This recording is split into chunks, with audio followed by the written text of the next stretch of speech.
Thanks, Mark.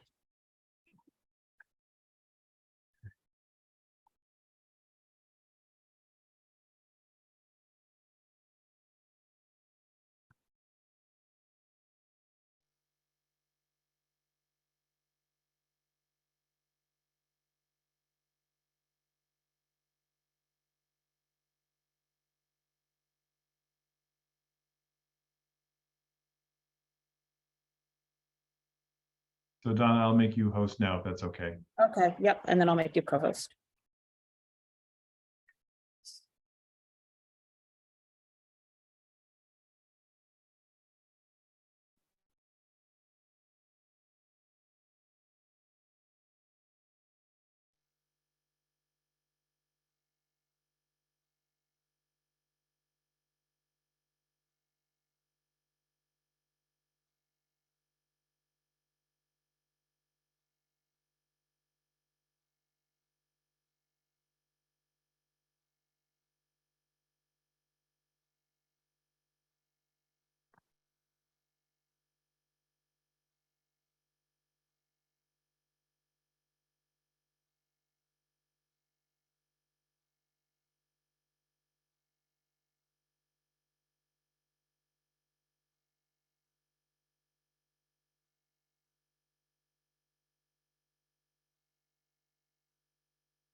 Good evening, everybody. We'll get started in just a few minutes.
Okay, I think we can get started.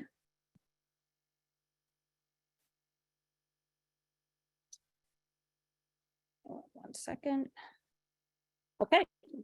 Welcome to Community Board 2 Manhattan's March SLA 1 meeting. My name is Donna Raftery. I am co-chair with Bob Ely. Other committee members present are Dr. Shirley Smith, Anthony Wong, and Carter Brew. We also have Janine Conley, chair of Community Board 2 present, and Sean Sweeney, member of Community Board 2, public member. Okay, so we have a busy night tonight. This is the procedure. When I call on the applicants, please raise your hand. We will promote you to panelist. And then at that time, you'll be able to turn on your camera and you'll be able to speak. You'll present the applications, then we'll go to the committee members for questions. Anyone from the public wishing to speak on the application should wait to raise their hand until after the applicants have presented and the committee has asked their questions. Then we will go to the public for comment. You should address your comments and questions to the committee. I ask you to be concise. We have, especially tonight, we have a very busy night, so don't want to stop anybody from talking. But if someone else has already said what you want to say, just say that you agree and state your name and everything, so we have everything on record and add anything that is new. And then please don't, comment, go back and forth with the applicants. You're addressing your comments to the committee. For the committee, when the public is speaking, unless you have a question for the person speaking from the public, I ask that you just reserve any of your comments until we go back to the committee. After we hear from the public, the applicant will then have an opportunity to respond to the comments that were made, any questions that were raised. There's no back and forth during the presentation. And I ask everybody to speak respectfully to each other. The applications tonight will be heard a bit out of order.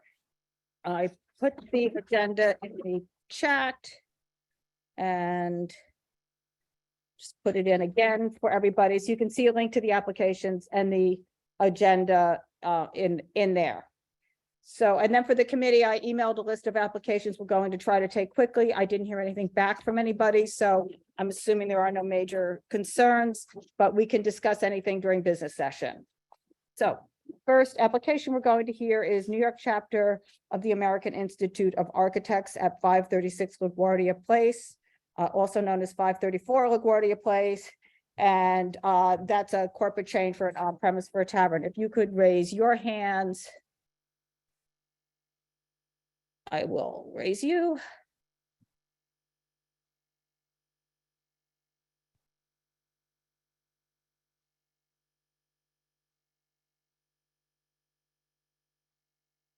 Jesse, is it just you? Just me, yes. Okay, great. So this is a corporate change. You've had the license since 2004 for a cafe in there, and then also for your private events and seminars, that sort of thing. That's right. So there's no use change. Our executive director of the last 7 years has departed the organization as of a month and a half ago. I am the interim executive director. I'm a previous employee as well. So it's a corporate change to add me as an officer. Okay, and I think that's pretty clear. Does anybody from the committee have any questions? Nope. Okay, I think that does it. Thank you very much. Thank you.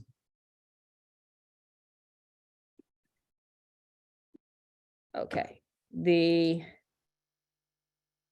next application we are going to be hearing is Unregular Bakery, doing business as Unregular Forno at 124 4th Avenue. If you could raise your hand.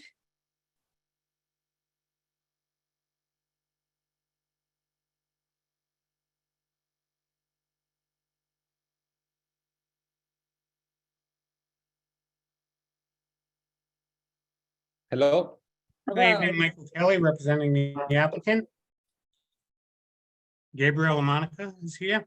This is a restaurant wine application for Unregular Bakery LLC, doing business as Unregular Forno, located at 124 4th Avenue between East 12th and 13th. It was recently occupied by Mia Pizza, who were unlicensed, and before that, Pie Inc., who had a restaurant wine from 2004 to 2021. We're a bakery, brunch, breakfast, lunch, and wine bar. There are 13 tables with 36 seats and a service bar on the 1,500 square foot first floor.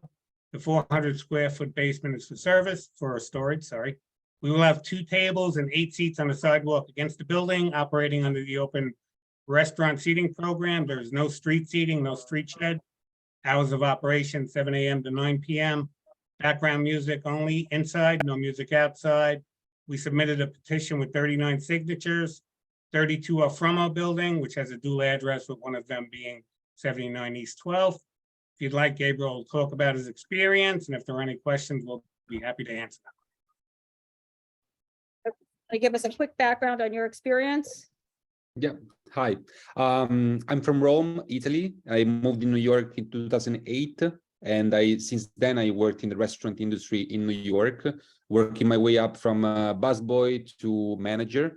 I worked as a manager in different places, like restaurants, pizzerias that did have legal license. The last time that I worked at the pizzeria with legal license was at Filaga on Chelsea Market, so not far from where we're doing business.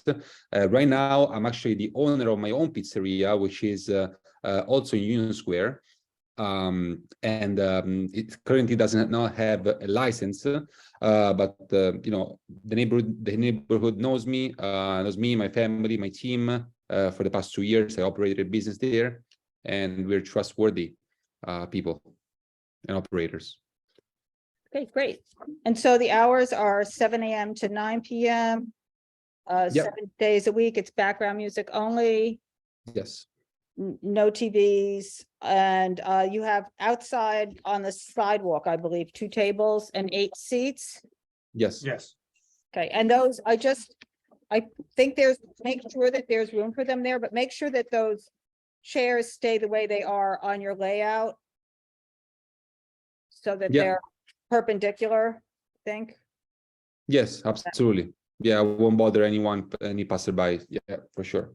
Okay, and then the only other thing we'll get you stipulations, is no alcohol before 10 a.m. Yes, sounds good. Okay. I think, does anybody from the committee have anything? No? Okay, great. Good luck. Thank you. Thank you so much.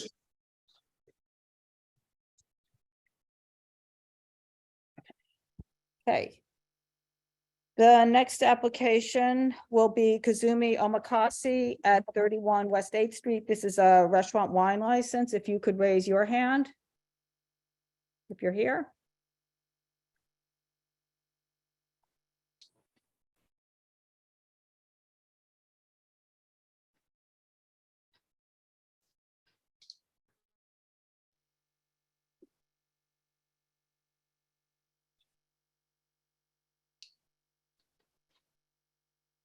Hi. Hi. I think I joined wrong before. I'm sorry. My name is Ellen from ABC license for Kazumi Omakase Inc. at 31 West 8th Street. Mr. Henry Liu is also in the meeting. Mhm. Did you- Mr. Liu, can you turn on your camera?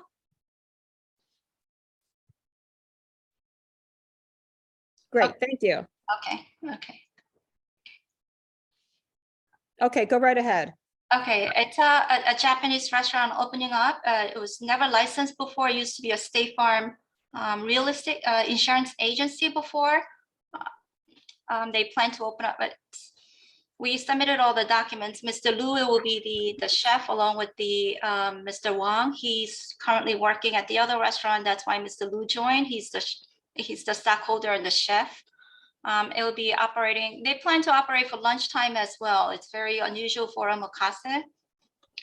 From 12 noon time to 11 p.m. But we put down 12 a.m. because we weren't sure if they want to extend the hours, or very likely they'll never hit that midnight. But we on the application, on the questionnaire, we did put down 12 midnight. Background music only. There's no tables. It's just a long sushi bar along with 12 seats, because it's a omakase. It's an intimate dinner where you get to really know the chef and eat talk to the chef, and you get the chef's full attention. So it's not something where it's not a preset menu as well. It's I'm sure you're familiar. So they're operating 7 days from noontime to 11 p.m. No outdoor seatings. It's a beer and wine, but instead of a restaurant wine, we're applying for something called a tavern wine because they don't have a full kitchen. Right. So there's a possibility the liquor authority might reject this application. The only reason we're coming in on the TW instead of an RW, but we're not a bar. So Yeah. wanted to. Right. No, and this happens so oftentimes with these kinds of restaurants where it's one way or the other, and then the SLA sends them back just to change it. Yes. So if the committee have any questions, So I just wanted, there's a bathroom down there past the sushi counter, is that correct? It's yes, there's one restroom, a unisex restroom, and there's past that's all the way in the back after the beyond the kitchen where the storage is. That's for the employees. So it'll have one restroom for the customers. Okay, and then there's no operable doors or windows, I don't think, in that No. location. So the doors will be closed. Yes. And I think, and there's no outside, I think that's it. Does anybody from the committee have any questions? Dr. Smith? Yes, I think you said 11 o'clock closing. Your application said 12. Did you change that? Yes, we said 12 midnight, just in case in the summertime, they like to extend the hour to 11:30. But it's on or before midnight. But right now their plan is to close at 11 p.m. Thank you. Thank you. So all patrons will be out by midnight By regardless. midnight for sure, yes. Okay. And Mr. Liu is the chef, He's or the chef and the stockholder. So I'll amend the application. He doesn't hold any position. That's why I was confused when it said corporate officers. He's not an officer, but he will hold a share. doesn't that, You know, I got confused because Bob, can you help me out with this? I'm not sure. I'm sorry, I'm sorry. I mean, I guess, Say it again. He It's- does hold he does hold stock, but he's not an officer of the company. So Yeah. this is the reason why he wasn't listed on the corporate officer section. Okay, so he's not a president or, He doesn't hold any position in the company, but he just holds shares. okay. And he's a chef. And he's also holding the majority of shares, correct? No, he's holding less than half. It's Okay. it's a half. So who's going to be the licensee? The Mr. Wang, the president. Okay. and He he's bought not the here. chef, but not the actual owner. He holds the half the stock. When you say he, who do you mean? Mr. Liu, Henry Liu, I'm sorry, So that's 50%. 50%, yes. Okay. So He's an owner, but he will not hold any position in the company. So it's just, it's a situation I wasn't sure where to put him in. I'll list him and have him listed as stockholder. and yeah, I think he should be listed, but he's not, he's not holding the license. He's not holding the license. Mr. Wang, who's not here, will be holding the license. Yes, And Mr. Wang is where? I mean, where is he now? He's, he's at the Omakase, but Mr. Liu will be applying on the SLA application as well, since he's the stockholder. oh, so he Oh, will be holding the I license. didn't know what to list him on the corporate section. Okay, so he will be holding the license as well. He will be on the application as well. Okay. Okay, I think that does it. All right, does anybody else from the committee have any questions? Nope, okay, great, thank you very much. Thank you.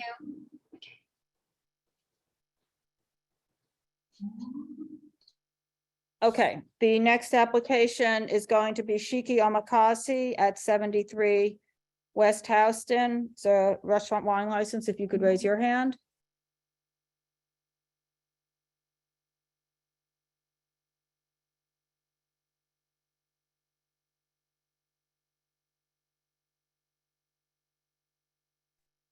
Hello?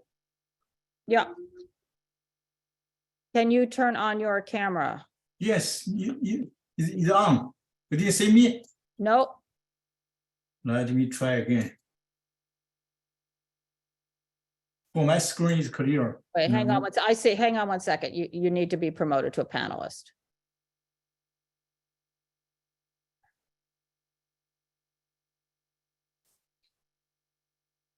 Yeah, is it here? No. Yeah. Okay, good. Oh, is my client is So here? then you need to hang on.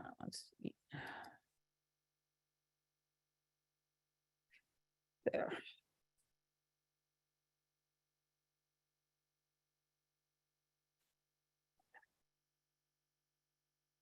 You need to be promoted. You No. need to accept being promoted to panelist so that you can turn on your camera. Yeah, the camera is on. I can see the camera. Right, I can but see myself. you should be getting a message that asks to be promoted to panelist, and you need to accept that. You're declining it. At least that's the message I'm getting. Oh, okay. May I turn on another computer? Yeah. May I change another computer? Yeah. This one, I think, yeah, the camera is on. I can see myself. Okay, hang on. Let's just try one thing. Just hang on 1 second.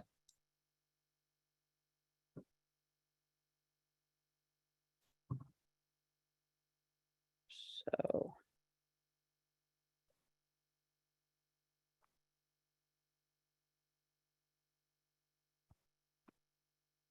Are you getting something that's asking you to be promoted to a panelist?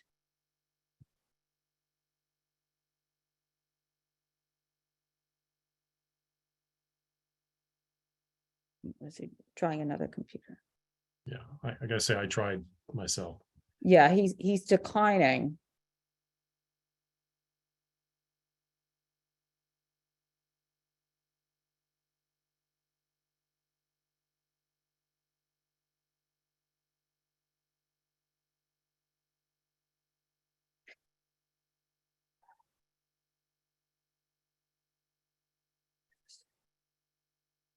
Mr. Wang, can you talk?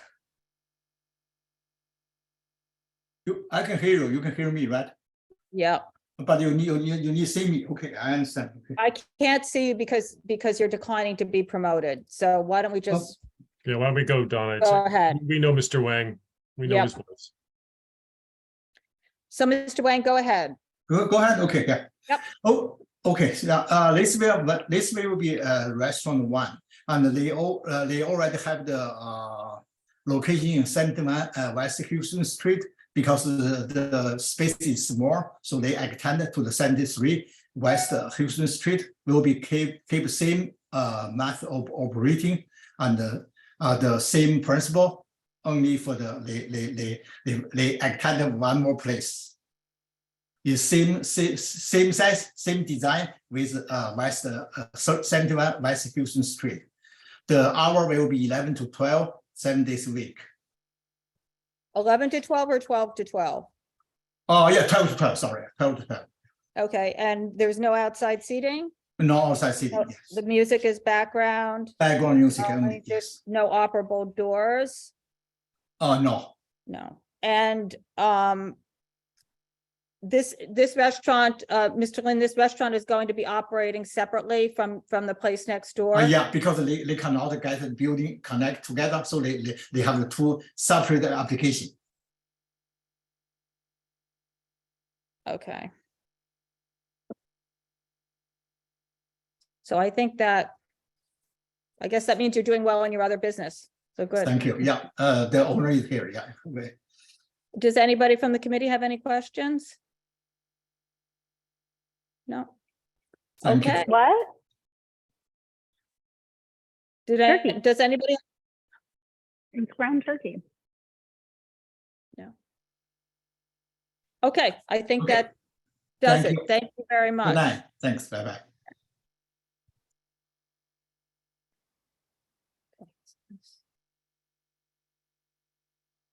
Okay, Donna, Sean has his hand up. I'm sorry. Sean, go ahead. Let's see, let me promote you.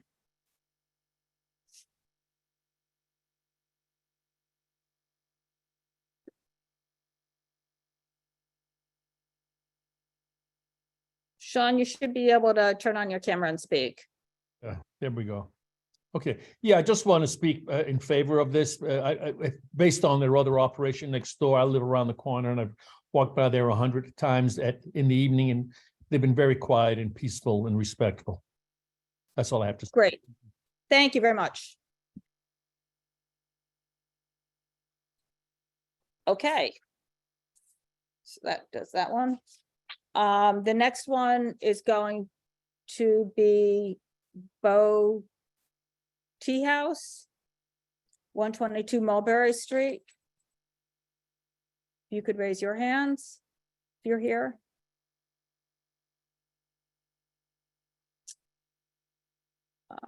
Bo Tea House at 122 Mulberry. Is anyone here on that application? Okay, I do not see anyone, so we'll come back to that one. I'll call that one again later.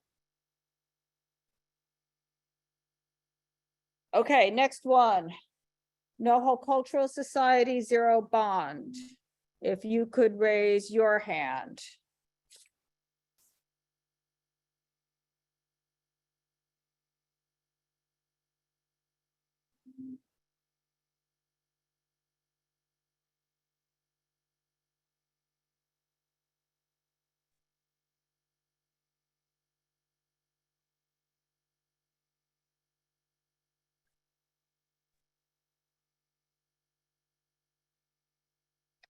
Hi, Donald. Hey, Donna, how Scott are is you? on here. Yep, it's just you and Scott? Just the two of us, yep. Okay, great. Okay. Ready for me to start? Yep, go right ahead. Great, thanks, Donna. Hi, everybody. Donald Bernstein on behalf of Zero Bond. I'm here with Scott Sartiano. There are two applications that we have pending tonight. One is an alteration application, and the other is a change in method of operation. For those who may not know of Zero Bond, and you probably all do, it is a private members club that was approved for a license, for a private members club license back, I think, in 2018. This committee actually voted 4-3-1 to approve the original application. At the full board, it was pretty contested and divided. I think the vote was about 25-17 against it, but it was approved by the New York State Liquor Authority as we presented it. The space was originally intended to occupy a portion of the 4th and 5th floors and the 6th floor in the building at the corner of Broadway and Bond Street. It is entirely commercial. There are no residential tenants in that building. The space that we do not occupy is occupied and used by the Equinox Health Club. For a number of reasons, when Scott finally opened in the middle of COVID in October of 2020, much to his credit, the 6th floor interior space was not built out. So as opened and as currently operating, Zero Bond has a portion of the 4th floor and a portion of the 5th floor. The application now for the change in method of operation is just to make one change, and that is to permit the interior space on the 4th and 5th floors to have a DJ, which we don't anticipate would be more than 12 times a year, just for special events such as Halloween, New Year's Eve, or any other special programming. That's at Zero Bond. Just to make sure no one has any misconception about it, there will be no DJ on the 6th floor rooftop, indoors or outdoors. This DJ is entirely for the 4th or 5th floor, which is, of course, totally enclosed and indoors. That is the only operational change that is being made. With respect to the alteration, again, we were approved with an indoor 6th floor portion of the space. That was never built out. So Scott is now redesigning that interior portion of the 6th floor.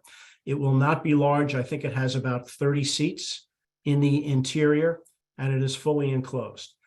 We will also be adding a small sliver of exterior space that will go along a portion of Bond Street from the corner at Broadway.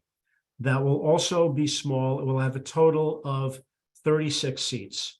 On one side of that exterior portion will be the interior structure on the 6th floor, and the other is going to be a parapet wall, all of which will be surrounded by plantings that will shield it from view from any neighbors. You probably haven't been up there, but I was up there, and there are pretty large mechanical systems and HVA equipment on that roof.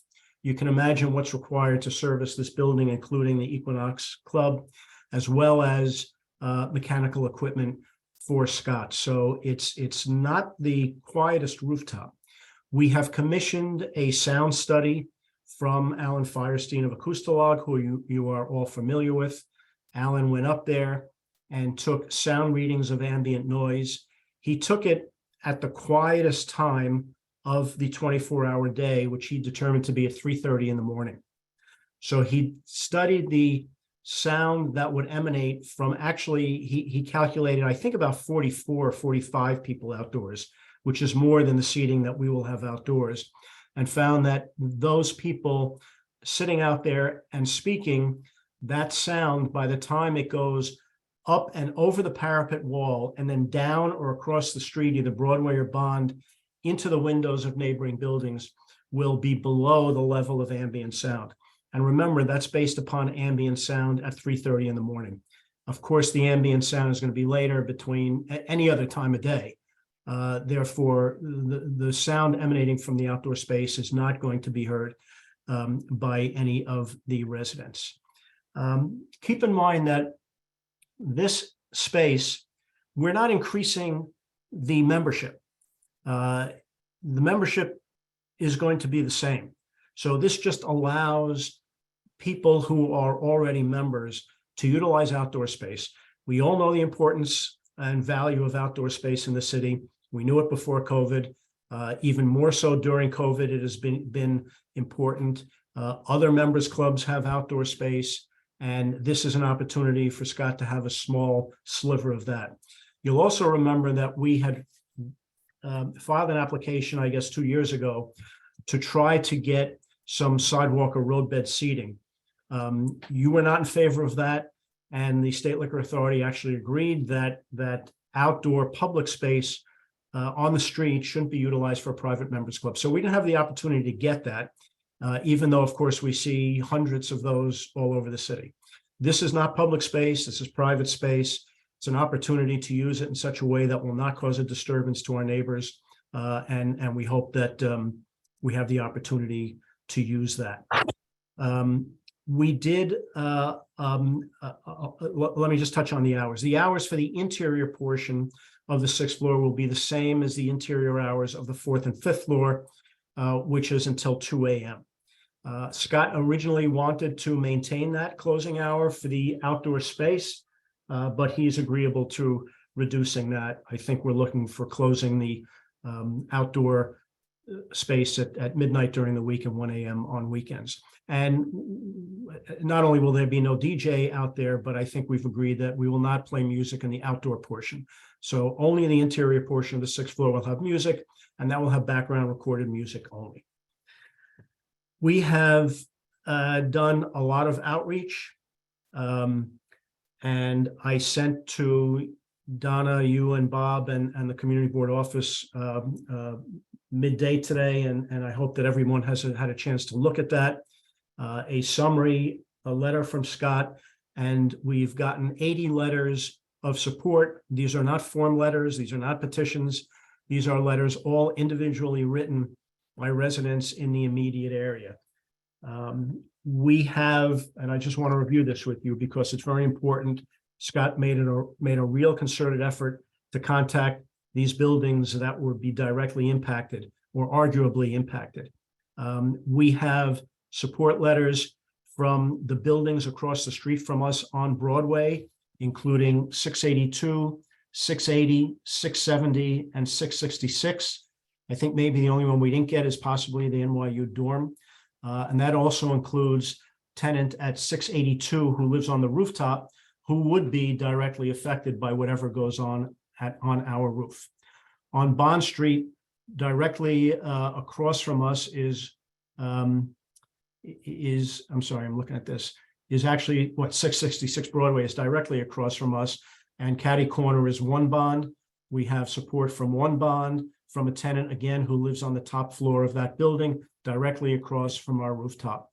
On the same side of the street as us, we have support from 4 bond, residents at 6 bond, 10 bond. We have a letter from the president of the board. That entire building supports this application.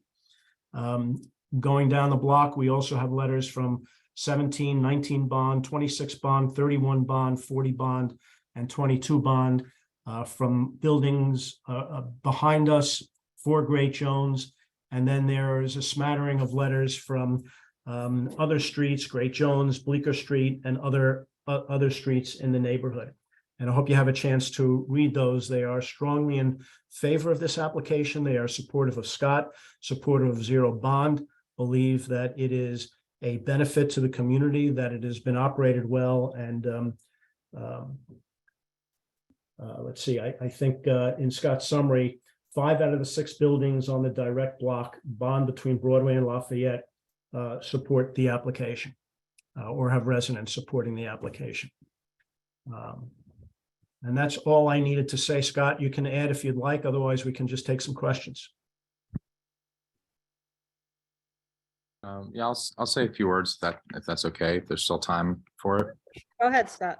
Okay, thank you. I'm sorry about the lighting in here. I didn't know it was this bad until the camera actually was able to work. But number one, thank you everybody for your time. Obviously, I used to be a member of the community board, and I know you're all volunteering your time, and it's a lot of time. And I really appreciate you taking the time to listen to everything we have to say.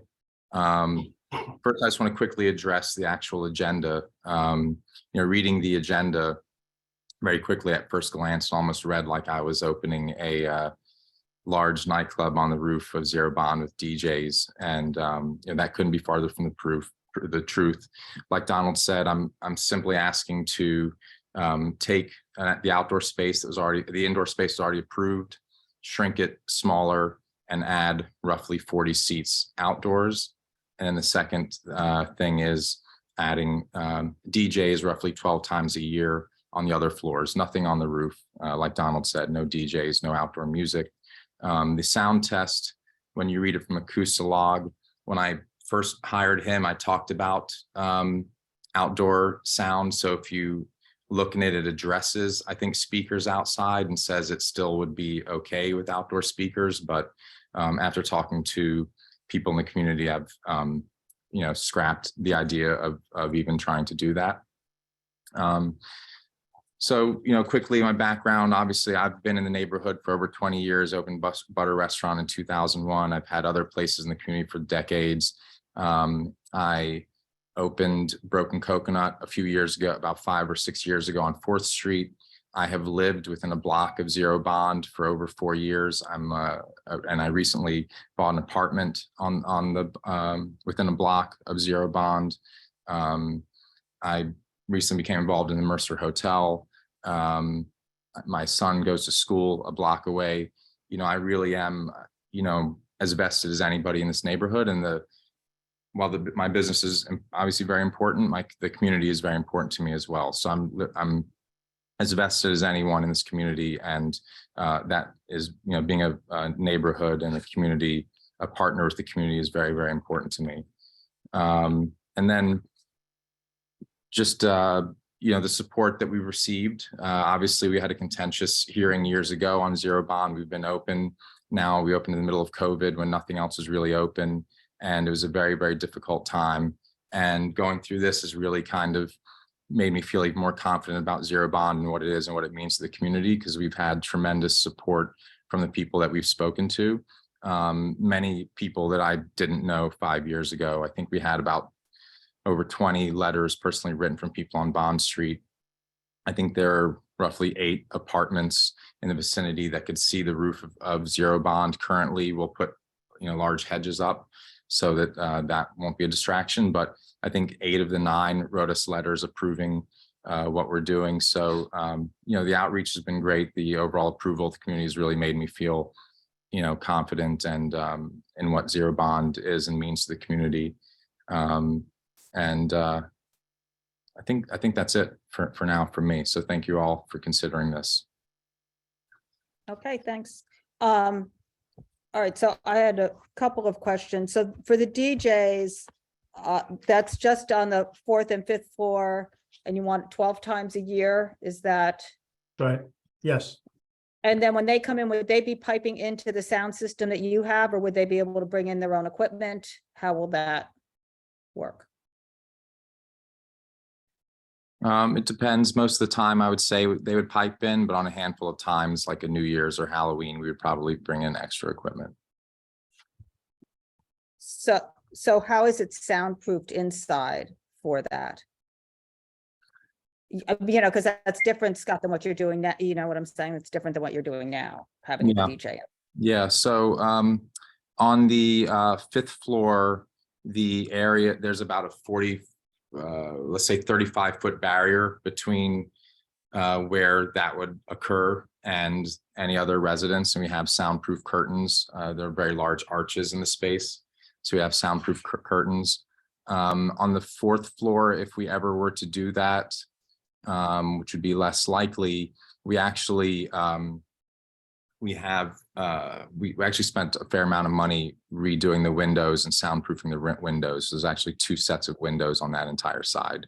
There's a company called City Quiet, and they're very expensive, and they soundproof buildings and windows. And then for the rooftop, so there's no DJs anywhere on the rooftop, inside, outside? Correct. No. Anytime? No. No speakers on the outside part of the rooftop? No. Speakers on the inside part of the rooftop? Small ones for background music. And then does that roof area open? Is it totally enclosed?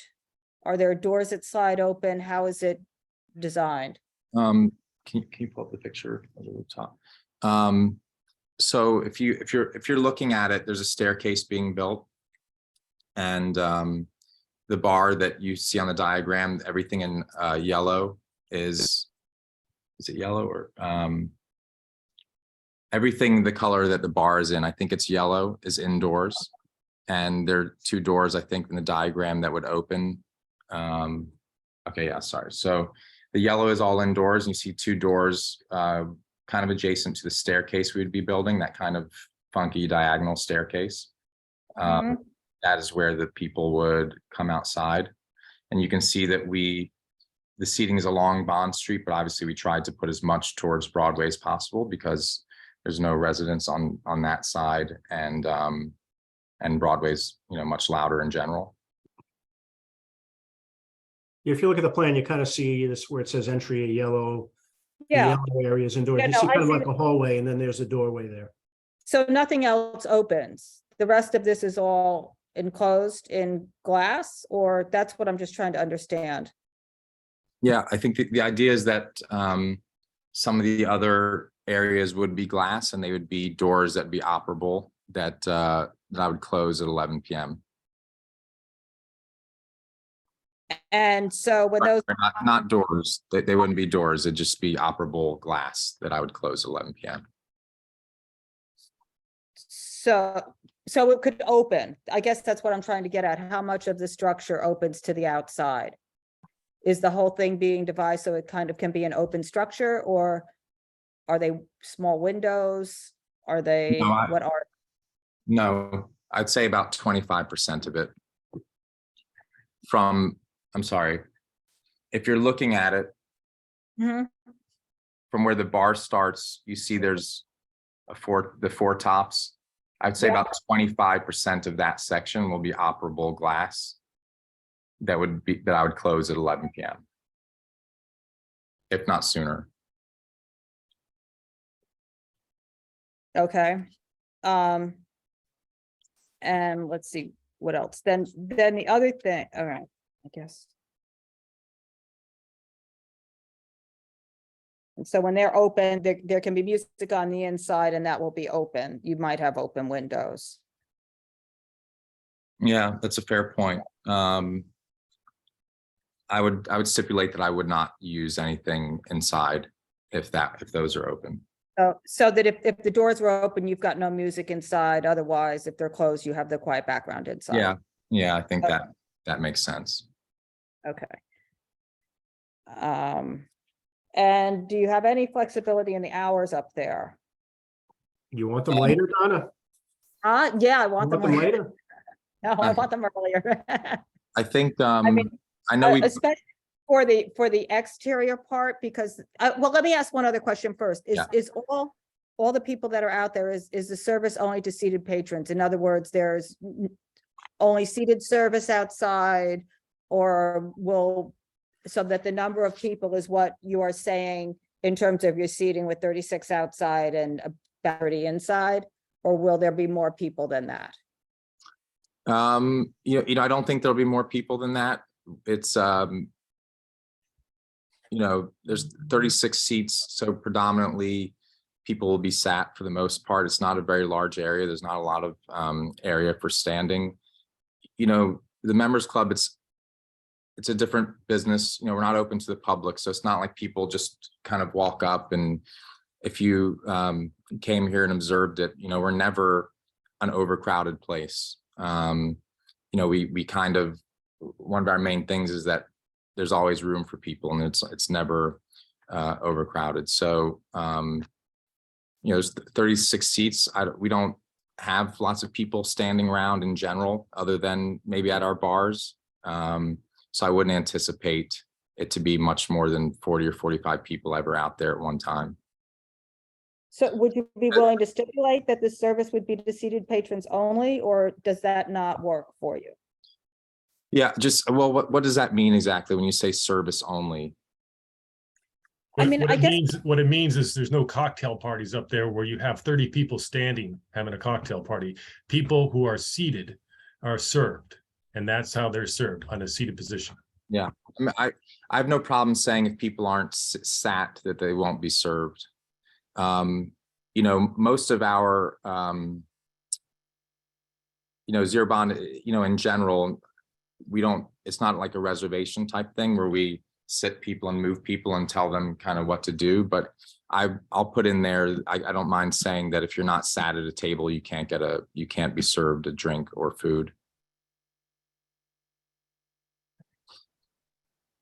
And I know you brought up the hours. I think on the application it says 2 a.m. You know, after talking to various people in the community, you know, what I'd said was midnight Sunday through Wednesday, and 1 a.m. Thursday, Friday, and Saturday.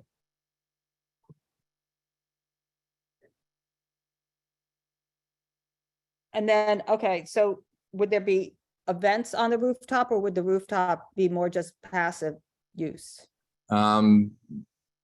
Events, I'm not sure there's not really room to do events there. You know, we don't allow people who aren't members to do events or anything like that in general anyway. No, but members can still come and bring, you know, a number of people, correct? And have their own party, or they can bring 3 guests. I'm not really sure where there would be a party here, because it's quite small. are members allowed to like have a party and bring more than 3 guests, like take over a certain part of the space for an party for a film or something like that? Yeah, sometimes. I guess that's what I'm looking at. Would people be able to use this for that type of a use? Well, what I would say is that, again, let's say there's roughly, I think, 36 seats. You know, I think if we limit it to what you're saying with the service only being while you're sat, then I don't think it's really going to be operable to have more people on the roof or a party on the roof.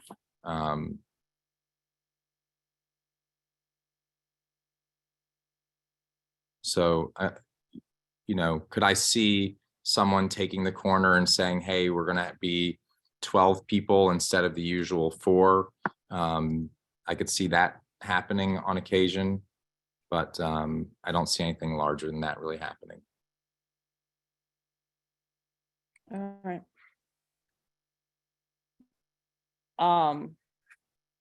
Okay, so then the other thing with the letters, I just want to know how many people of the people that wrote the letters are members? Do you have any idea of those 80 something? I don't know. Okay. Some are, some aren't. All right. I'll throw it out to the committee to see if other people have some questions. Susan? Hi, thank you, Scott and Donald. I had a couple of thoughts and questions, but when Donna just asked about how many people were members who wrote letters, to be a little bit more specific about it, I wondered about your immediate neighbors, more than people who lived a few blocks away. Do you have any sense of that? I don't have the list in front of me. I would just say some are and some aren't for sure. You know. What I mean specifically is, like, I don't have the list in front of me either, but if you had X number of letters from people really close by to you, like on bond, you know, are they members most likely or not? Some are and some definitely aren't. Okay. You know, I read the noise report, and I live on Green Street between Prince and Spring, and the tallest building in Soho on the 10th floor, and we have a roof deck on the 12th floor, and I'm really aware of what sounds you hear and what you don't. And it's not that I want to be dismissive of the sound report, but everybody knows the reality of sound traveling. So that, I mean, I respect the report, but I also know I can hear somebody talking, you know, from the roof is close by. So that's why we're concerned about what the neighbors really think. And it's important to know if 10 letters from Bond and the adjacent buildings are members or not. That really matters. I mean, I appreciate that your club gets support, even though it's a limited benefit to the neighborhood other than to the number of people who are members, but you're not sure what that is. I did feel that when Donald brought up that you didn't get the roadbed seating where as some sort of leverage for getting something else, that was not our decision. This was a city ruling. It is not like the community board voted against you, and so it was about us. It was a push for something that you really had no right to, and that's why we did have to back that up. So I thought that was a bit surprising from him. So my questions that would be good for us to get answers to are a bit more information about the letters in terms of who's there, who's a member and who's not. That would be the most important to me. Yeah, can I just comment on something Susan said? I just want to clarify something. And we're not here to debate the roadbed, but in fact, the SLA said that there was nothing legally that stopped us from getting the roadbed. The statute talked about having a roadbed for food and beverage operations, which Scott is. What the State Liquor Authority said, and which the community board said, is that they did not think, in their opinion, that the street should be used, the public street should be used for a private members club. And we understand that. We get that rationale. So it wasn't a law that said that. It was just. Excuse me for misspeaking. I agree. I understand. And the city actually, the city approved. That's the point. The city approved us for seating. I was always approved it. I just could not. And I only want to make one comment about letters from members. I don't think they should be given any less weight. To me, it's really not materially different than if an applicant comes here and patrons who go there and our customers come here and say, I'm a customer, I go there, they're good operators, I like it. So no, I understand that, but a restaurant is public space, anyone can go. So it does have less weight if a member is saying they want it, because it is an increased amenity for their club that only the members can use. So it's not exactly the same as my saying, oh, I like this restaurant, I respect them as operators. Sure. I understand that, but if I'm living across the street and I'm a member and I think it's, I'm not going to support something because I'm a member if I think it's going to bother me.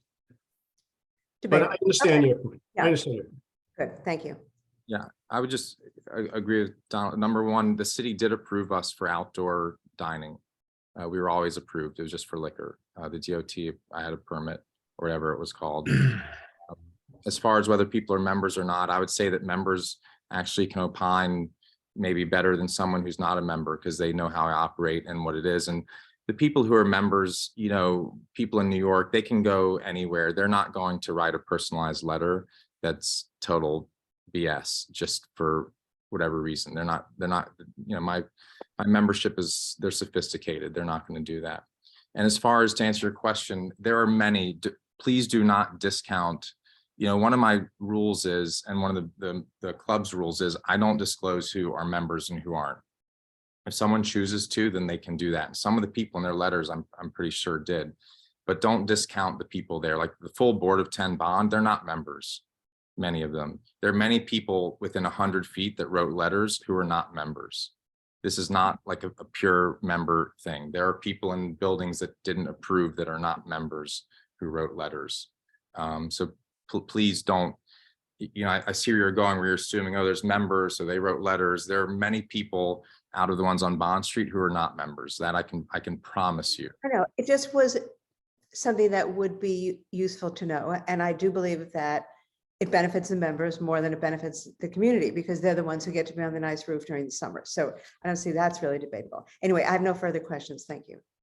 Thanks, Susan. Bob? Yeah, Scott and Donald, good evening. So just in terms of the DJs, just clarification, I heard 12, so once per month. Then I heard Halloween, New Year's, and holidays. So is that included in the 12 days? Oh, 12 total.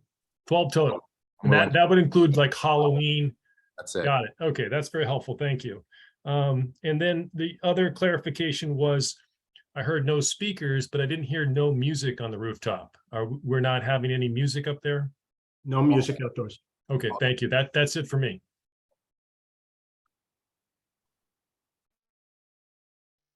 Carter?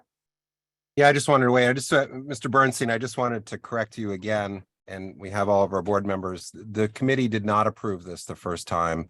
It's very clearly stated in Community Board 2's bylaws that you need a majority of those present to pass a resolution.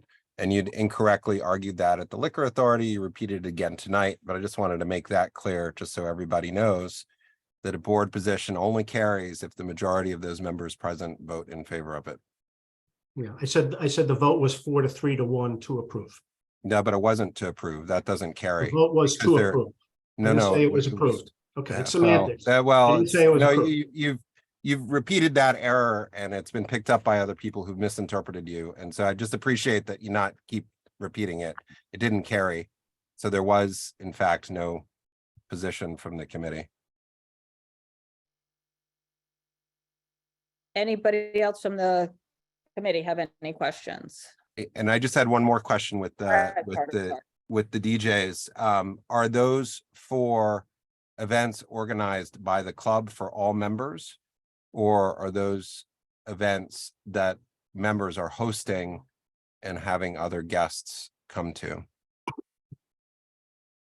In theory, it could be for either.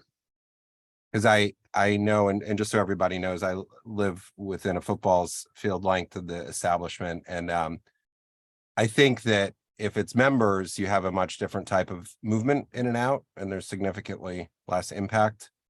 And in my experience, when you guys have had the events, those are the specific episodes when they're larger that have been impactful on the local community. And we'd been part of a smaller meeting, but I just bring that up because those are typically where the impact outside happens. And with that type of event, you get everybody kind of staying and leaving together. And I acknowledge you've done a lot of work on working on this stuff, but those are the specific events that are likely to be the issues. And so I just bring that up in that there may be some other ways that people are leaving in such a way that it's not all at once. And that's really where there are big impacts locally later in the evening. And just because they're holidays, you know, or whatever it may be, it can very quickly devolve on the street as opposed to, you know, more organized chaos. Yeah, I would say that the larger events, they're not, those are for members only. Members, and they can bring up to 3 guests, let's say, but if that's helpful. Dr. Smith? Yes. Oh, hi, Scott. Hi, Donald. Just for me to understand, will the roof be used mostly in summer, during the summer months, or all year round? Yes, well, the indoor will be all year round, and the outdoor would be mainly in the warm months, or probably only in the warm months. And just because you brought that up, I do want to say that, you know, we aren't open to the public, as we all know, and a lot of my membership, you know, some of it goes away in the summer, but also with COVID, I think 12,000 restaurants ended up getting outdoor seating that didn't have them before COVID. So it's something like 100,000 outdoor seats. So obviously it's very challenging to be open in the summer and not have any type of outdoor option. But I'm not open to the public. So it's not like all of a sudden I'm going to have 300 extra people a day coming into the premises. It's just basically moving bodies, and there'll be hopefully a slight increase in the summer to who I get. But since I'm not open to the public, I don't all of a sudden fill my seats inside of my place with other people from elsewhere. So it's, you know, in summer, my business is down tremendously. So it's not going to be a lot of extra bodies. Thank you. Anybody else from the committee before I go to the public? Okay. Donna, someone indicated that she has to leave, so I don't know if she's still here, if you could possibly call her. Jen Gation, I don't know if she's still here, but she said her hand is raised, but she has to leave.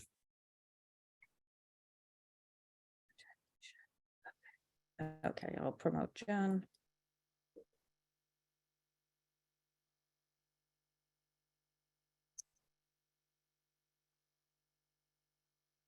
I apologize. I'm at a Bathsheba performance. And it's about to start, but I'm very happy to weigh in as someone that lives directly across the street on the 2nd floor. My windows are old school. I'm in, it's very, and I can hear skateboarders. I hear everything on the block. And to Scott and Zero Bond's credit, I do not hear crowd spillover, which is the main issue at night. I'm actually really blown away by the responsibility and the quietness of Zero Bond, which is different than there are other establishments that have not been that way. And as a certified artist and NoHo resident for, now 14 years, I just want to say that I highly support the roof, and it is something that I would be directly affected by, and I have no hesitancy in putting forward a supportive vote for what they do and what they have been doing. Okay, great. Thank you. You're welcome. Okay, Clara Markowitz. Hi, I'm Clara Markowitz. I live at 7 Bond for 23 years. I face Bond Street. I've been a board president and on the board of Bond 7 to 9 Bond Street for 23 years. And I just wanted to know the process of what the outreach was to get the approval letters, because I'm usually like informed of everything, and we only found out about this weekend, and so I wasn't able to be on the call yesterday. And so we understand that you've been doing everything you can to keep the noise down. I do hear the noise. I think it's also the traffic that's caused with the honking and the people. And I think when people are drinking, they're louder as they walk down the street. But because we weren't contacted for approval, I'm wondering how the 80 people who sent the approval letters knew to send a letter, because we weren't asked to send in an approval letter. Okay, and they'll answer that after we hear from everybody, but. So, where and do I think you- I was the only person, I live at 7 to 9 Bond, which is catty corner from Okay. 0 Bond. And I think I was the only person from our building who was able to be on because we just found out about it. And so we haven't gotten like a consensus from our building yet. We would just say to Scott, I know you spoke to Alyssa, and I work closely with Alyssa, that we would appreciate like the offer to have it closed earlier times. I think you said midnight on the weekdays and 1 a.m. on weekends. Anything you can do, we're very appreciative of, because we, we all have lived on the street for so long, and we do face the street, and so it does affect us. So we want you to know we're out here. And also, I guess like 10 Bond, did their board hear about it before this weekend? Because we just weren't informed. Okay, thank you. Michael McGuigan.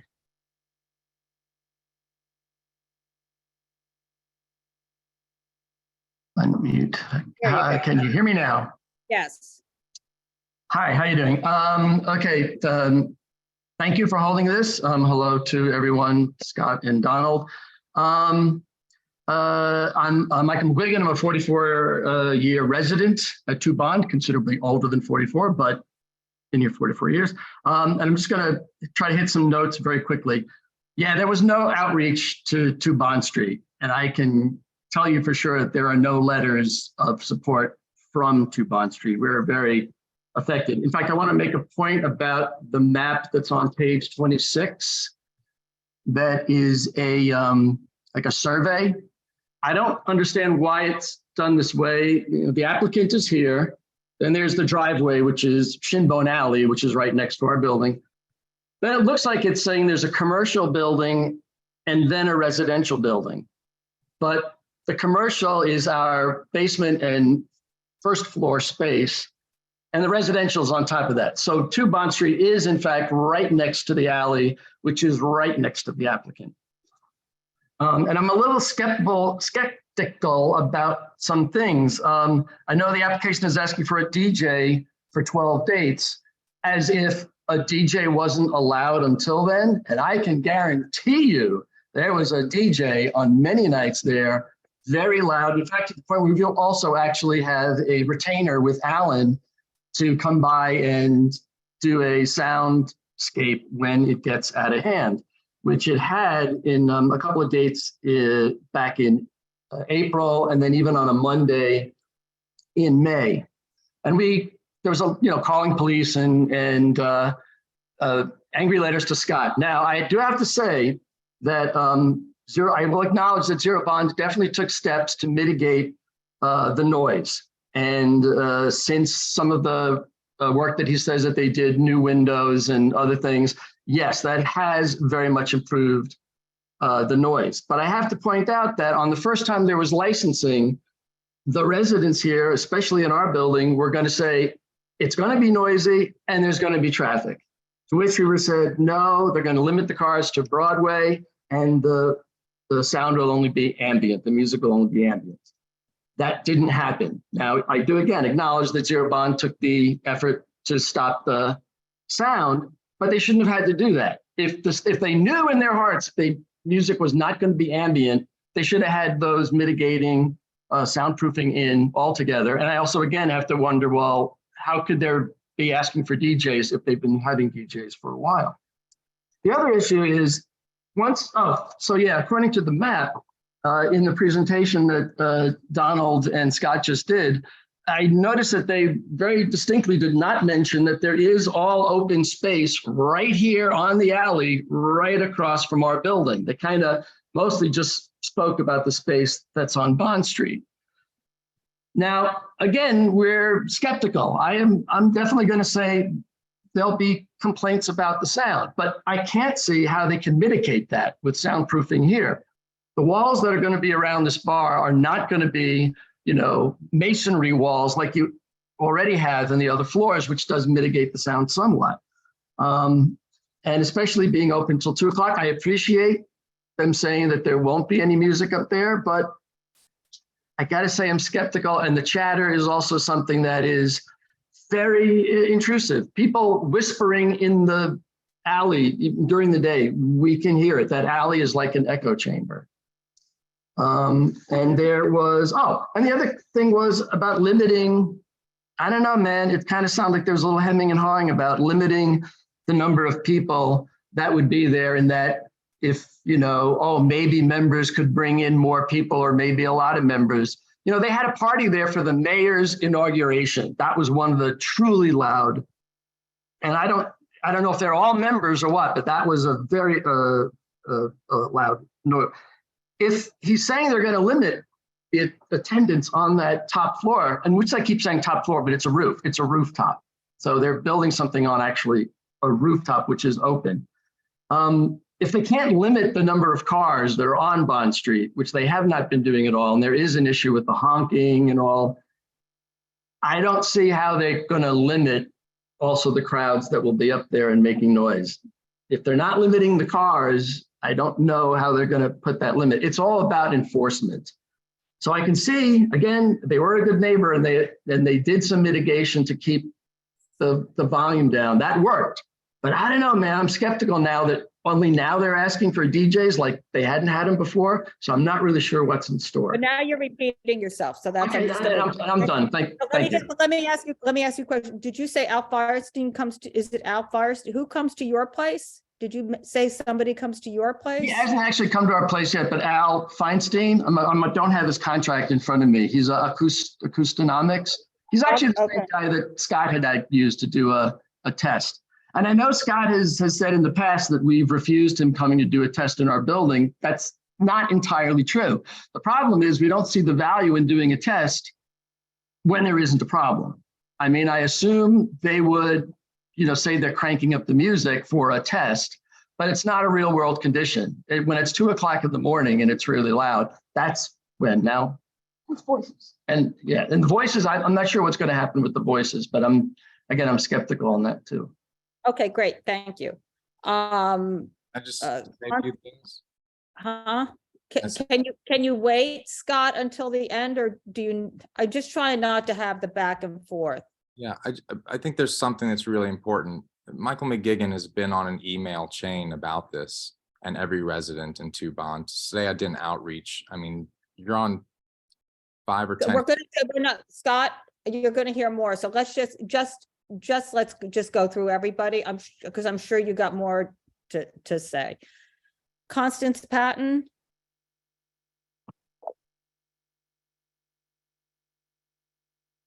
Okay. Hello. Okay. Go ahead. Hi, how are you? Yeah, thank you, everybody. Hi, hello, committee. My name's Constance Patton. I'm one of the artists that has been community building since 2020. I work with the bid to organize artists and paint on the plywood boards and beautify, not doing graffiti, but really building, just trying to support the businesses in Soho. In 2020, we met Scott actually on one of the community roundtable meetings, and we formed a friendship. Really, they were in support of the artists. So I just wanted to convey that the space itself is really nice. And I think it's a great addition to the neighborhood. I've been frequenting that neighborhood for 20 years since I've been in New York City as an artist. I used to work service around the corner at Bond. And I'm really impressed by the programming and the outreach that they've been doing. We did an artist residency with them in 2021, and we'll be doing a project with them coming up soon. I'd imagine that the level of quality of the place is going to continue. It's been very impressive. It's very diverse. Yeah. Sorry, I heard someone talking. Sorry. Okay. Go ahead. Okay, thank you. So yeah, I absolutely am in support of this venture. Okay, great. Thank you. Dr. Smith, did you have a question for someone who spoke already? Yes, I have a question for Michael. Michael, you how many times did you report From the sounds you say you heard, did you call 311? What did you do? Yeah, we called 311 specifically on 2 occasions, I know for sure. I do a lot of traveling, so I think there were times when I was not here when my other neighbors in the building complained, but I'll say there were definitely 2 nights. There are other nights where we heard music, not as bad, but when they have those, what I'm anticipating are the big DJ nights. Yeah. So does that answer your question? Yeah, it did. What night did you specify? Can you specify what were the DJ nights? One, if I was going back on my notes in my calendar, I think one was May 2nd. And I think the April date was probably the week before because they were very close to each other. And you make a formal complaint, correct? Yes, they are on at 311. Thank you. Okay. Giltraub? Hello, everybody. Can you hear me? Yes. I'd like to start by saying that I live at 1 Bond Street. I've been here 26 years, and I'm the board president for the last 10 years. I've known Scott for 30 years, and when he made his initial application, I was not a member of Zero Bond, and I am a member of Zero Bond today. And I supported his application because I know Scott is a person that he's an honest person. He does what he says, he means what he does, and I supported him, and it was during COVID, and I felt it took a lot of guts for somebody to start a build and continue forward with a project that has been very successful. As far as noise, I live on the 4th floor, and I can see Zero Bond from my window. I can see everything that goes on in there, and there is no noise for me. They've done Halloween parties. It has not bothered me. Once in a while, there's some traffic, but I can only recall that on 1 or 2 occasions. And I think Scott cares very much about the community. He lives here, he works here. I believe if Scott says it's going to be 36 people on a roof and he's going to keep the noise level down, I trust him. I believe him. He's done a lot for us. I mean, things that we don't even talk about. If we talk about the joint live work, we formed committees, as you all know, when Margaret Chin and de Blasio tried to throw something on us that would have affected many of us. We formed coalitions and couldn't get anything done. I reached out to Scott, and within a day or 2, that was vetoed, and a lot of people were saved, including myself.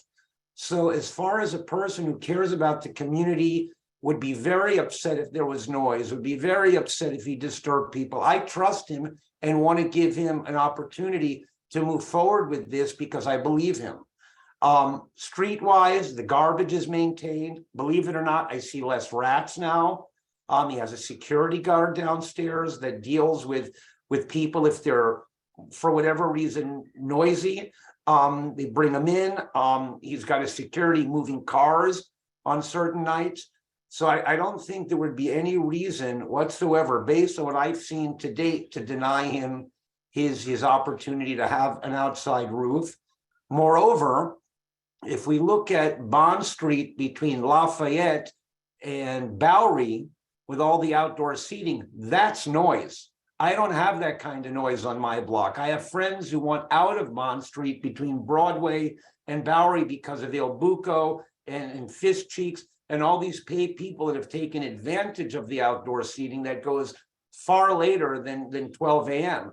That's not happening on Bond. And I can tell you that if it did happen on Bond, where I live, I would speak to Scott, and he's the kind of guy who would resolve it very, very quickly because Scott works hard. He's in meetings. He's a guy, he's at his space whenever I've gone there, which is not much because I have little kids. I have a 10 and a 6. He's there. And he asked me, are you cool? Is it cool? Is the sound all right? Do we have any problems? And I'm honest with him, and I tell him no. I've not been affected. And if some of you are, I'm sure Scott will resolve it. You know, he's there. He wants to, obviously, he's in business. He's a for-profit entity, but he also needs to make this work if the community is behind him. And honestly, if we work together as a community, it'll be other things we can do together to make the community thrive, not just Zero Bond. Thank you. Okay, thank you. Jeffrey's son. Yeah, hi, can you guys hear me? Yep. Okay, great. My name's Jeff Sun, and I'm the president of the board at 10 Bond Street. I've lived next to Zero Bonds, of course, since they've opened, and I've been in the neighborhood since 2016. I definitely would vouch for and agree with the previous speaker. From my experience, they've always been a great addition to the neighborhood and really added an upscale, high quality facility to the NoHo area that many residents, including many in 10 Bond Street, get to enjoy, whether as guests or members, or even as non-members. To us, we felt like Scott and the Zero Bond team have been courteous and amicable neighbors. They follow the rules, they respond to our feedback. Some of the neighbors have had, some of the board has had feedback about the black cars, and we feel like he's responded to that. In my opinion, they've really improved the feel and commerciality of our neighborhood dramatically. So I specifically reached out to my neighbors and my board. To be clear, some were members, many are not members. My board is more than half not members. Most advocated how nice it was to see a successful enterprise that was done well and in a very top-notch way succeed on our block, especially with the risk that Scott took during COVID. The unanimous consent was that, Zero Bond makes our block better and more commercial. All the members also vouched that they've enjoyed the facility, the members of the board, not all members of Zero Bond, vouched that they got to enjoy the facilities as either members or as guests of members, or just events in general that they were invited to. So, overall, the feedback is that we view them as good partners, and we wholeheartedly support the rooftop addition within the constraints of the noise and time restrictions that this group is discussing, which we feel like they and Scott have always followed and been respectful about, and we trust Scott to do the same going forward. So I speak for myself and the other board members in recommending this group approve. Okay, thank you. Zella Jones.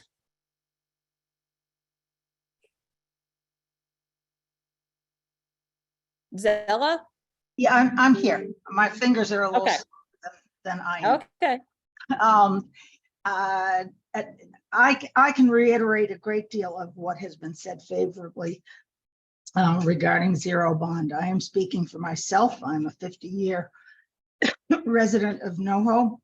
One point that has not been brought up here is that Scott was the instigator of a resolution passed by the Traffic and Transportation Committee in July of 2022 and unanimously approved by the community board to remove parking on the north side of Bond Street.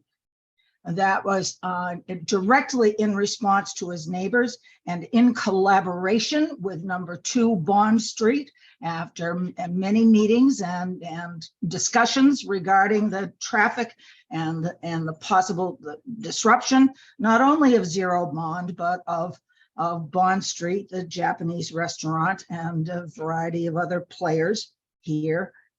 We followed up with that, Shirley Secunda and I followed up with that with the Department of Transportation, which has not yet responded to changing the parking signs, but to blame Zero Bond for traffic from limousines and honking at this point is really pretty unfair, in my opinion.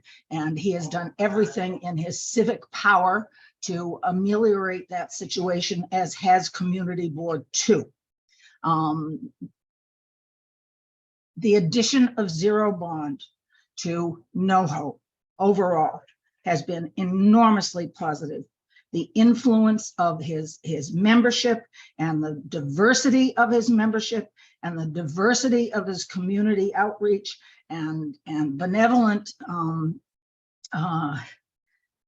gestures for artists and community groups and charities is unparalleled.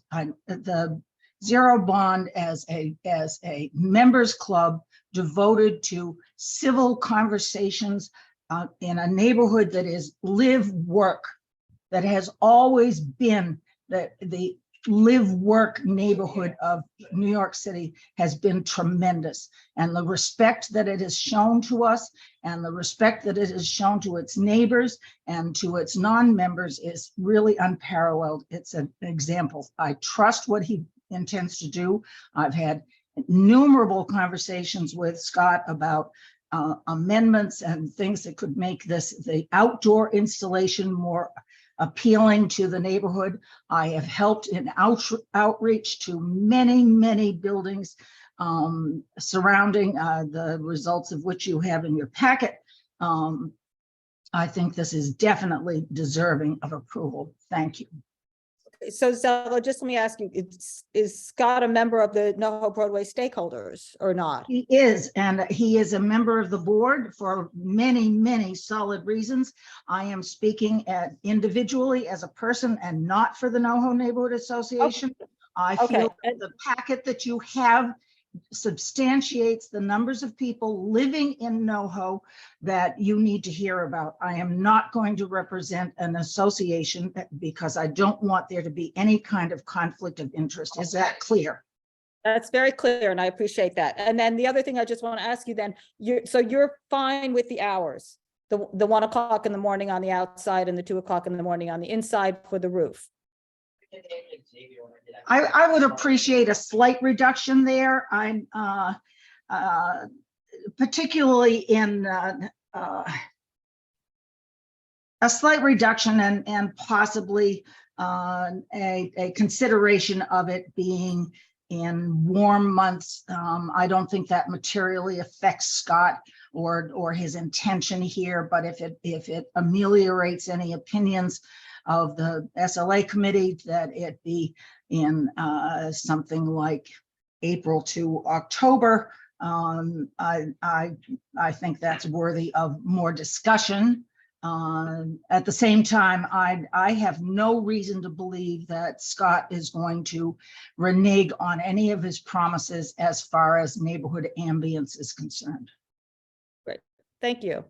Donna, just as a point of clarification, that the signage was a condition of Scott's license that he agreed to with NoHo Bowery stakeholders and was made a condition of the license in 2018 by Commissioner Ford and then ratified by Chairman Bradley. And they both said, and Chairman Bradley in his wisdom had pointed out that the number one issue that would probably come back to haunt them was the traffic on Bond Street, which is why they both explicitly said that all traffic and pickup should be on Broadway, and that was a condition on the license in their deliberations and statements when they were voting. Thank you. Michael and Suzanne Meyer.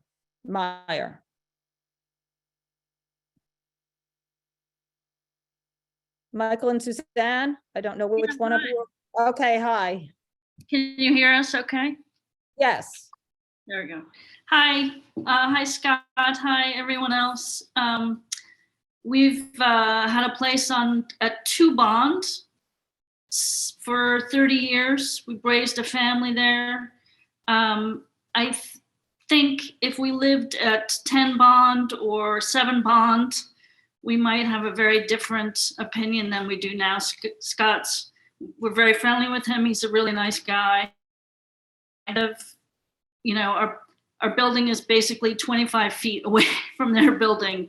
And it has been an ongoing problem for the last year. And we did only hear about this within a week. We didn't have, you know, the weeks and weeks that all the positive people have had to prepare something to say. It was kind of, you know, sprung on us at the last minute. And I think one of the biggest worries we have is that there's kind of a slippery slope. So I noticed some of the comments that were made by Scott and Donald were, I think we're not having music outside or roughly 12 times a year. And I don't know who monitors that. How is that regulated. It seems like it's going to end up being regulated by us calling 311 again, or, it just feels like there have been promises made to us as a building being 25 feet away from them or 30 feet away, and those promises haven't been kept. And so it's, I don't think we have any other thing to say except it's just too close and too noisy and too much of a risk for us. Do you have anything to add to that? We have a lot of high school kids in the building. They're all families. It's an old building. We don't have fancy windows. It's noisy.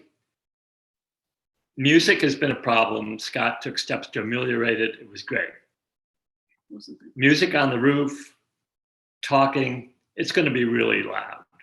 It's going to be really, really loud at all hours.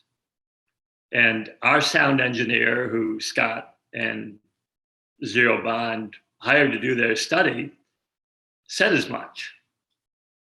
So what he's telling you folks is likely going to be at variance what he's been telling us. It's going to be very loud. Also, what the music issue was that even when the soundproof windows went in, there was an issue of the bass. So one of the kids in our building said she could feel her organs vibrate. I mean, it's that close. It's unfortunate for Scott. It's unfortunate for us. But the fact is, we are so close. And we have no other thing but to say it's going to be too loud. And the design has the layout on bond and close to us. Yeah. It's not on Broadway where it's already noisy. Yeah. No, it's on Broadway. At the very least, there should be a rethinking of the design of the rooftop. And as Michael McGuigan said, it is a rooftop. It's open air, right under our windows, 25 feet away. Okay, great. Thank you. Jennifer Murray. Hi, everybody. I am an owner and resident at 20 Bond, and I've definitely felt the room, so to speak, polarizing in the last many moments. I not super psyched about the idea of any outdoor activity, but I would just implore the board to consider really reducing the hours if you are going to approve this. I don't think, AM 12, I mean, I'd like to see something more like 9 o'clock on weekdays, 10 o'clock on weekends. If you're going to go ahead and offer this space up. The neighborhood I've owned and lived in this apartment for 10 years now. And of course, the neighborhood has changed radically in the time that I've been here, such as the nature of being in New York. But I do feel like, and I have participated in certain debates regarding other construction in the past here at these meetings. And I think that there have been certain changes that, of course, are part of life here in the city, but we have managed to preserve, to a large extent, a decent relationship between the residential concerns and the commercial entities. I know that's of concern to the board. It's certainly of concern to me. And noise is a big part of that. And so anyhow, in terms of, the most important issue, which we seem to be really honing in on as far as that being noise, I would like to see those hours reduced significantly if this is approved. And just in terms of outreach, I was not aware of this issue until relatively recently. The end of last week, I believe, is really when this came to my attention. So I'm not 100% sure how the outreach has happened. I'm really glad to be here, and I appreciate you hearing my thoughts on the issue, and look forward to your decision. Thank you. Thanks for coming. Ryan Howard.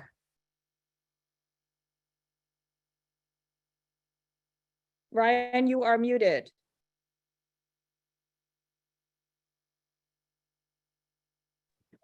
All right, can you hear me? Yep. So, big thank you to the board. I know this is, I run many boards and I know it's a hard and thankless job, so appreciate the time very much tonight. Just for context, I live across the street in 7 Bond. I bought the top floor unit 6CD about 6 months ago now. So I am actually on the same floor as where the roof deck will be. Like Clara, who's in the building as well, I received no outreach. I talked to a number of the residents on a daily basis. I don't think anyone else did. And so candidly, just not to be facetious or start a fight here, but I feel like this has been a bit gamed to get support. I feel like there's been some cherry picking as none of our residents were contacted to my knowledge. Obviously, there's a number of letters from Zero Bond members and the fan club of the owners. So we can't obviously audit who they reached out to, but my gut instinct is that the letter and obviously proponents on the call, Chris and Gil, look like they're members. To the issue at hand, again, I moved in about 6 months ago, and candidly, everyone, I was astonished at the noise. My unit was renovated about a decade ago. It has newer Pella windows in it, and the noise is a macro issue. Anyone that claims they don't hear it, in my opinion, is either deaf or a member.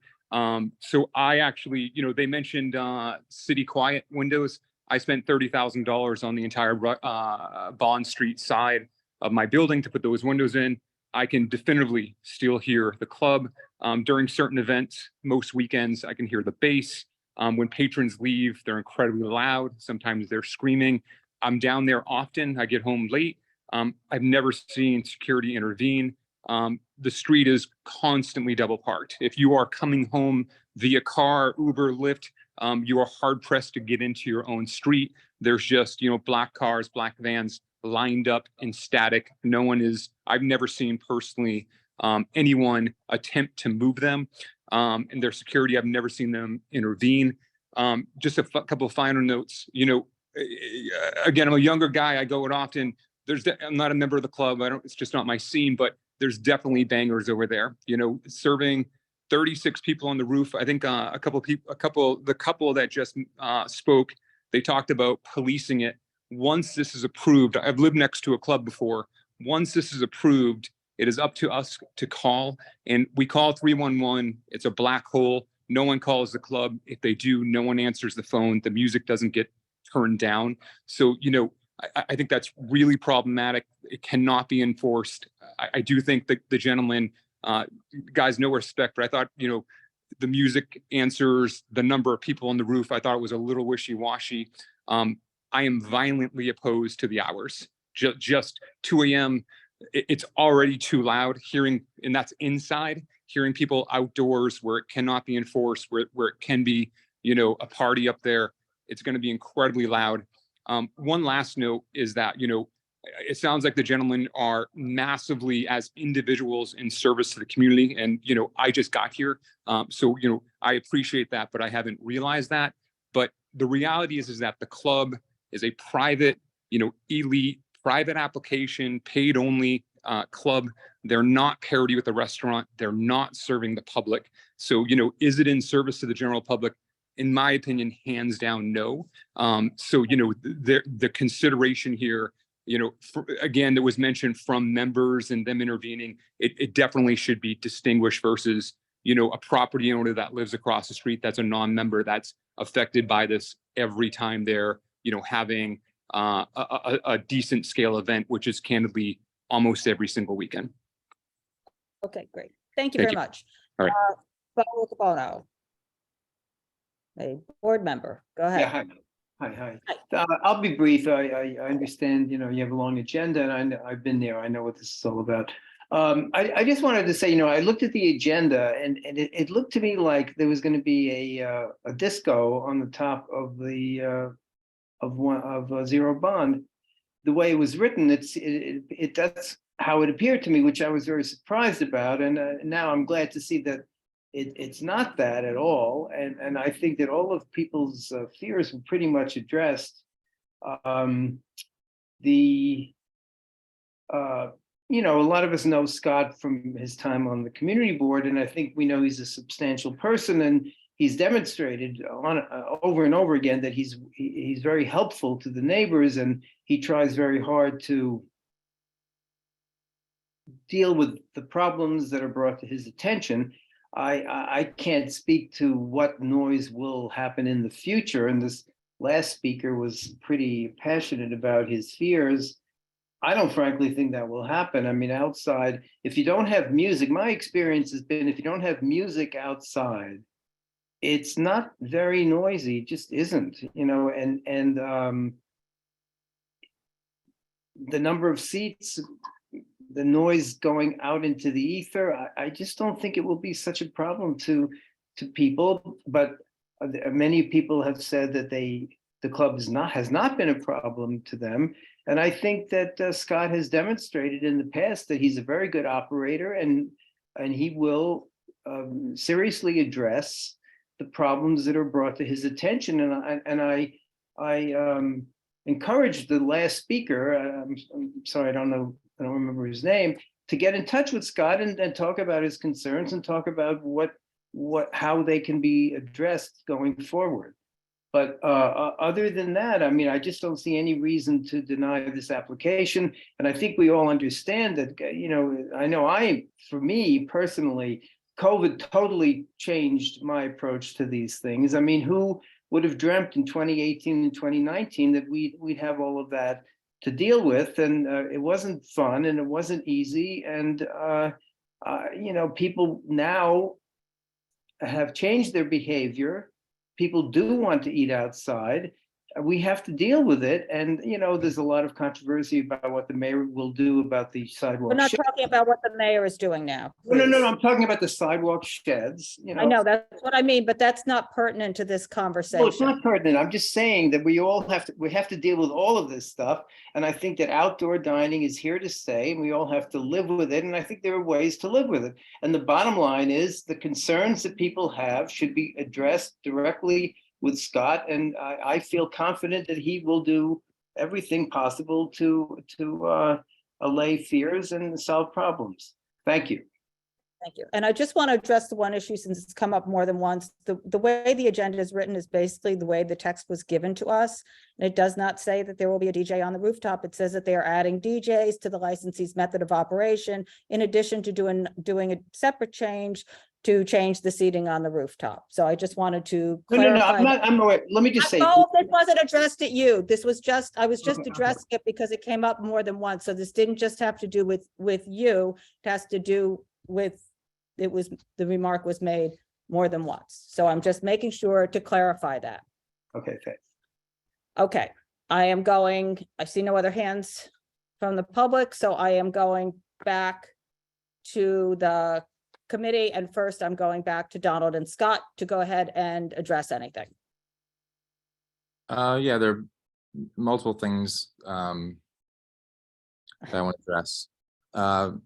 Number one, I'm on the street every day. Lots of people have my contact info. I have met and spoken to Bond many times to try and listen and try and work through issues. I've never had any other building or person ever contact me, including 7 Bond. Alyssa DeBrito, I believe is her name. There's multiple people in that building. I think she's the head of the board, maybe, that have my contact info. I've never been contacted. Some things don't make sense to me. Michael McGigan is nice. He's a neighbor. I mean, I have an email chain with every single tenant on that email from 2 Bond, and he's on the email chain, and they respond about this, and I gave them lots of information about it. Was it a month ago? No, I'm not sure exactly what my exact requirements are. I do postings, I reach out. I didn't cherry pick the outreach. I sent an email to all of them. And if you look in the letters, there's actually a past resident of 2 Bond that wrote a very supportive letter. And it's not because he's a member. And he even says that he lives in he lived in one of the apartments these people, one of the speakers said they live in. And he said that he never heard any noise inside. As far as music and hearing bass on 7 Bond, like I said, I've never heard complaints from 7 Bond. I don't even have bass speakers in my property. Back to 2 Bond, and I'll offer to 7 Bond. I offered to pay, and Al from Acoustalog, like, he's not my friend. He's very expensive. I offered to pay 2 Bond to do a sound test. I said, and I offered even an email, I can show it to anyone, that I would happily rent equipment I don't own to blast the music as loud as possible. Because the point is not to hear whether I create noise, it's really to figure out, can noise ever be heard in there? And I was very persistent about it, and they refused. And I still met with them and agreed to spend $22,000 on soundproof windows that, frankly, I've had a lot of experience in music and noise. I don't believe that it's at all possible that any noise is being heard there across an alleyway or across the street on 7 Bond. But the main thing is, I did as much outreach as I thought I could, and especially when it comes to 2 Bond, again, I'm happy to forward the email that Michael McGigan is on and every other tenant of 2 Bond saying, hey, this is what I'm going for. Here's the application. Here's the CB2 link. Let's discuss it. And we did on email. Okay. That's it, Scott? I just want, I don't want to cut you off. I just want to. I think so. It was a lot. It was a lot. No, I know. Donald, is there anything you wanted to add? No, just to, no, not that has not been said already. Okay, Bob, you've got your hand up. Yeah, I just wanted clarification. So in terms of the use of DJs, when the license was issued originally at the State Liquor Authority, is it correct that DJs were not permitted at 0 Bond? Don't recall if it was ordered. I do think that we said that we did not anticipate having DJs and we would not have DJs. Okay. And so how is it that you had DJs at the facility or at 0 Bond if it was not permitted to do so there by the State Liquor Authority?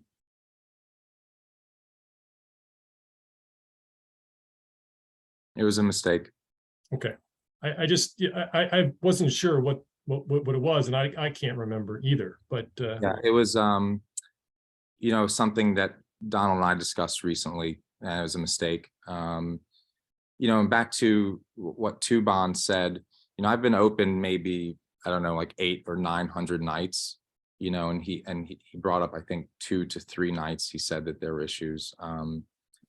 But I apologize. It was done very few times, and that's why I said to Donald, I want to add this on there just so everything is clear. Okay, and there's never been anything up there on that rooftop before, and I guess my question, it was brought up by a number of people, closing hours closer to 10 p.m. Is that something that would be considered by you, Scott, at least in terms of the rooftop? I think 10 p.m. would just be too early. I'm willing to work and figure out a resolution, but 10 is early. I mean, even it's just too early. It really limits what can be done.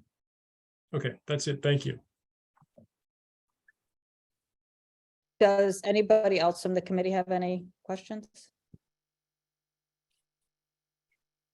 Okay, so I guess there are no subwoofers. Are there subwoofers? That was one other question I had. No. No. Okay. Okay, and so no to 10 p.m. on the outside. Anything for the inside? Would 12 and 1 on the inside be? I'm just trying to get some of these hours down on the.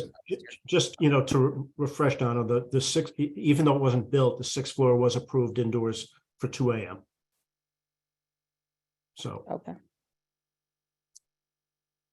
But just as a correction, that was with no operable windows or anything or doors to the exterior. Yes. Okay, and then the other issue is, will you be using the roof at all before it's entirely built out? In other words, will you be using the exterior if the interior enclosure part is not built, or this whole thing will get used once everything is built, screening is in, everything else? That's a good question. I hadn't thought of. I'm not sure I could use it. I mean, it's a pretty significant, there's like structural work. So I would not anticipate that being possible. So it would be the use of the roof in its, as it's being presented here, that's when it would be open. Yeah, there's a lot of work that still has to be done. So I wouldn't anticipate it being operable until everything is finished. Okay, and then the only thing I'm just gonna throw out there, Scott, is we did get a number of letters also about this application. And one thing that came up in many of them is the black cars outside the triple park and then nobody can get by. And I don't know what, I live in meatpacking, so I see this all the time here. They do not move, they just park. So anything you can do, I mean, a lot of people spoke about how you've worked with everybody on things. So I'm just letting you know, in case you didn't hear that from a number of people tonight, it's an issue, and it's part by nature of your private members club, and people expect their cars to wait and everything else. So it's not an easy one to solve. I understand that. But if you can figure out anything to get them to push along, I think it would make people happier. We have someone outside. We do a lot, understand we're not the only thing on the block. I got it. Yeah. I've been to Bond Street. I know you're not the only one. Yeah. I was going to say that I do feel confident that once those signs get changed, I mean, it's just a huge difference on what will occur. And I don't know why, I think it's been about 8 months since it was approved. So I don't know, if there's something that I could be doing to speed it along, I'm happy to do it. But I feel confident once that happens that this problem will be abated. Right. Dr. Smith. The community board and Shirley and the committee worked very closely with you on that. Is there something maybe that the transportation committee can do to help sort of with as far as getting an earlier as a decision about what you guys, the work you did to improve the parking on that street? Yeah, a lack of.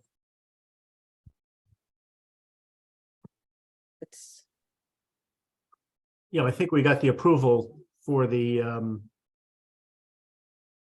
no, not the approval, but the support of the community board for the no standing zone. So I think that's something that we're pursuing. Yeah, I just thought.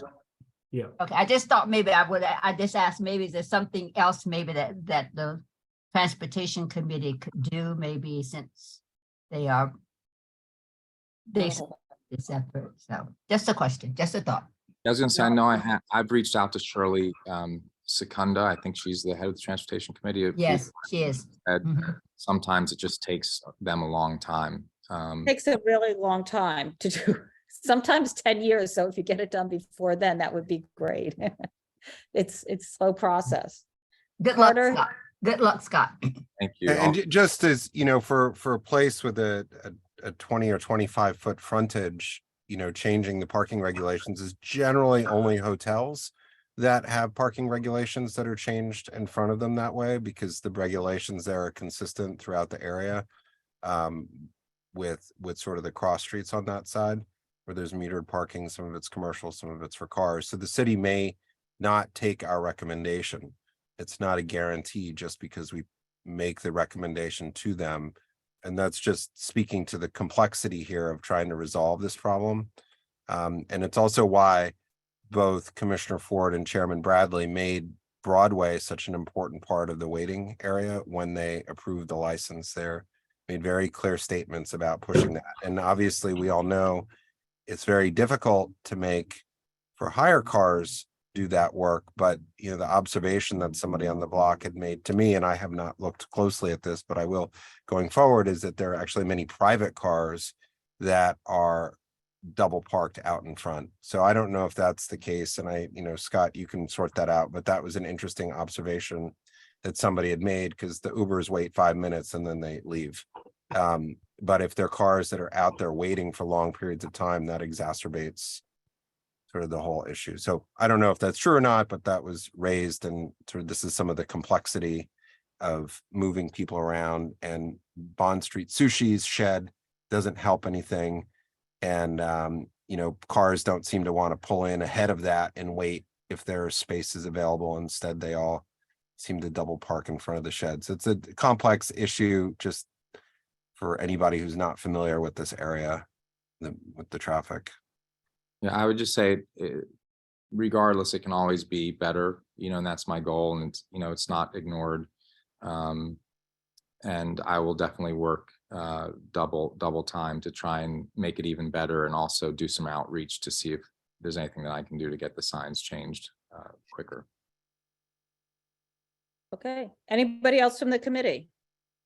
I think we are good. Thank you, Scott. Thank you, Donald. Thank you very much. Hey, everyone. Good night. Okay, the next application is going to be 45 Mercer Restaurant LLC, doing business as Galli at 45 Mercer. This is an on-premise for a restaurant with an alteration and change in method of operation. So if you could raise your hands.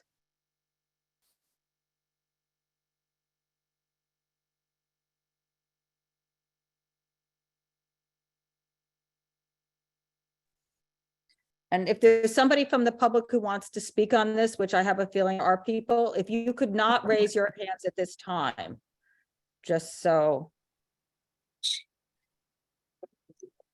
I know, okay, so. Hello to the So- committee. Okay, hello, so Michael, I know you, who is the other Michael that is signed in here? That looks like Kurt Hugel to me. Kurt is joining me. Okay, He's the so head that of Host maybe- Restaurant. Yeah, he's the head of And- Host Restaurant Group. Yep. And then, do you have anybody else with you? It looks like Louis Colazzo may be signed in as Paul McDade. Louis is our executive chef. Okay, let me Um, read, hang on one second. Can. That's me, I'm Louis- here. Okay, Yep. it's Louis, and what is the last name? Colazzo, Colazzo, Callo. Collazzo. Okay, great, thank you. And then is there anybody else? We had Paul McDade and Ronan Carter, but I believe we've I have lost Ronan them. Carter. No, I Oh, have there's Ronan. Carter. Let Good, me good. promote Yep, Ronan. great.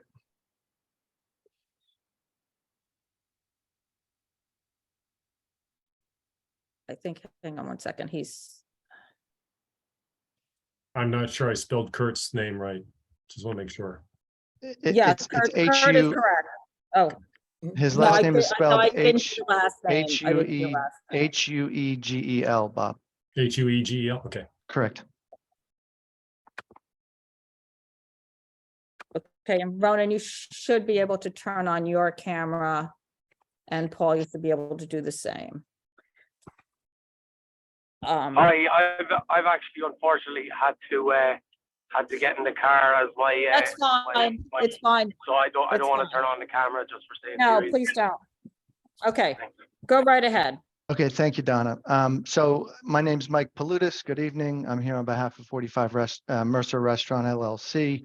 The business is currently licensed and doing business as Galli at 45 Mercer Street. As we just discovered, I'm joined by Kurt Hugel. Kurt owns Host Restaurants. And we have Ronan Carter, who's the director of operations, and Louis Colazzo, who was recently hired as a new executive chef. So before you this evening are two applications, one for permission to make alterations and a second application to change method of operation. So our client wishes to create a private dining area in the rear of the premises with an additional bar.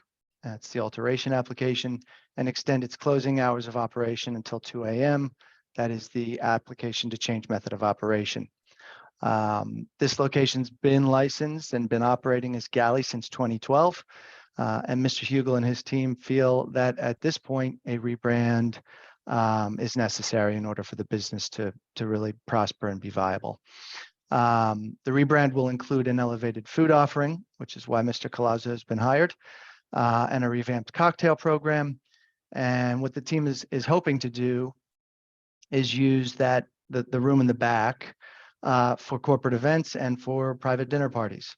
I do want to be clear, though, that when there are not corporate events or private dinner parties booked, there will be nights that room is open to the public. So it'll be used in both ways. The Host Restaurant Group portfolio is extensive. I apologize for getting the license history to you a little late, but I did send that to Donna and Bob earlier today.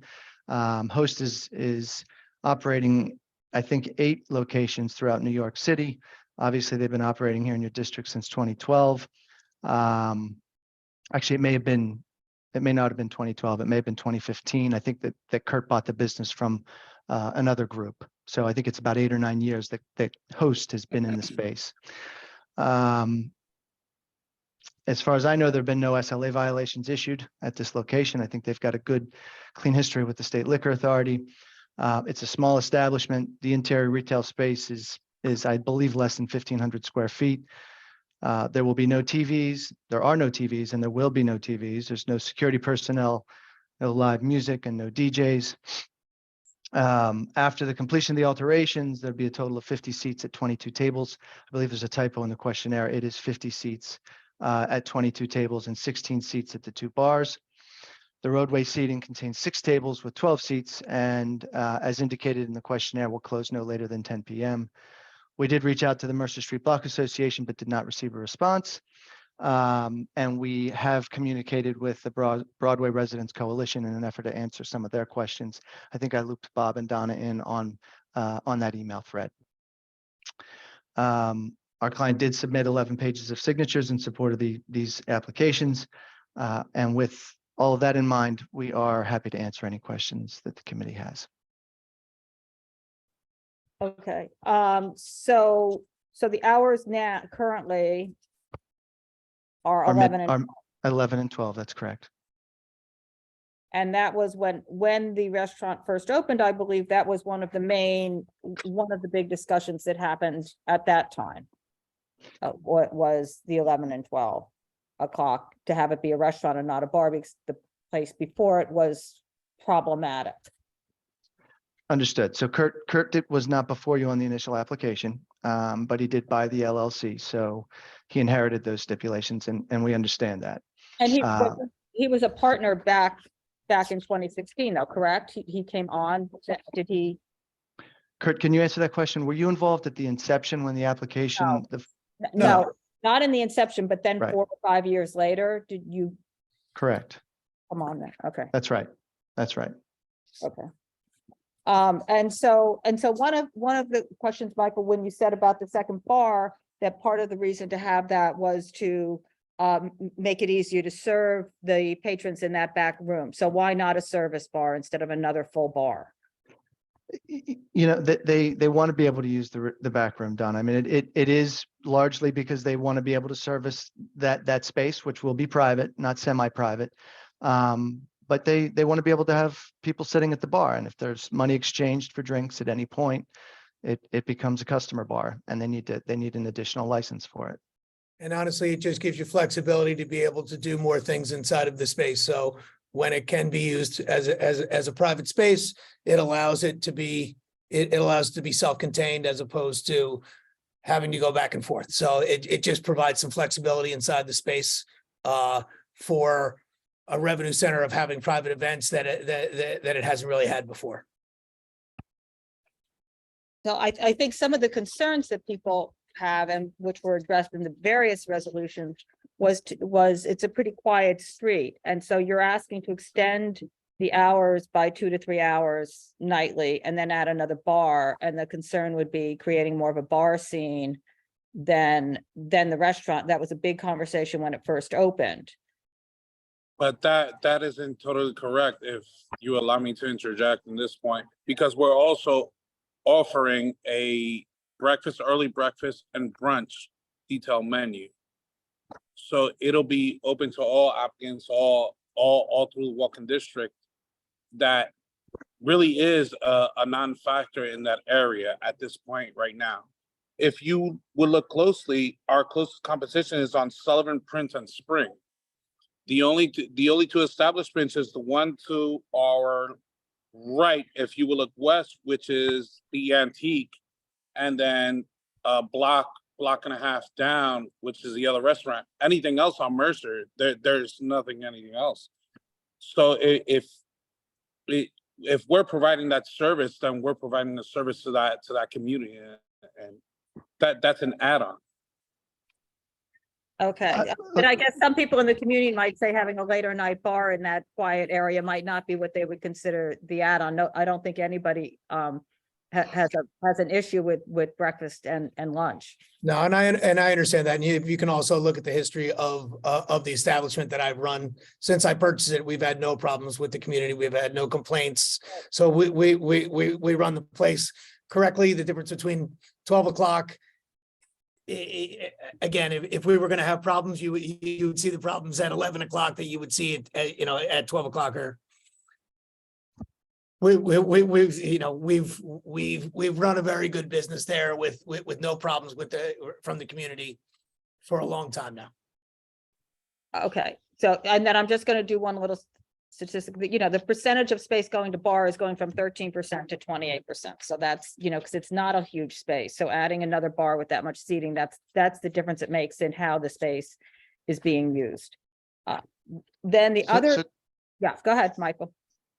Go ahead, Donna, sorry. No, if you have something to say on that one, go ahead, because I'm going to move.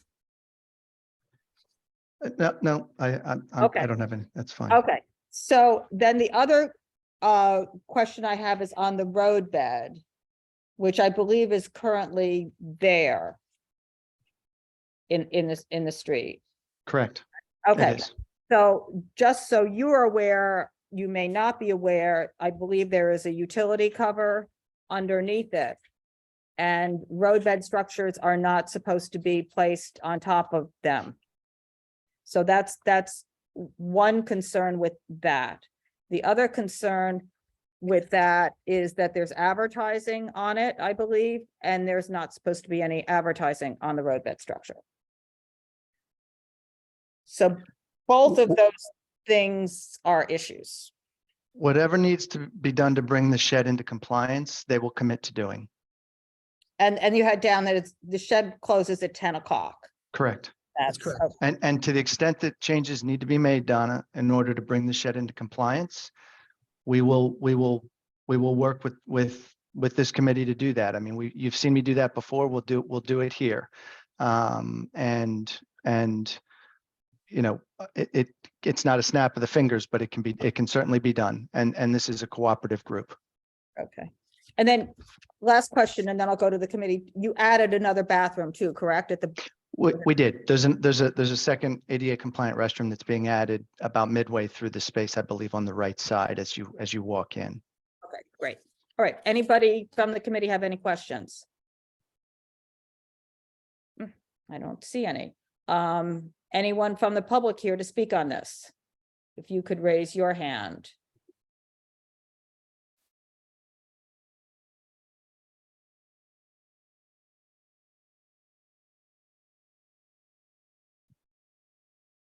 Allison, Lily, go right ahead. You can turn on your camera and unmute yourself. Hi, my name is Lily. I live at 46 Mercer, directly across from Galli. And I will say that this shed definitely does not close at 10 p.m. There are often people out there drinking. They have outdoor music that is piped all the time, even when there's people not outside, to entice people to come eat at their restaurant. So I would definitely say there's noise throughout the week. On weekends, more. There's often people outside drinking. Yeah, it's rowdy, and the noise carries directly into our apartment. And I have called numerous times to request that the music be turned off outside, and they just lower it. Okay, thank you. I have a C. Raul.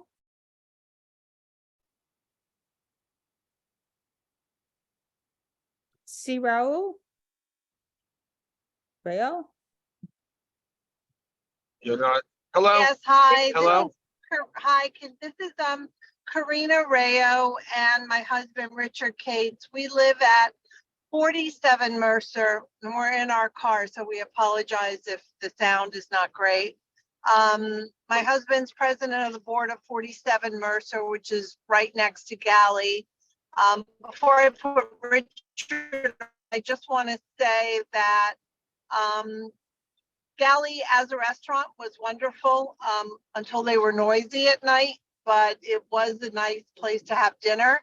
It is a small place. Adding another bar in there reduces the amount of seating, and now it's really just a bar. I do not want a bar on my street. It is a beautiful, quiet street in Soho. It should stay that way. I'm not happy with them wanting to open until 2 a.m. and the amount of garbage that that restaurant produces makes our street really a mess. And those sheds on the street are really a place where the rats live. And the former owners of Galli, Sean, I used to speak with, and another gentleman there, and they knew that the rats were living in the planters. And we worked hard to get rid of the planters so we get rid of the rats on Mercer Street. I'm not happy about this, but here's Richard. So I'm president of the board. We've been there for 26 years in that building. And it is a quiet residential street. There is nobody in my building that is in favor of this place staying open till 2 a.m. and basically, especially since it's converting into a bar. The restaurant itself was wonderful. We're quite happy to keep it there. It's been a restaurant for about probably 30 or 40 years before it was ever Galli. The restaurant right next to it, Antique Garage, is very compliant in the neighborhood. The owner is always there. The shed that they put up is actually, they invested some serious money in the shed that Antique Garage put up, and they put a wire mesh skirting the bottom so the rats don't live under the shed, which I do not think Galli has done yet. So just to let you know, we all, especially me, have a sizable amount of my net worth invested in my home, and to have a bar open next door will depreciate the value of all of our homes on that block And the quality of life. and the quality of life. So we're all against it. Let me just ask you, how many people are in your building? I mean, are you representing the building in Yes. addition to yourself? Okay, so Yes, how I many did. people? I sent an email survey and people basically said, no, we don't want that. There's only 6 residents in my building, Okay. 1 per floor. Okay, gotcha. Thank you very much. Okay, thank you. very much. Pete Davies? Hi, yeah, thank you. Yes, I'm here for myself and also for Broadway Residents Coalition, and thank you, I meant Mike. to tell about the music as well. I could put that. Hang on. Go ahead, Pete. Yeah, sorry, for the good info you sent us. You know, the concern that's been expressed by the immediate neighbors is that despite what's been said by the applicant and their representative, that problems at midnight are the same as problems at 2 a.m. We just know that's not correct. And changing the method of operation to a later night pretty much shows that the business plan is to bring more folks into the neighborhood later at night, which means black cars, et cetera, on that street. And especially with the non-compliant shed at the curb, which also blocks the placing of garbage at the curb in front of their own space, creates where do the people get in and out? That becomes something that happens in front of a neighboring building or across the street. So anyway, I have not heard from anyone in the neighborhood who is in support of this change of method of operation, either the addition of the bar or the later hours, and compliance on the shed. I believe that Mr. Heugel, he's been owner since well before any of this outdoor dining went into effect. So he should have been aware of the restrictive things the city put in place. And no music outside, no covering, utility covers, no seating up against the building in front of a standpipe, doors not open, which I believe was agreed to in the past. So I think the committee should stand against this. Thank you very much. Thank you. Lawrence Kaplan is.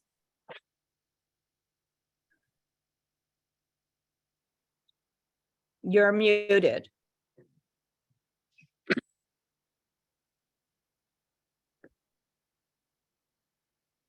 Can you unmute yourself? We can't hear you.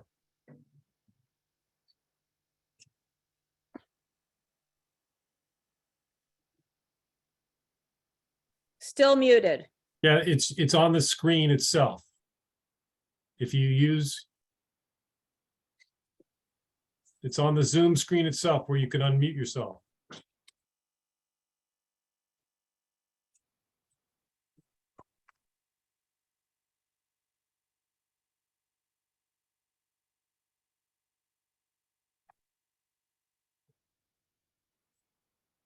All right.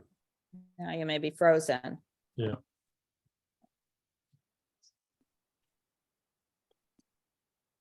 All right, well, we Okay, can maybe give her a chance to come back. Yeah. And raise her hand. Ms. Kaplan, if you can hear us, why don't you restart your Zoom and then try to raise your hand, and we'll try to bring you up a little later. Okay, is there anybody else from the public on this application? And I will bring her back up. She gets on. Okay, anybody from the committee have anything? Yeah, I Go do. back. Should I let them address the issues first, or? Yes, of course. I'm sorry. Go right ahead. Thank you, Donna. So I hear everyone's concerns. I do want to emphasize that this is still going to be a restaurant. It's still going to do a breakfast service. It's still going to have a full dinner service. They do have flexibility on the hours, particularly at the beginning of the week, from Sunday to Wednesday. So there's a discussion to be had here. Look, if this were being filed as a new application, which it isn't, because it's just less convenient to do that. But if it were being filed as a new application, it would not be subject to the 500-foot rule.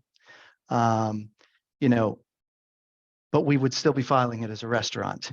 Despite that fact, we would still be filing it as a restaurant because it is going to be a restaurant.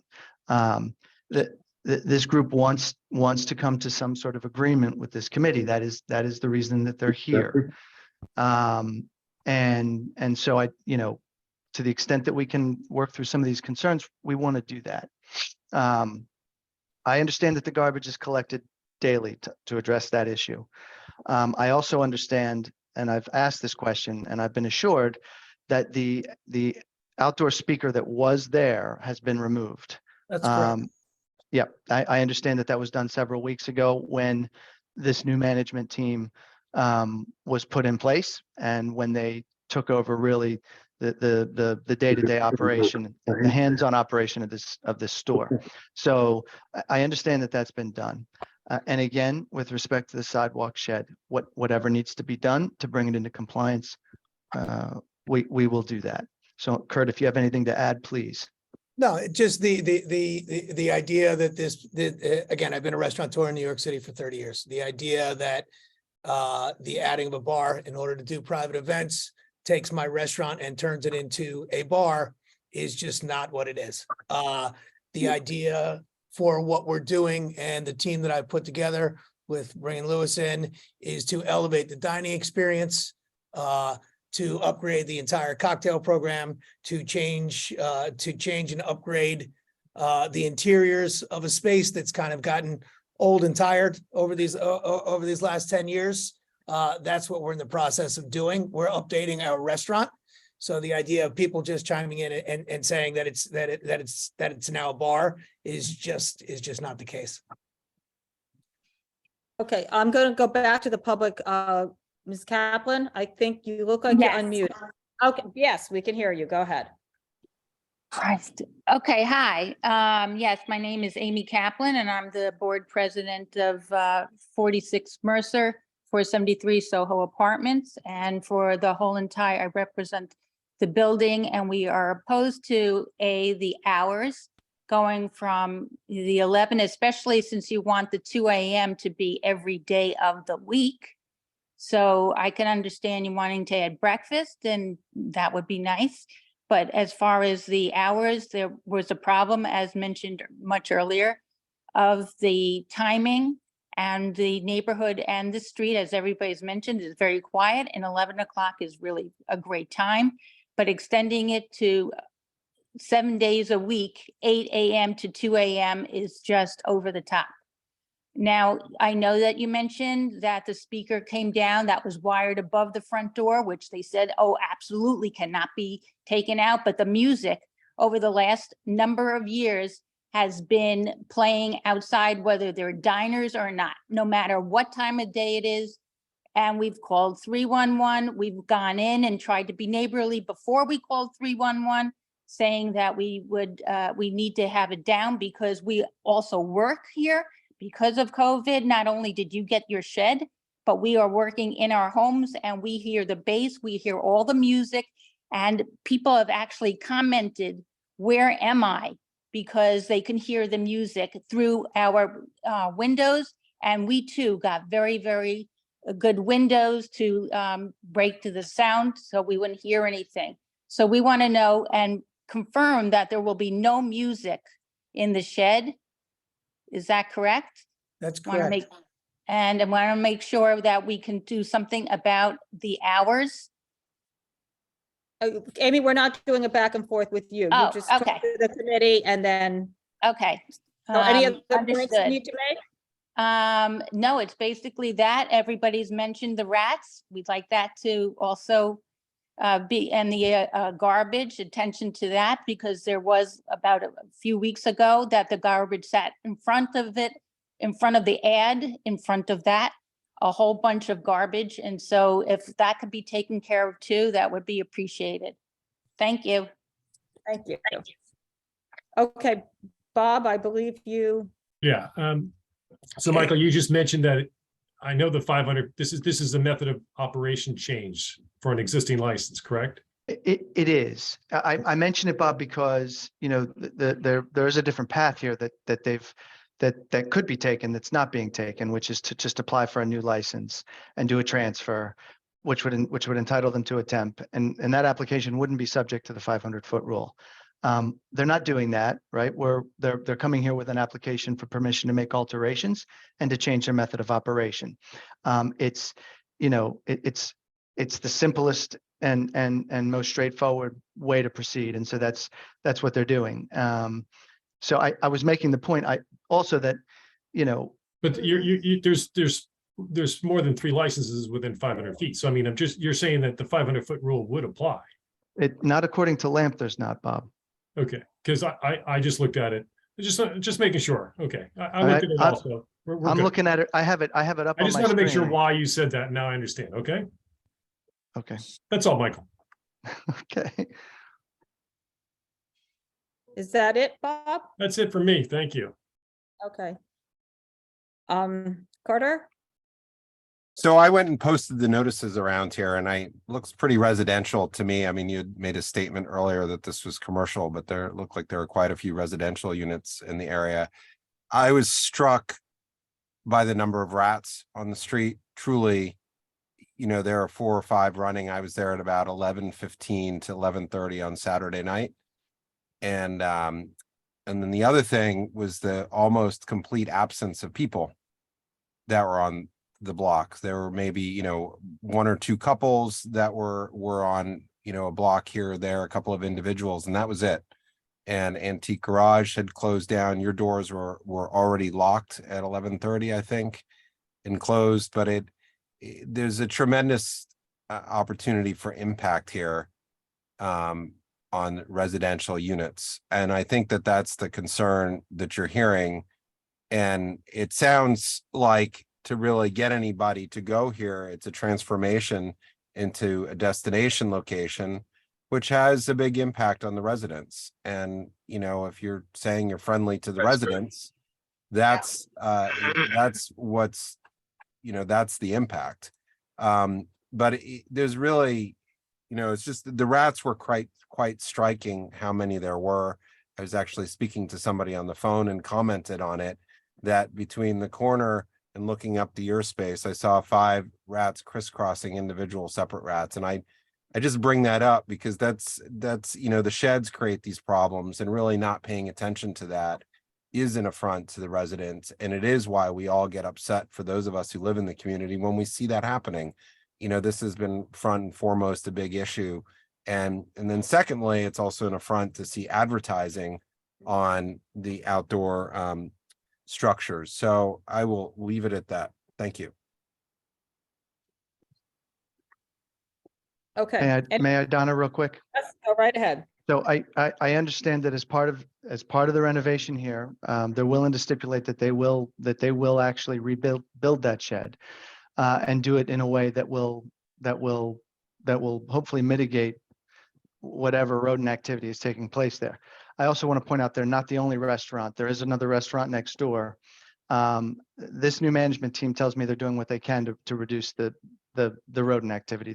That's in their best interests as It's well. of course what obviously. we want to do. Right, because they're running a restaurant, and when customers come and there are rats outside, that's not good for their business either. So they are working to take care of that problem. And again, just to address Carter's, there is some flexibility on hours. So let's, you know, to the extent that there is an appetite to work out some sort of agreement here, we'd like to discuss that. Just to clarify though, nobody's saying sheds are going to be allowed going forward. So, you know, it's some other component, but everybody's been fairly clear that sheds are not allowed. It will be, you know, some variance when the rules come out of a platform or something, but not the sheds. So I don't know how you can rebuild the shed over a manhole cover now. That would only be good for a very limited number of months.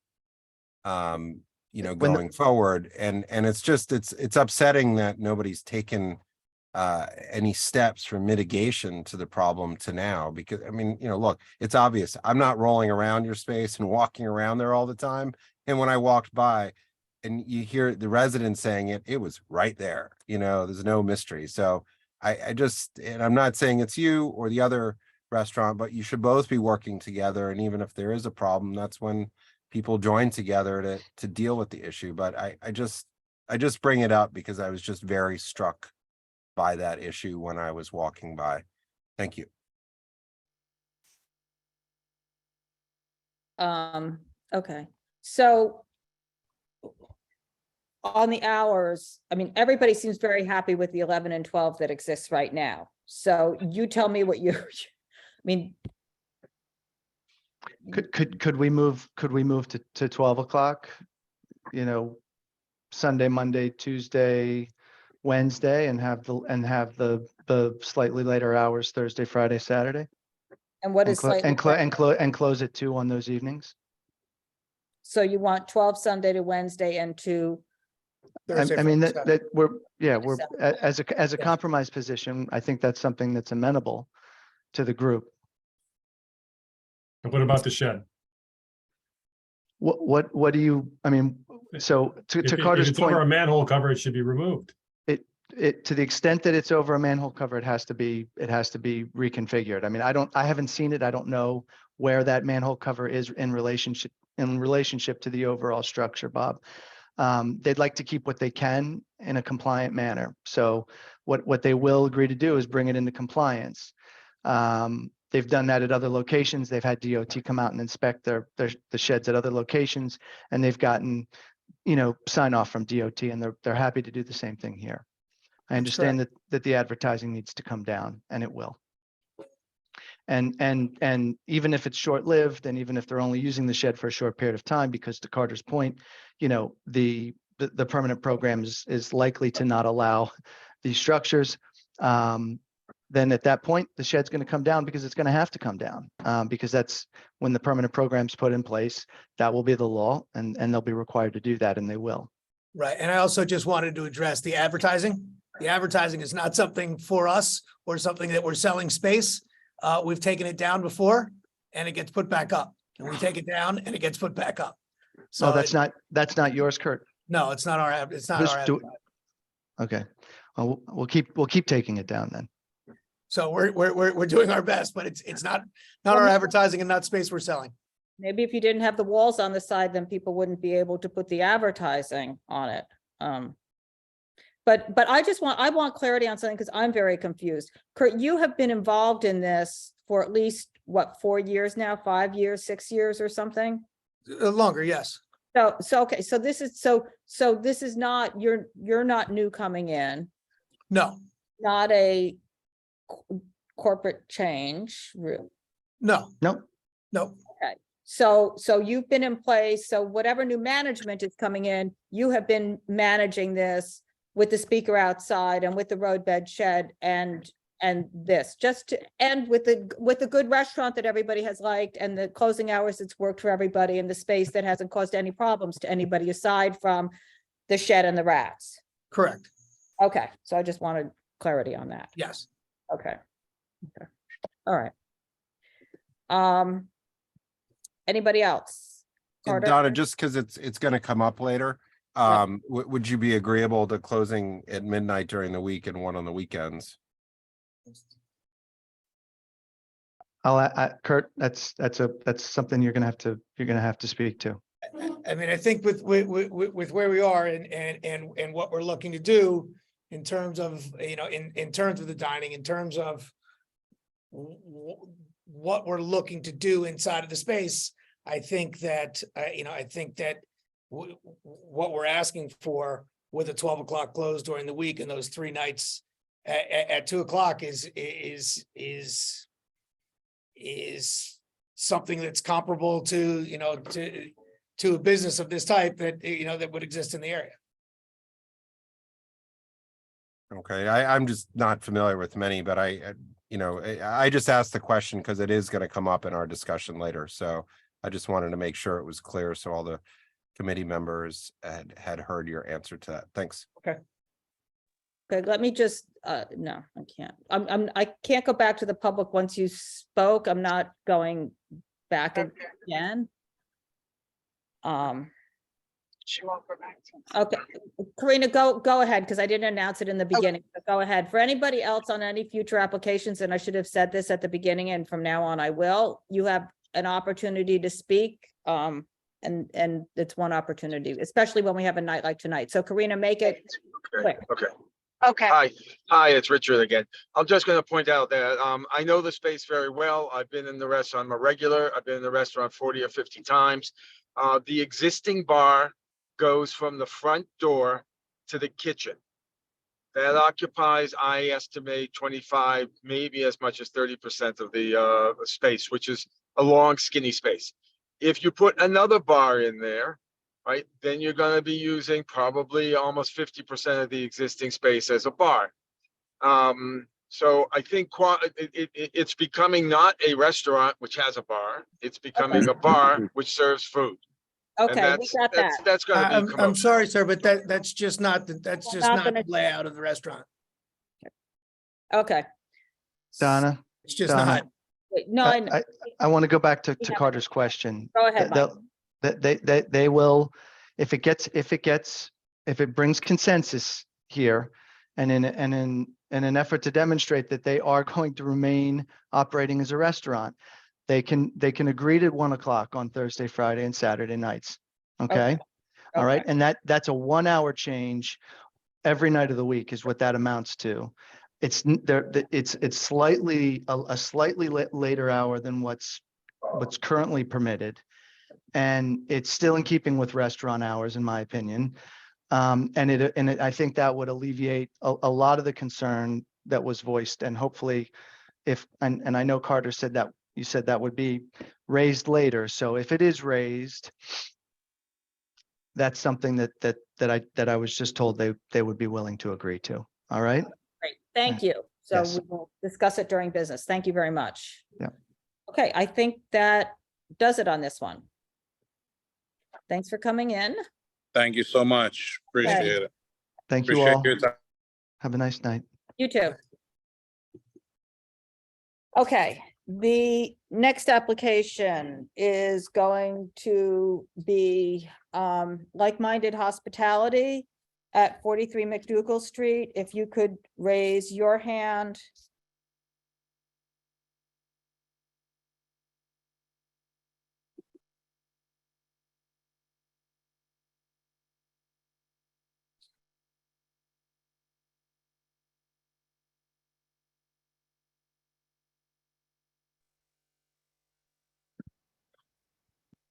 Okay, Mr. Flynn.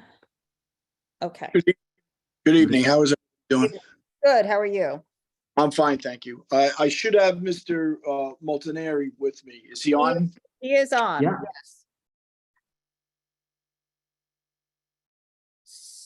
So go right ahead.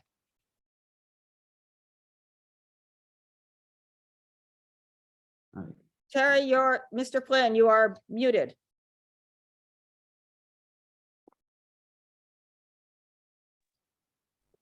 Can you hear me now? Yes, I can't Okay. see you, but I can hear you. Okay, now you're back. Go ahead. Okay. All right, my name is Terry Flynn. I'm the attorney for the applicant. This application is for a beer and wine license at 43 MacDougal Street. It's actually a transfer from the existing license.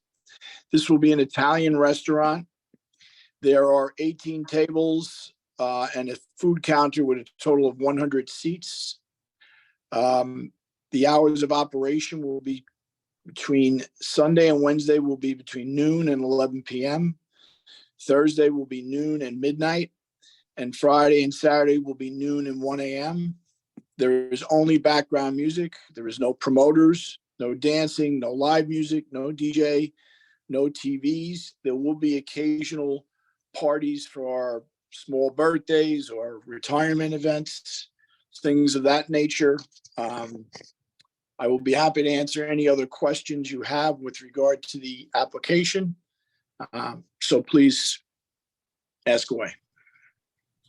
Okay. So there are multiple doors. This is being operated as one space, correct? Yes, this will be operated as one space. Yes, absolutely. And the main entrance is where? Hold on. Let me get this.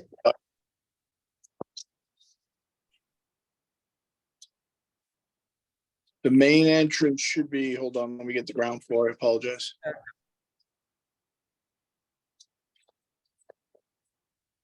It should be on MacDougal Street. Okay, that's what I want. And I mean, just a little bit about the history here. Okay, well, anyway, I'll just keep going. Okay, so the door that is, the two doors on King are just for emergency egress? Yes. They should be for egress only, yes. Okay, and you're willing to stipulate to that? Yes, And so when people go downstairs, they're going downstairs only from the interior? yes, from the Of the interior. Yes, the interior staircase.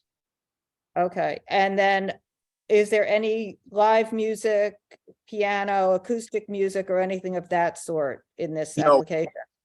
Recorded background music only. There is no live, no DJ, no dancing, no TVs.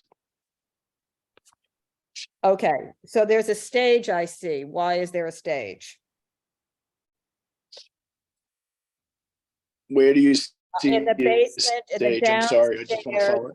in the downstairs on the western side of the building, behind the staircase, there's a large communal table with something that says up, so it looks like a step up with a large communal table. That's a step up with a large communal table. There's no use as a stage or anything else. That's going to be used now as a large communal table for dining. Okay, and then are you applying for a place of assembly permit because now this seating is 100 and not this? They will have, even though it's spread between 2 floors, they'll have to apply for an occupancy that's more than 74. Okay. So I am just going to go through the history briefly because the other principal who is not here tonight has been operating this, and she agreed to come back to us with another application in the fall that she had for 357 West Broadway. And part of that was to come back and rectify some of the problems with this place. Because when she originally came before us, I think back in 2018 for this establishment, it was supposed to be operated as one business. There was not supposed to be any live music and there weren't supposed to be performances. So that's why I'm asking all these questions. She signed stipulations saying there would not be any of that. And I just want to make sure that anything that we are signing now, that it's going to be adhered to this time, as opposed to what went on last time. Yeah, she admitted last time that she had made the error and mistake. Getting a new partnership with the new applicants here and turning this into a full Italian restaurant was to resolve that issue and not have any of the problems that you have with the other operation, and to turn this truly into the restaurant it is with the operation that you see before you and those stipulations. Good. I appreciate that. Yeah. No. Then the other question and concern I have is the roadbed. Okay. So there's currently a roadbed out there, and it's very much not compliant. We'll stipulate to make sure that it's compliant. And if you can't make it compliant, it'll have to be removed. Right. Okay. I mean, it doesn't have the protective barriers. It's too close to the corner. It's supposed to be 8 feet away. It's only supposed to be 8 feet wide. They're gonna have to. Just to finish, I just don't understand why anybody is putting in a roadbed at this point with a structure like that when this is at the end of the program. It's a new establishment, and so they realize they have to. I wonder if they would consider having that roadbed leave until the premises, because by the time you correct this, it needs to be redone. Well, here's the situation that the new people are in. Here's the situation. If they agree to have some form of roadbed, not enclosed, whatever it is, they want to be able to have it, but they want to make sure it's done to code and that it's legal. So what we can easily stipulate to is that we will make sure the roadbed is brought into compliance, or that it will be removed if it cannot be. And what are the hours on the roadbed? I believe the roadbed closes at 10 p.m.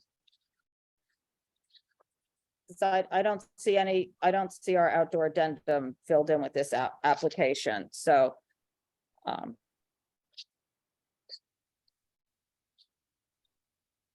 okay, Bob. Yeah, Terry, the roadbed is sitting on the sidewalk. Okay, I've never seen it, but go ahead. Okay, so it's partially on the sidewalk. We have pictures of it. There's trash all over the place.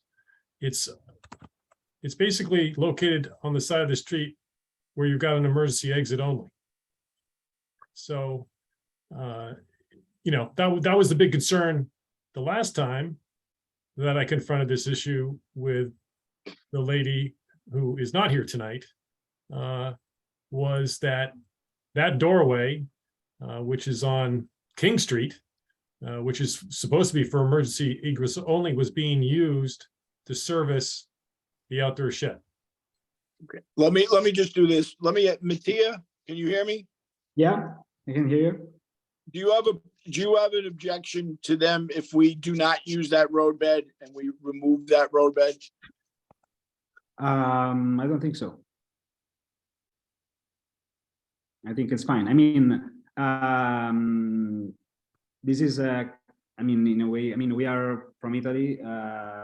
Our place in Italy is called Roscioli. We are, I mean, doing something new. We own restaurants in Rome, and so, I mean, this is a new business for us. So, I mean, we are happy to join this community and respect the rules. So, Okay, so you have no problem if we agree that that'll be removed.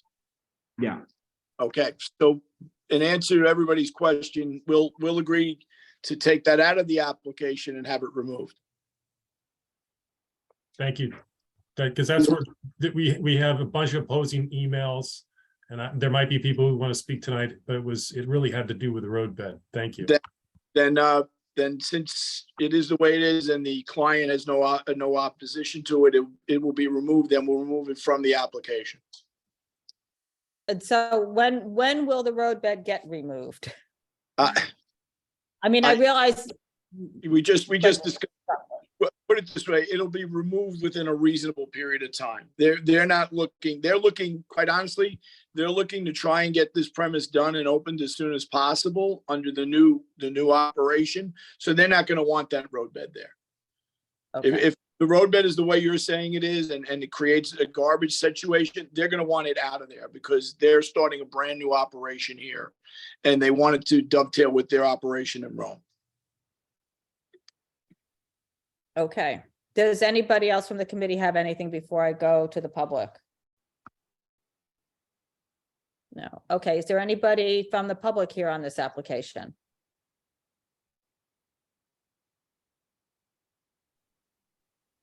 I don't see anybody. Dr. Smith. I just wanted to say hello to Terrence before he leaves. How are you? Good, doctor. How are you? Good to see you. Good to see you. Thank you, Donna, for allowing me. Thank you. Okay, I think. Donna, one quick question. Mhm. What's a reasonable time frame? Carter, if I'm going to sit here, I don't know what a reasonable. No, I mean, 30, 60 days. I mean, what do we? I would say surely within 60 days because they're going to look to open operation as soon as possible. Okay. Okay. It's just hard to leave it open-ended because that'll. I agree, but it's also very difficult for me to tell you when it's going to take because they have to hire somebody to take it apart and pull everything away and get it out of there because that's not like they can pull it apart and leave the garbage right there on the street. They got to cart it out. That's why I was asking. I know. And that's why it's difficult for me to give you an honest answer at this point in time, other than an estimate of, let's say, the 60 days. Great. Okay. Thank you. Good luck. Thank you. Very nice. Have a good night. Good night. Okay. The next application is going to be, let's see, Meal W Corporation, 126 MacDougal. If you are here, please raise your hand. 126 MacDougal. Okay, I will call that again at the end. And move on to the next one, which will be L Pride 83-85 MacDougal. You could raise your hand.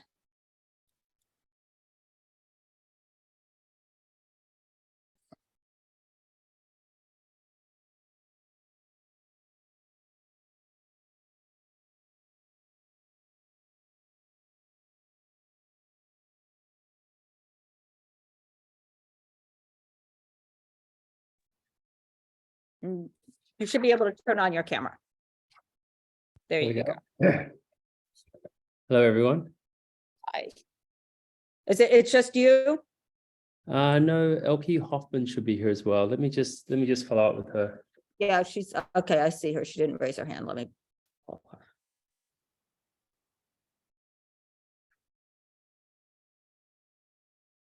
I just emailed her, so hopefully she'll. Okay, yep, she's coming on now. Okay.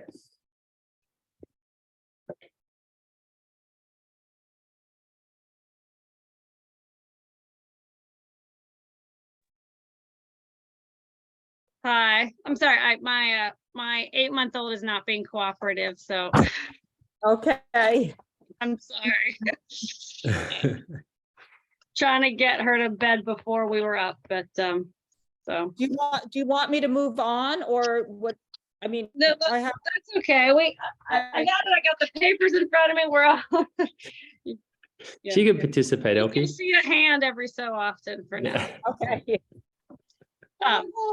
Yeah, so this is with me is Lyndon. This is an application for the location that's next to the current Dante at 85 MacDougal Street. I'm taking over the existing location there. And this is an extension of Dante. I'm sorry. Sweet. I'm sorry. Like I can yeah, talk, LP, if you'd pretty like. good. You know, it's an extension of the Dante that's been there for a very long, I don't know, well, over 100 years, but with Lyndon since 2016. It's a small location. The proposed occupancy is a maximum of 40. It's a very small space. There's not a full stand-up bar. Hold on, I just lost you. No, you're here. Oh, we're here. Okay.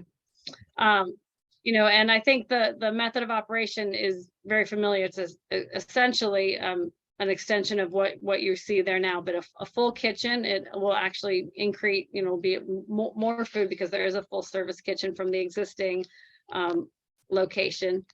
It's been licensed. Again, no actual bar, a total of 16 table seats indoors. With the closing comparable to Dante, closing at 2 a.m. across the board is the proposal. Okay, and then there's sidewalk roadbed seating is being asked for? Correct.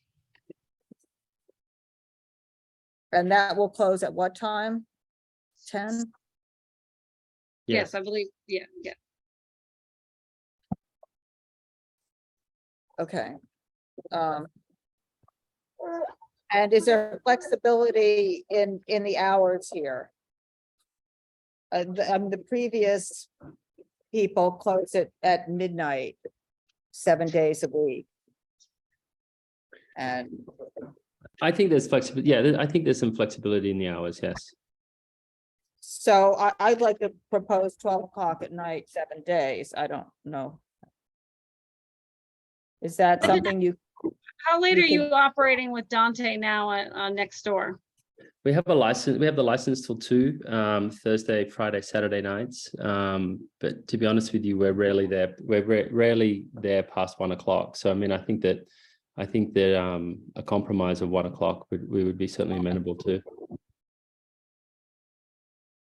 I'm just gonna say it's a jam-packed street there with the roadbeds and things, and what this does is just extend your operation just down further, that where there wasn't something, open late at night. So this just extends the late night noise, which is the one that most impacts all the residents there until later in the evening. But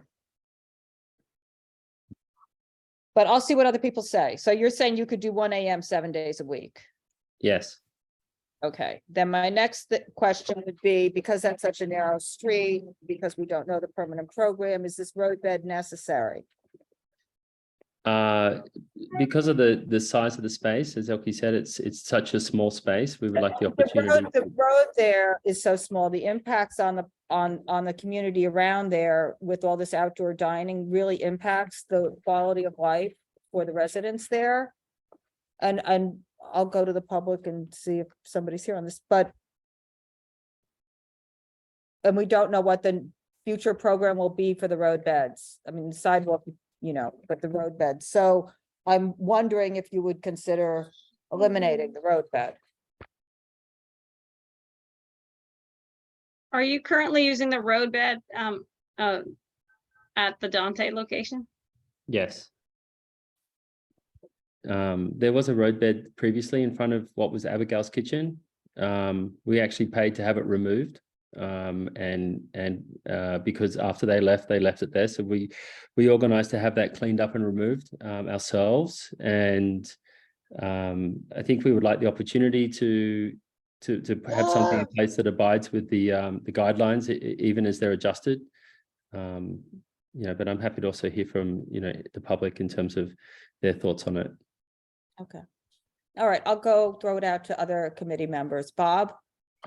Yeah, no, I think the discussion has already started, but the concept of at this point in time, when the pandemic is essentially over, that we're going to build a roadbed structure in the roadway. There's just so much opposition to structures. And on this particular block, I mean, this is one of the more saturated, this is probably the most saturated area in our community board with regards to liquor licenses in general. So I'm just saying this is an independent license application. I understand next door, right? I guess I don't want to try to even think about comparing the two, but rather compare this with the one that was there before. And yes, the Abigail, the kitchen was subject to the pandemic. So yes, I guess it made sense that there was one there. But it just, I wish you would rethink that. The roadbed, I appreciate the consideration. I just think that what you have to understand from our vantage point, at least from my vantage point, is that this is one of the most saturated liquor licenses area in our entire community board. And when we're talking about within 700 feet, we're talking 80, 90 licenses. We will consider it. I mean, the reality as well is that storefront is small, and I think the previous roadbed that was there probably only had about, I think 4 tables or something. So anyway, I'm open to considering it. Anybody else from the committee? Carter? Yeah, I was just gonna say, my memory when Abigail came to us to get the full liquor license in the first place was to supplement her teaching classes there for cooking, I believe. And at that time, that was the only reason that we considered it, because she was very firm in continuing that model. And that's why her hours were earlier, because, for the same reasons Bob had said, which is pulling MacDougal Street further south with later operating hours. And, the character of MacDougal Street south of Bleecker is significantly different.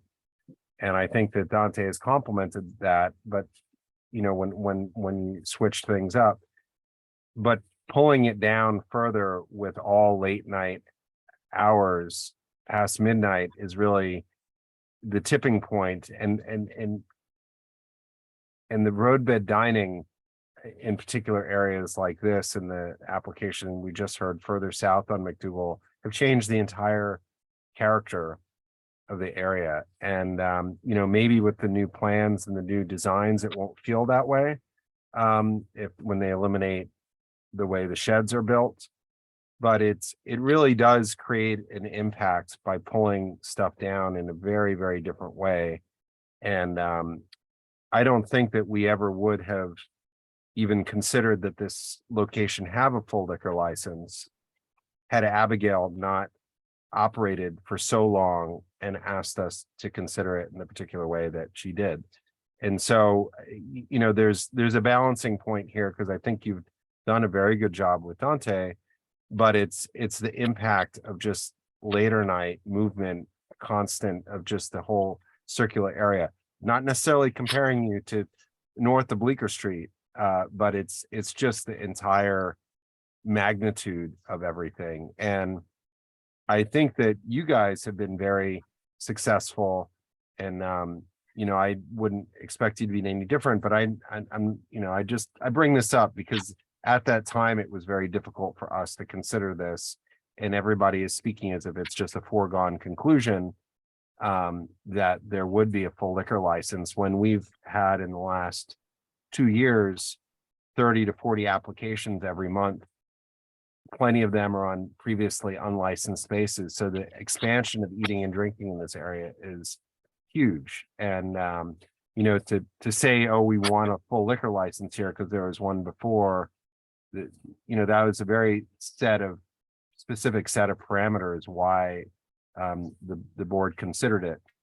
Second, you know, is another point in doing research for this. This is also the first office of Community Board 2 when Community Board 2 was created, was in this location at this spot. Just throw that out there as a little trivia. We'd be happy to host you moving forward in that spot as well. A lot of the concept we're doing here is actually inspired by what Abigail was doing. That's why there's only a small dispensary bar. There's no seating at the bar, and we want to be able to do cooking demonstrations and you know, small cookbook launches and things like that, which we get a lot of inquiries for. And Abigail actually ran a very successful business off the back of for many years.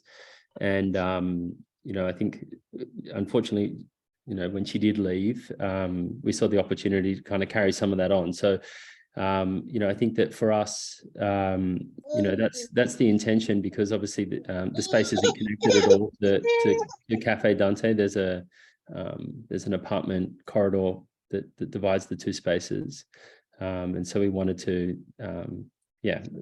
put a new kitchen in there and be able to kind of utilize the space for that kind of style of thing. You know, we have our own cookbook coming out in the fall, and so, you know, we wanted to try to bring in and use that space for kind of those type of events. So it's I understand your point about the hours and also that block. I would also say that that block has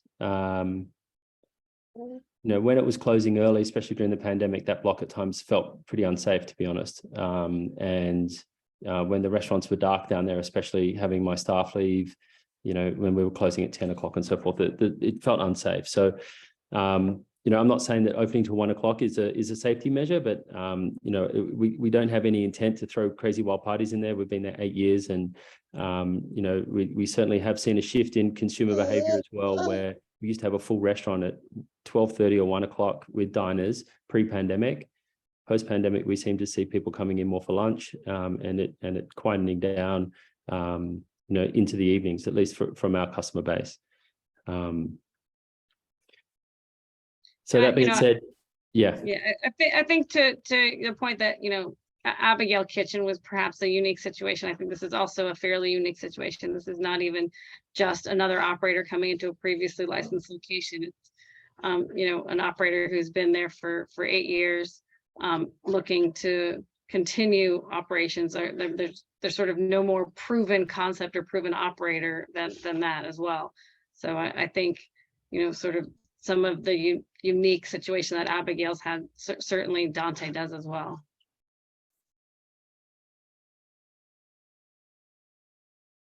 Okay. Let me go to see anybody else from the committee right now. Okay, let me go to the public. Bo. If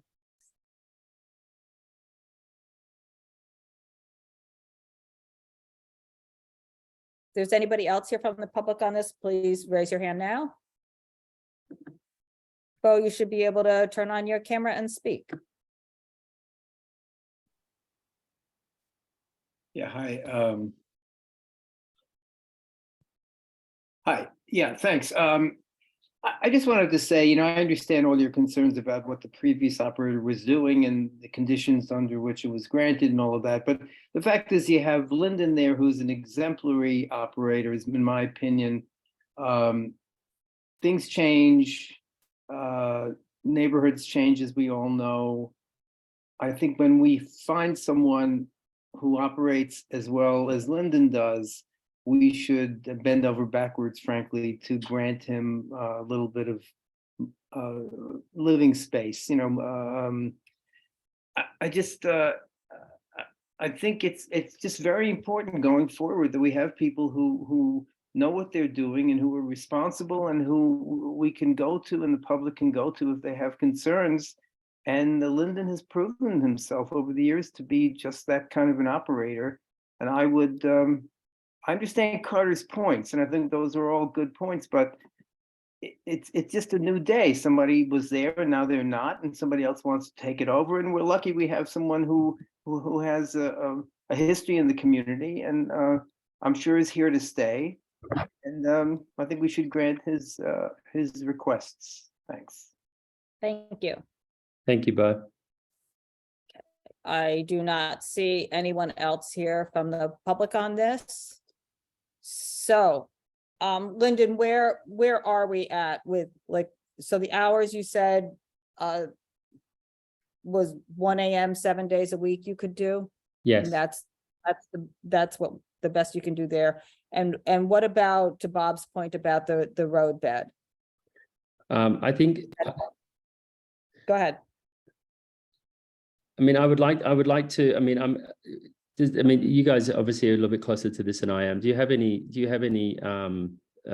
knowledge or perceived kind of timeline on when those new guidelines might be established? No. No. What I will say, you can always come back. I mean, just, if you're not doing,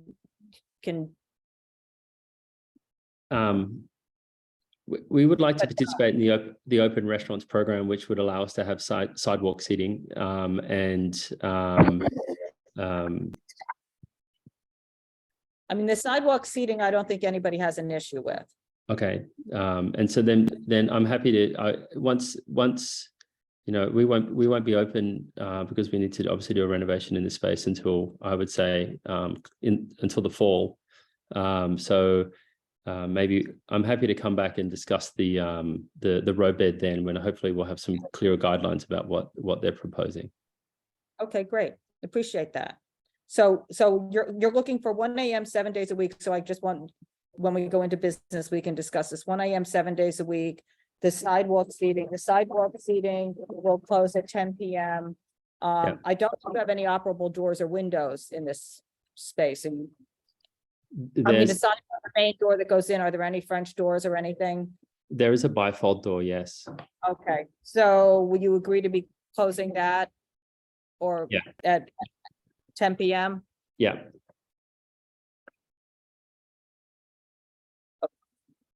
All right, I think that, did anybody else have anything? Okay, thank you very much. All right, thank you. Okay, I think we put the little baby to bed. I keep trying. Have a good night. Thank you. Good night. Okay, the next application is going to be Gucci Osteria at 375 West Broadway. You could raise your hand.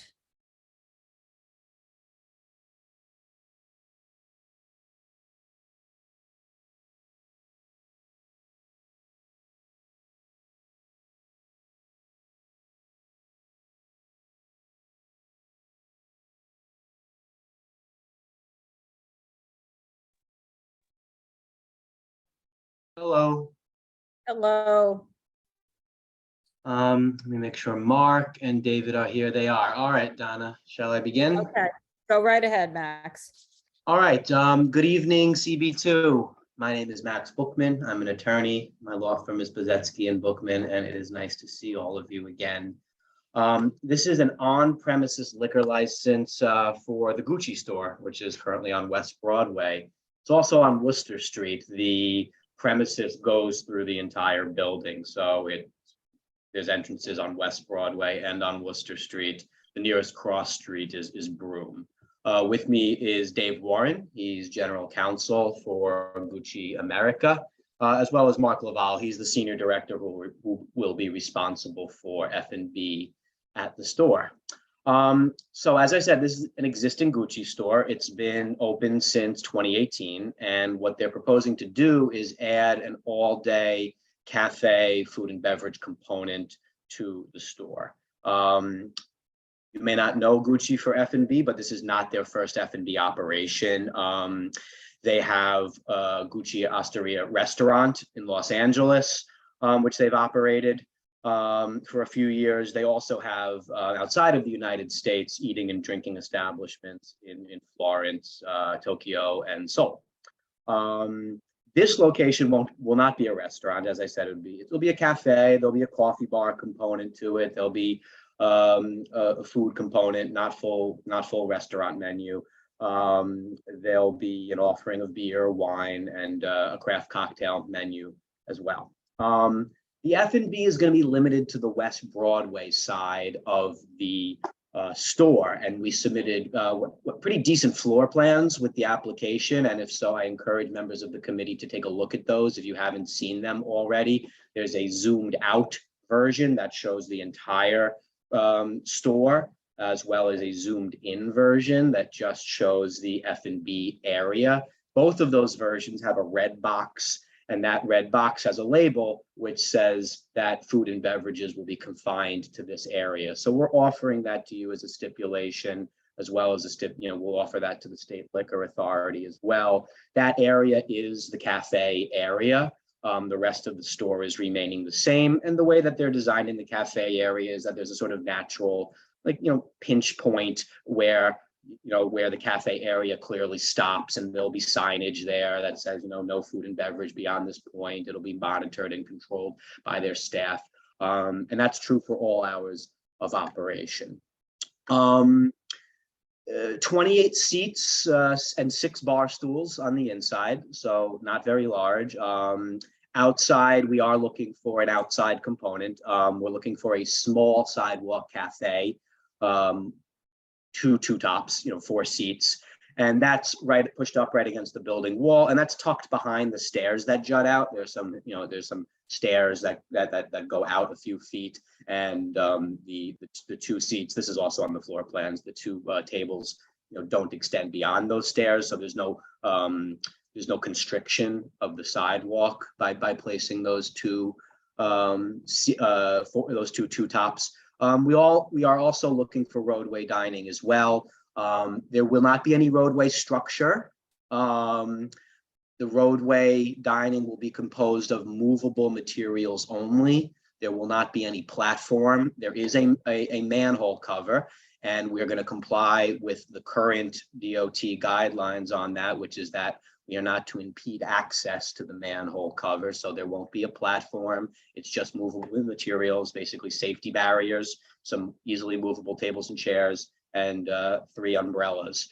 There's been a lot of talk tonight about the potential new program. Obviously, nothing is a law just yet, but to the extent that there is a new program that gets enacted into law, obviously they'll have to comply with the requirements of that program. But what we've proposed here tonight, we hope and expect is aligned with what the new program is shaping up to be. 10 p.m. closing, 7 days a week, mainly background music. We did check off DJ and live music. That's only for if they're doing a private event. They would only do private events for themselves. This is not a place where you could book your own private function at. There is a retail store component to this, and so they may, as they've done, occasionally have product launches or things of that nature, where in the F&B area only, they may have a private event where there's alcoholic beverages consumed, and so they want to be able to have the opportunity for a DJ or live music for that. Live music would not be amplified. DJ would be background level only. There's no separate sound system. It's just a normal little, retail store sound system. The only tenant above us is a commercial tenant. No one lives directly above us. Lastly, in terms of outreach, we conducted a Zoom meeting. We promoted it with 47 posters that we posted all across West Broadway and Worcester Streets, up and down the block. They put it on mailboxes, lampposts, doors. There was a QR code that you could scan to get access to the Zoom meeting. The meeting was held a week ago.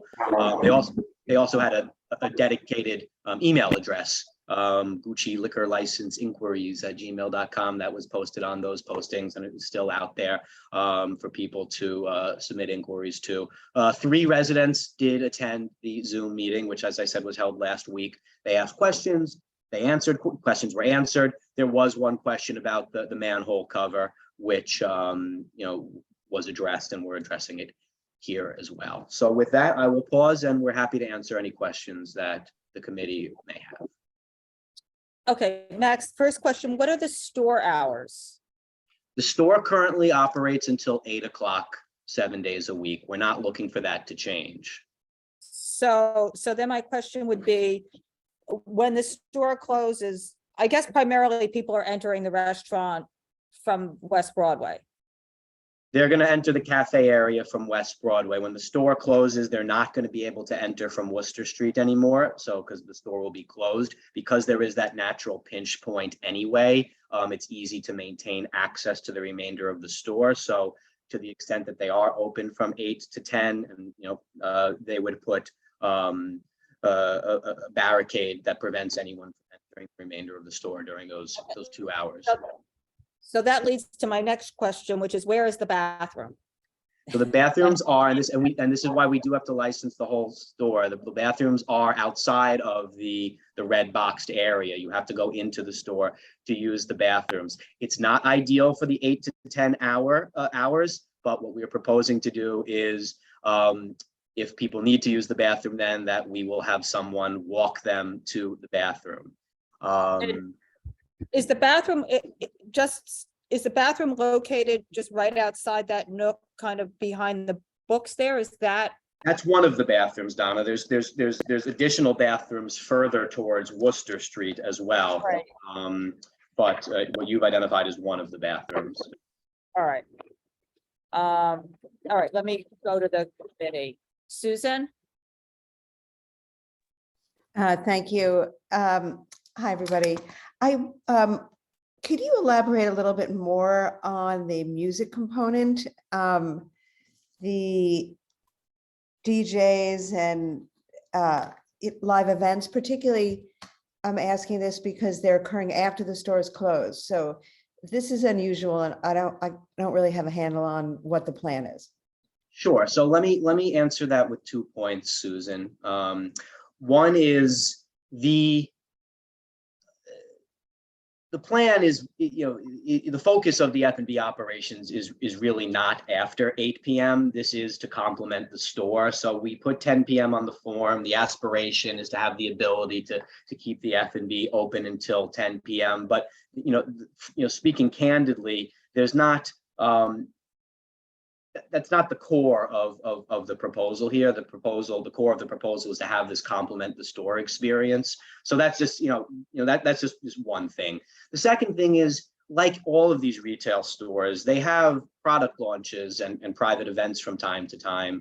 Again, not something that you could book out for a corporate event, not like that. It's, their own private event where they shut down and they may, bring, people who blog about, their business to come and observe a new product or something. I understand what a product launch is, but I'm asking you about the music, which is occurring after the store closes. And also West Broadway is busy at night, so that, there's a hotel, there's other restaurants. So I think what you're saying is interesting, but it has nothing to do with the question I've asked. Pardon me, Susan. So just to put one pin on that, and kind of don't think this made it to our papers, we are only proposing the DJ and the live music for the private events, and so it's not going to be during normal operations. And so what's the purpose of it? The private events are after the store closes from 8 to 10? Not necessarily. I mean, there may be a private event may happen from 7 and at 6 and end at 8. We're not carving this time period out from 8 to 10 specifically for private events. If there's what the proposal here is that if there is not a private event, which is what's going to happen most of the time, then the store is open. Excuse me, the F&B component is still open on West Broadway from 8 to 10 for any member of the public to come in. And there won't be DJ or live music because it won't be a private event. So the only time there will be live music from 8 to 10 is if it's a live event. The only time there'll be live music at any point from 8 to 10 or otherwise would be during a private event. And how frequently do you anticipate the live events with the special events with live music? We didn't put a number on the paperwork. They have been doing them already from time to time in the store. If there's a desire to limit the number, we can do it. Mark, can you give us a sense of, if Susan and others are looking for us to put a limit on the number of private events, let's say in any given month, what would be reasonable to you? I'm not answering the question for you. No, I was asking Mark. Hi, everybody. Thank you for taking your time with us this evening. Typically, excuse me, as far as the cafe goes, we would never be throwing our own private event. It would only be tied into the exact store itself. And they do a handful at most a year for any sort of events that's obviously booked out for private event. And typically it starts around 6 o'clock and ends on the earlier side. So if I So said, Mark, if we said no more than one a month, is that fair? oh my God, yeah, that would be excessive again, because again, it all has to be tied into what they want to do in the store necessarily, because it would not be coming directed from the cafe itself. Okay, thanks. Does that answer your, sorry, Susan, does that answer your question? For the moment. Okay. Carter? Thanks, Donna. So I was just looking at your at the materials you had submitted and said that you're going to be using propane heaters. Well, if we submitted that, we didn't mean to. We're not going to use propane heaters. Yeah, because propane's not allowed, right? It's only piped to natural gas. We're not going to use propane heaters. And secondly, I'm just not understanding some of the rationale for the roadbed seating for a retail store that basically has a bar and some light bites in it. That doesn't seem to meet much public interest elements in sort of for our larger community as far as the impact and the noise outside, even if it's earlier on a permanent basis. I could see it perhaps if this had already existed during COVID or something, but on a permanent basis, I'm not sure that, all these small elements inside retail stores suddenly necessitate the need for all this outdoor dining, which then competes with our core, restaurants that are an important part of our community. When these are just sort of an accessory to the underlying business. So I'm just not seeing or understanding that rationale. So maybe you could help me understand that a little bit more. Sure. So I think you alluded to the answer to your question on the public convenience on the public interest rationale, with the early closing hours. I mean, that's something that we would lean heavily on. Typically, your community board asks people to close outdoors at 11. So, I mean, the store, at its latest, the premises is closing at 10. So I think that's a significant, important factor that's not commonly present with the lion's share of applications that you see. And on the competition with local businesses point, I mean, I think you also sort of addressed the answer in your question, which is that this is not intended to and will not in fact compete with restaurants, because we're not proposing a restaurant. And so it's a fairly limited outdoor dining area. And it's going to be part, all indications are that it's going to be part of a permanent program, and customers who are, we hope will come to the store will have the opportunity to eat outside and consume light bites out there. Yeah, I guess I just see, a visit to this area has traditionally been an excursion where you do a number of different things and not just go to a one-stop shop.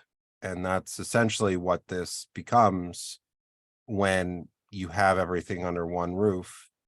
And as an amenity to customers, it just takes away. And I under that umbrella is where I don't see much overall public benefit because of that. And we have so many licensed premises. And as I said before, and as Bob Ely has said, the volume of license applications that we have, and now the change in this area to the zoning, which allows retail as of right on the ground floor, and restaurants, many more, retail having this doesn't seem to be much in the public interest, particularly when you have outdoor dining. If it's inside as part of the store or something, I can understand that a little bit more, but I'm just not understanding how the addition on the outside is helpful to the overall health of the community.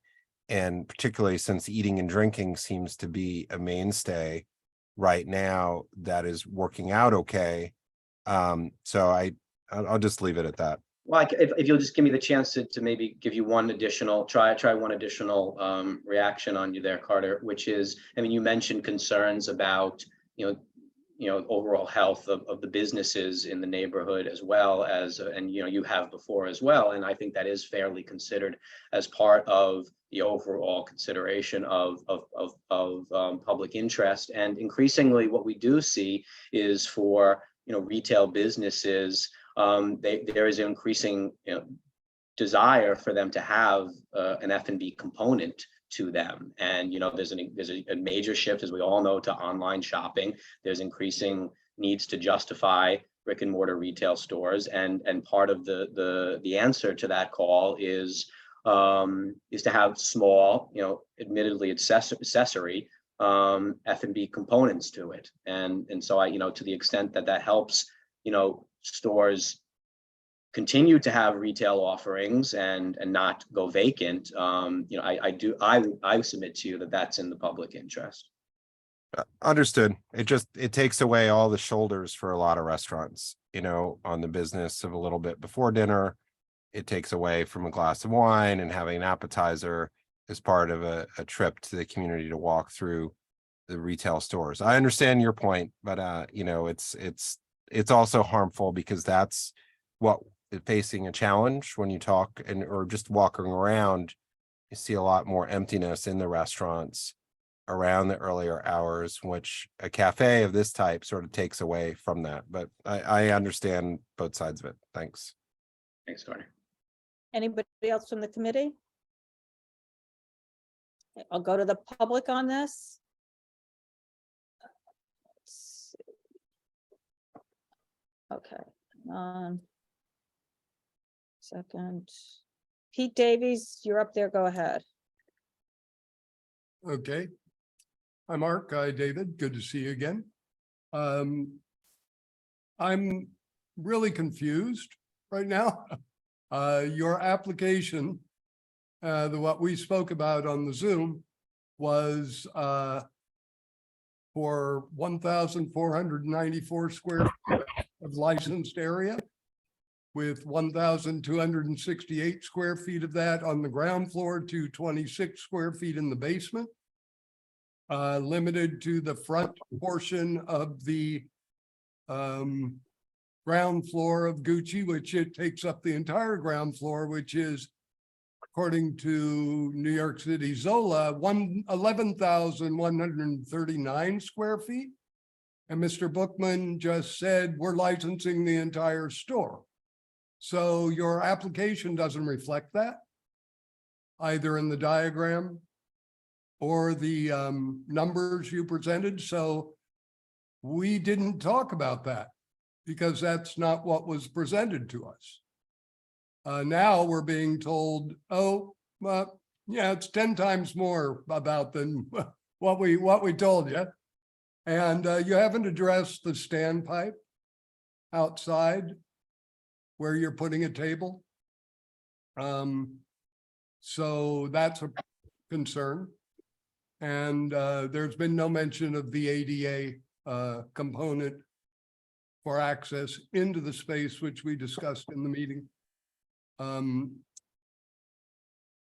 There's just a number of problems that present themselves tonight that I just can't support this. I don't know how this can be supported. Thank you. Thank you. Bo? Yeah, hi. Thanks. I urge the committee to reject this application. In the alternative, perhaps the applicant would like to withdraw and come back in a month. This is completely half-baked.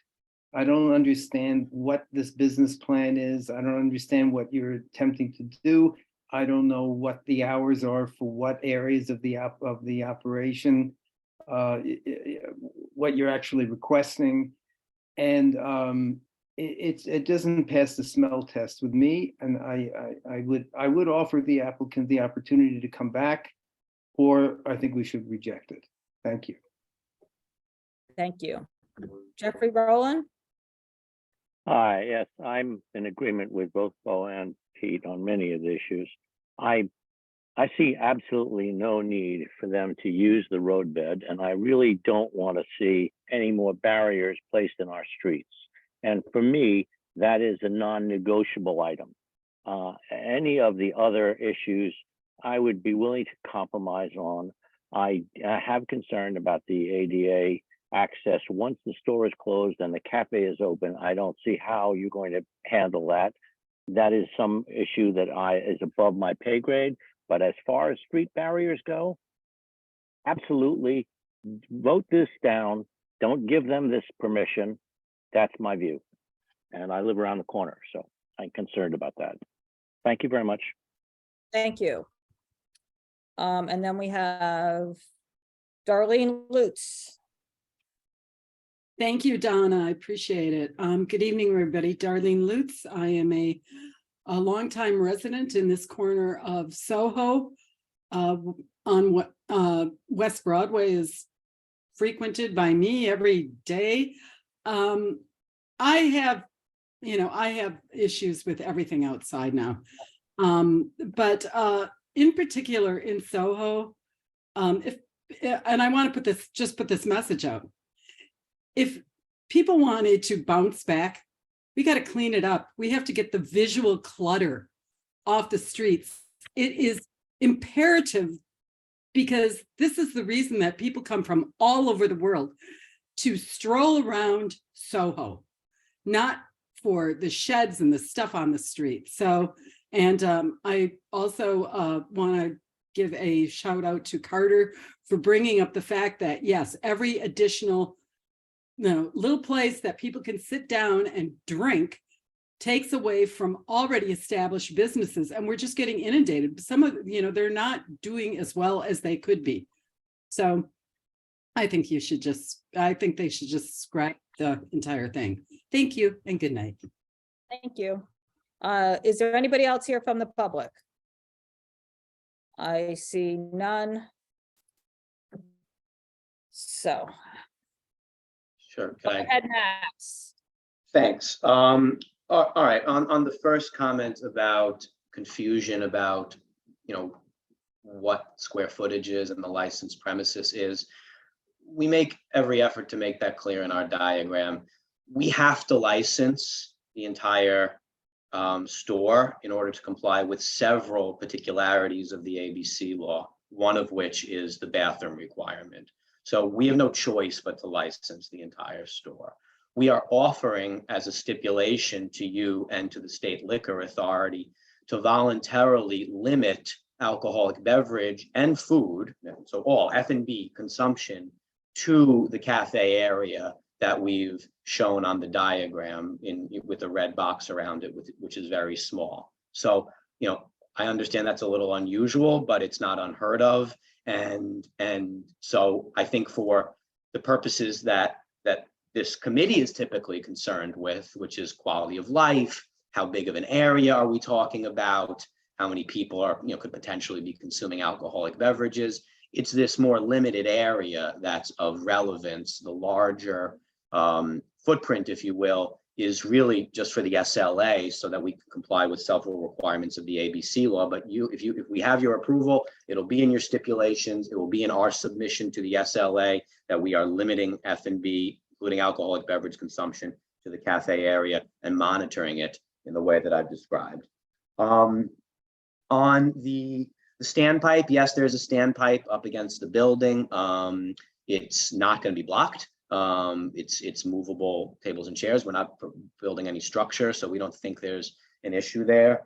On the roadway, I think this is a conversation that we're going to be having time and again for quite some time now. There's going to be a permanent program that includes roadway dining, and it's no longer going to be an emergency program, and people are going to want to avail themselves of it. So, I mean, this is not the last time we're going to be talking about this.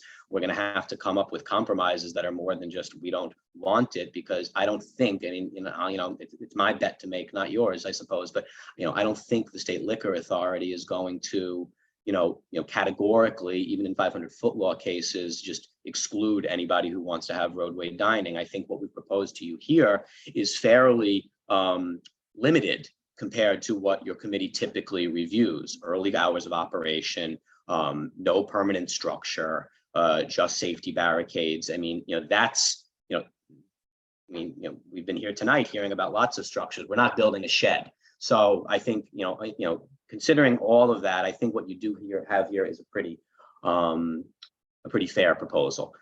There was a question about ADA, and it was raised on the call. I was prepared to answer it. I'm sorry that I didn't raise it. We spoke with our architect about it. The Worcester Street side of the store is ADA accessible. So during the hours of operation where the remainder of the store is open, there's access there. If our F&B area is also open from 8 to 10, we have instructions from our architect to have signage indicating that there is accessible access on the Worcester Street side. We'll have a bell on the West Broadway side, which will alert a staff member that someone who requires an accessible entrance is going to seek access on the Worcester Street side, and they will have the ability to escort that individual through the store for access. So I hope that addresses the comments from the neighborhood. Okay, Carter? I'm just going to say on the bathrooms aren't the only reason you'd have to license the whole store, because many exceptions are made for bathrooms that aren't within the licensed area.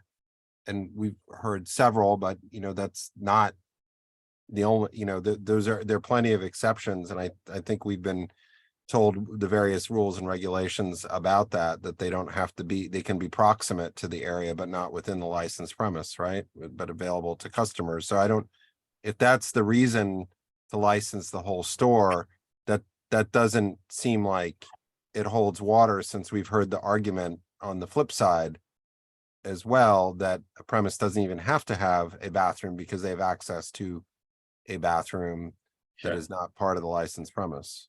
So I did, Carter, say that it was one of the reasons. I didn't say it was the only reason. The reason why that is one of the reasons is because the liquor authority has vested the licensing bureau with making a discretionary call on whether to approve licensed premises with no bathrooms in them. The licensing bureau can, if they wish, make a discretionary call. They may, if they also wish, send it to the full board, where the members of the authority can also make that discretionary call. So one of the reasons, not the only reason, but one of the reasons why we wish to license the entire premises is we'd rather not have to take those chances. We don't want to have to go to the full board on this issue. And so we want to make it clear that the bathrooms are part of the licensed premises. Max, I had a follow-up with that. When you have private events, is that any drink or food component with the private event is going to stay in the cafe area, or at that time will it also go in? So at no time, regardless of what is going on, will there be alcohol outside of that cafe? The last thing you said is correct, Donna. There's no sleight of hand here. There's no attempt to have alcoholic beverages or food or non-alcoholic beverages, for that matter, anywhere outside of the red box, which is the cafe area. There's no buts about that, no exceptions, no private event exception. At all times, including during private events, food and beverages will stay in the area that's in the red box. Okay. And so I'm just going to weigh in with my own opinion on the roadbed, is that I wish you would also get rid of it for a number of reasons that have been stated, but I really look at them as being primarily for restaurants. And I appreciate that it's not a shed, and that it's being built more open, but the cafe is an accessory business to your huge store there. And I understand wanting something outside so that, people know you're a cafe and you have something there, which is why you'll have the tables on the sidewalk. I would urge you to reconsider the roadbed component of it. I can spell. Okay. Okay. Okay, that. We're all good? All right, thank you very much. Thank you, everyone. Nice seeing everybody and have a good evening. Okay, you too. Oh, wait, before you send us, I'm sorry, because Pete Davies just made a comment in there. People need to stop commenting in the chat. Yeah, I'm sorry. And maybe I just didn't, maybe I. Okay, go I ahead, Bill, go misread ahead it. about the bathroom. Yep. Yeah, so it's true that the dotted red line on the paperwork actually goes a little bit further from where the cafe area ends. So the cafe area is the cafe area. We're not trying to extend it any further. We also did not want to extend the dotted red line even further into where the bathrooms are, because that would be harder to control access. So there's a natural sort of pinch point there. That's where the sign is going to be. That's where the monitoring is going to take place. No alcohol beyond. That's where we could call it in a cafe. That's right. That's where the cafe ends. Okay, great. Thank you. All right. good Thank night. you, everyone. Good night. Night. Okay, the next application is going to be Mercer Restaurant LLC at 529 Broome. If you could raise your hands.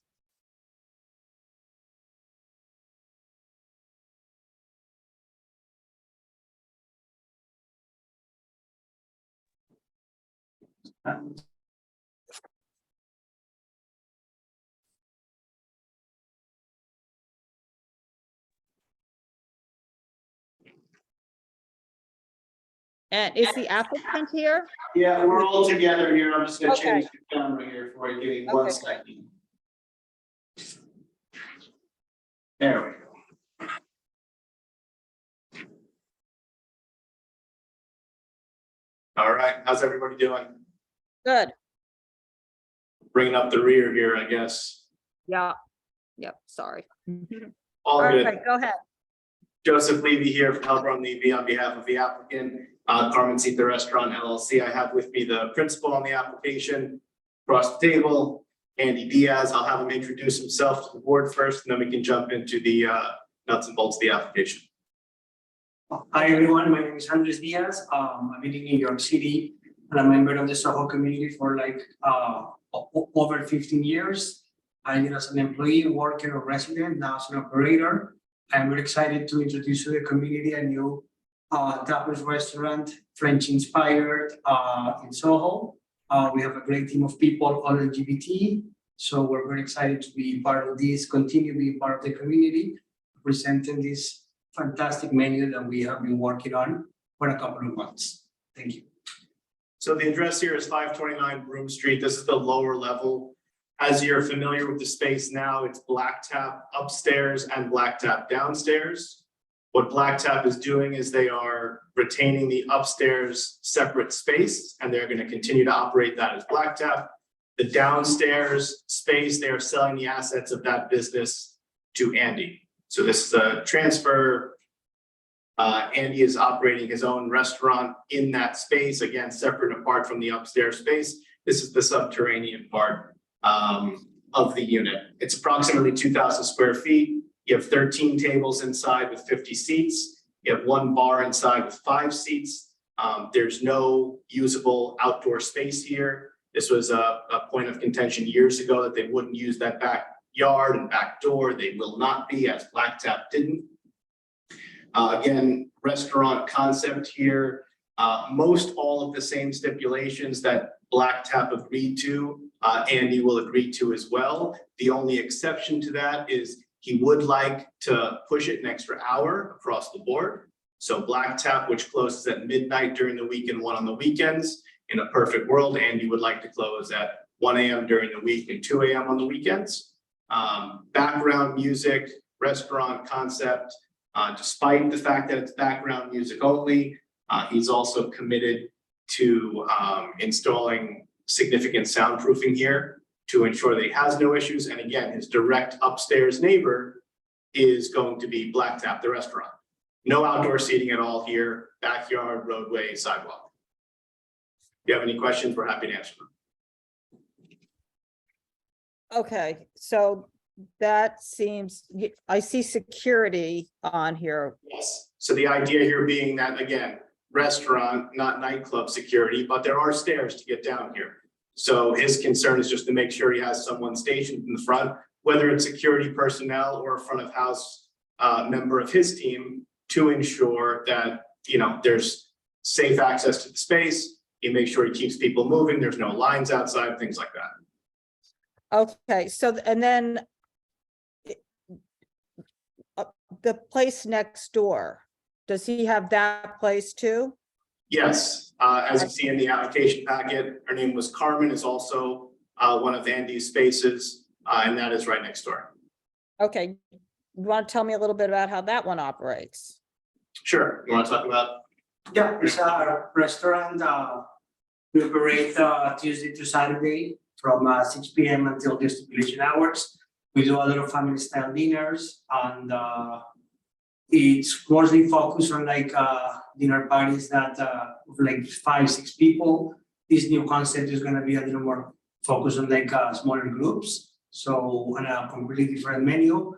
The menu that we have at Carmen is a little bit more Latin influenced. The chef is Cuban, and all the spices and the fusion we have is from different ingredients we bring from Colombia. And in this new place, the concept is a little bit more French oriented, but keeping like very small dishes.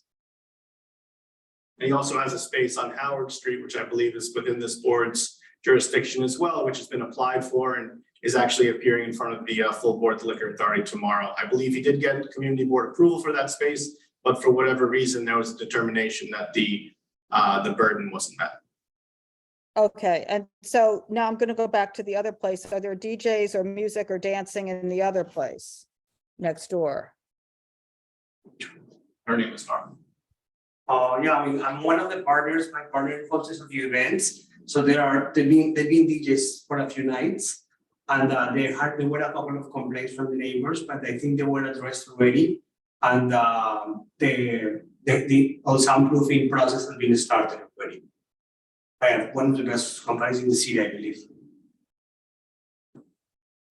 Okay, so there are signed stipulations that you signed that said they won't have dancing, DJs, live music, or scheduled performances. But that seems to be going on in that space currently on a regular basis. Her name is Carmen. Well, I know for a fact that we have there's been some complaints about the sound, and we have addressed them, and there's been If you're not, sorry. if it says no dancing and no DJs and no live music, that means you're not supposed to have dancing, live music and DJs. It doesn't matter. The condition isn't that you can have it if nobody hears it. It's that you're not supposed to have it. It's supposed to be a Latin restaurant. Yeah, I mean, there have been DJs there. Okay. So I'm just going to say it straight out. I'm just wondering how you're going to tell me in another basement space right next door that you're not going to be doing the same thing. Well, the concept is completely different, and there has never before at Carmen there were DJs before in different spaces. I understand that the stipulation have changed, but in this case, it's a whole. There's no DJs. It's a very small space.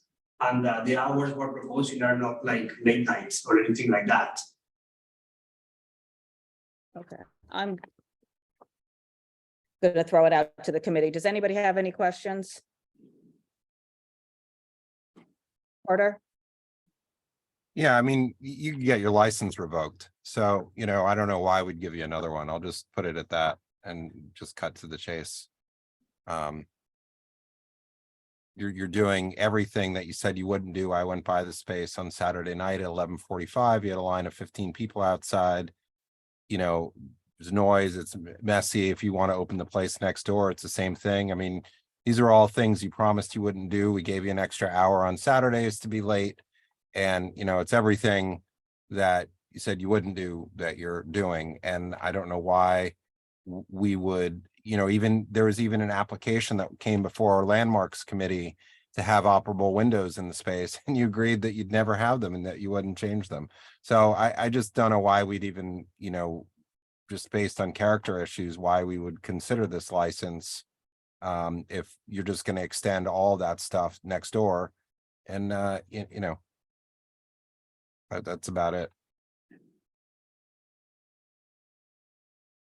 Anybody else? Is there any? I just add to that is, and to boot, you guys need security for your new place, which doesn't make any sense for a restaurant. I've never heard of that.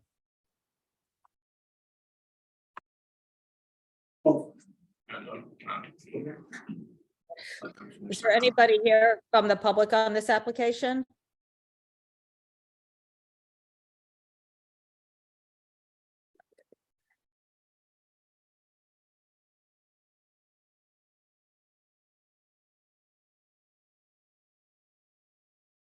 Jeffrey Rowland? Hi, I live on Thompson Street around the corner, and I think we have enough. We don't need another. I think that we don't reward bad actors. Thank you. Thank you.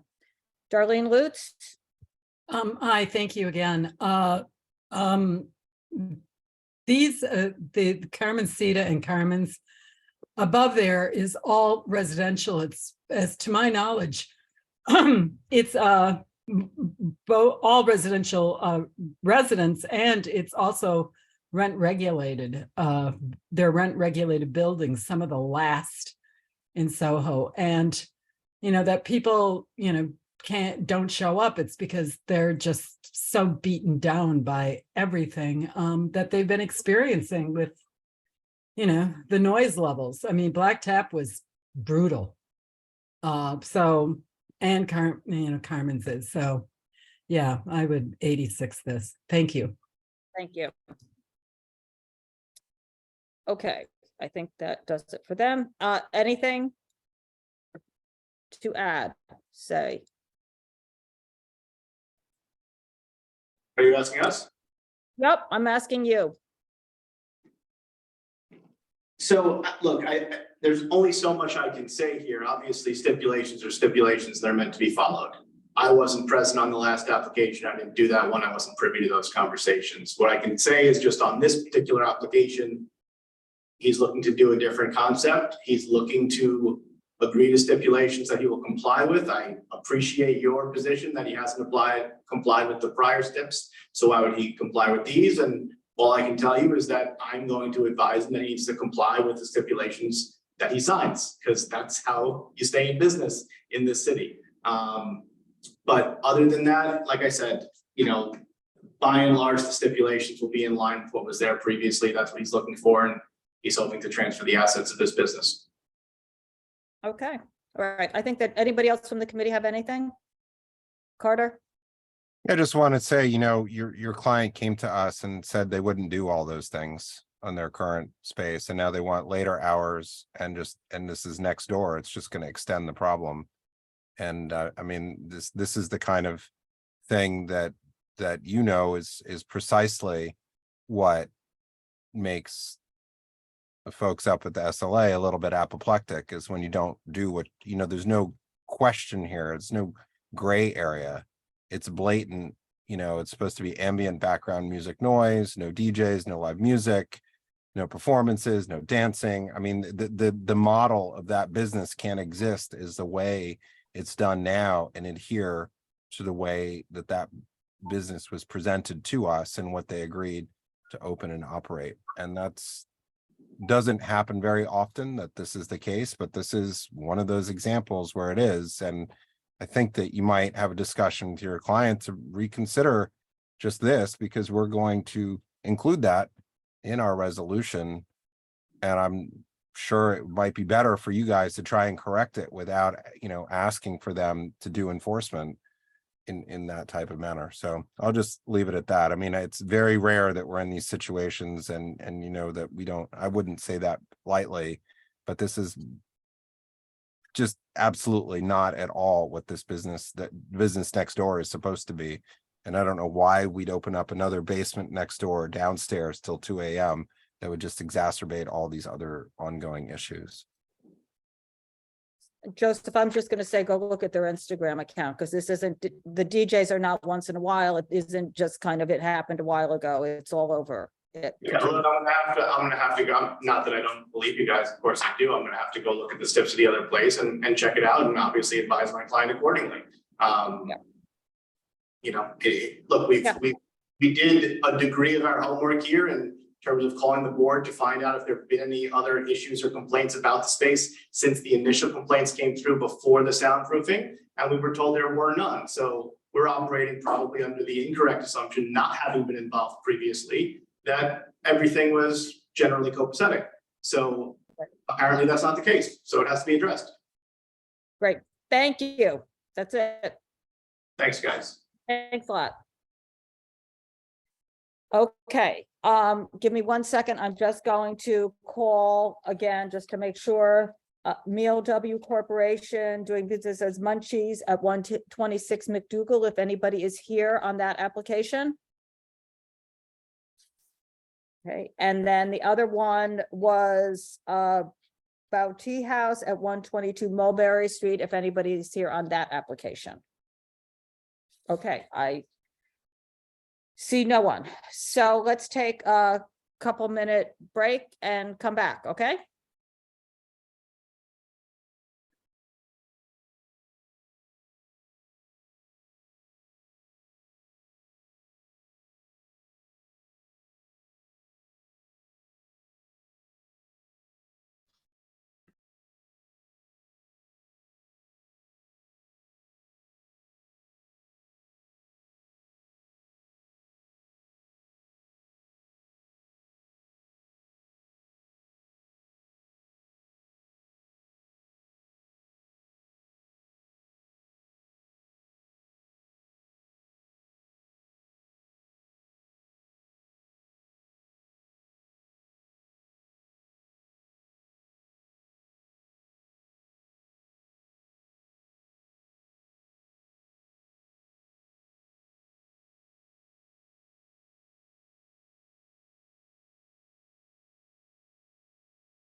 If you just let me know when you're back.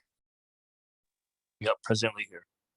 Okay, I'm here, Shirley. great.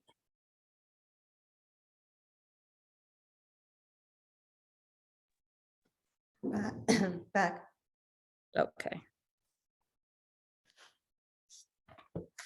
And Susan, you came in, I think. I came in at zero bond. Zero Okay, bond. great, great. I might have missed the first few minutes, but I heard enough Yeah, I'm sure. to understand.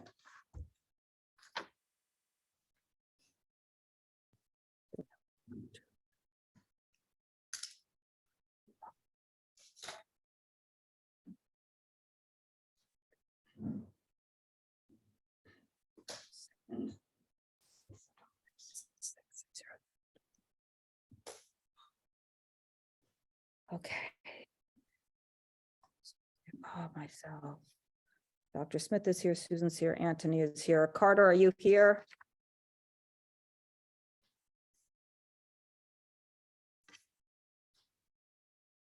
So I'll just start with we were 5 at the beginning, and then starting at zero bond, we were 6 of us. And Lois. Okay, all right. So the first one was the corporate change for the New York chapter of the architects, American Institute of Architects. Are we all good with that? Deny unless. Deny unless. Anybody not okay? Okay. The next one was Unregular Bakery. That's at 124 4th Avenue, 7 to 9, background music, no TVs. 2 chairs outside and no alcohol before 10 a.m. Are we okay with that? Deny unless? Yes. Yes. Yes. Anthony, you're here, right? I'm gonna assume the no yes, you'll pipe in. Yep. Yep, okay. The next one was Kazumi Omakase at 31 West 8th. That's 12 to 12, 7 days, restaurant wine, previously unlicensed. They have the bathroom. Is this deny unless? Yes. Yes. Okay. The next one was Shiki Omakase at 73 West House, and they have the place next door. They're running this one as a separate business. Hours are 12 to 12, no outside, no background music, no operable doors. Everybody deny unless? Deny unless. Yes. Yes. Okay. Okay, then the next one was the Boti, I called that then, which is a no-show deny. Everyone's all right with that? Yes. Okay. And then the next one is zero bond, NoHo cultural. So there are 2 aspects to that. One is the change in method of operation to add the DJs to the 4th and 5th floor. And then the other part of it is the alteration application for the rooftop upstairs. I think, can I break it down to the 2 separate things? Because it was 2 separate items. So how does everyone feel about the DJs? It's 12 times a year maximum and none on the rooftop. Can I say one thing? Yes. When I asked them about 2 things, how many of the positive responses were from members, and trying to get a handle on how to evaluate the letters of support. We then heard from the neighbors that they didn't reach out to their buildings, certain buildings right nearby, And that the buildings that are nearby, including one guy who spoke about putting in $40,000 of new windows, some of the buildings are older. They're going to hear a pin drop on the street anyway. But he said, and he was surprising to me really, that they hear everything. So the roof is the most problematic. The DJs in enclosed areas are a little bit less. You don't want to crush someone's business. I mean, I understand that this is one of our complex ones because it's a private club. And so it's a business that you want to be fair to, but at the same time, it's not the same kind of business as a restaurant that anybody can go to. So I just always feel like I care more about whether they're ruining the lives of the neighbors and if we're starting on a bad path. So I guess I'm confused about how I feel about the DJ, but I'm not confused about the roof. So I'm not sure. Anybody else? Bob? Yeah, so I'll start out with the DJs, Susan. So the DJs were not allowed. I do have a pretty good recollection, not the greatest recollection, but pretty good recollection of how the license was obtained originally. And up at the State Liquor Authority, a lot had to be given in order to make the public interest standard up there at the time that the license was issued. And so there were many things, there's no outside, there was, no DJs, that kind of stuff, background music only, all those are all the terms of art that one as a lawyer would argue to the State Liquor Authority why the public interest standard should be met. And to the extent that it was agreed to by the State Liquor Authority, it was because there are no DJs, except that there have been DJs there. So I said to myself, well, geez, right there, then and there's a clear violation. I mean, they acknowledged it. It's not, they didn't deny it. At first I'm like, well, that's not good. But the reality is that I do think that Scott did work with the neighbors on that issue specifically. And I think that's where the sound test guy came into play, the added insulation or some of the soundproofing that did occur. So I do think that with regards to the DJs, that's something that he can curb and control. So I even though it's negative, it's actually at the end of the day for me something I think it's okay, at least in terms of sound. I'm more worried about the cars, and I'm not sure we're going to be able to resolve that problem. I think that was a problem that we knew was going to exist no matter what at this type of business. But anyway, that's just my take on the DJs. I don't have a problem with the DJs per se. The 12 DJs, including New Year's and Halloween. But I do think with regards to the outside, there has to be significant compromise for that to work. Because it's just never happened there before. So anyway, that's my 2 cents on it, Susan. I feel like this can be worked out, at least among ourselves.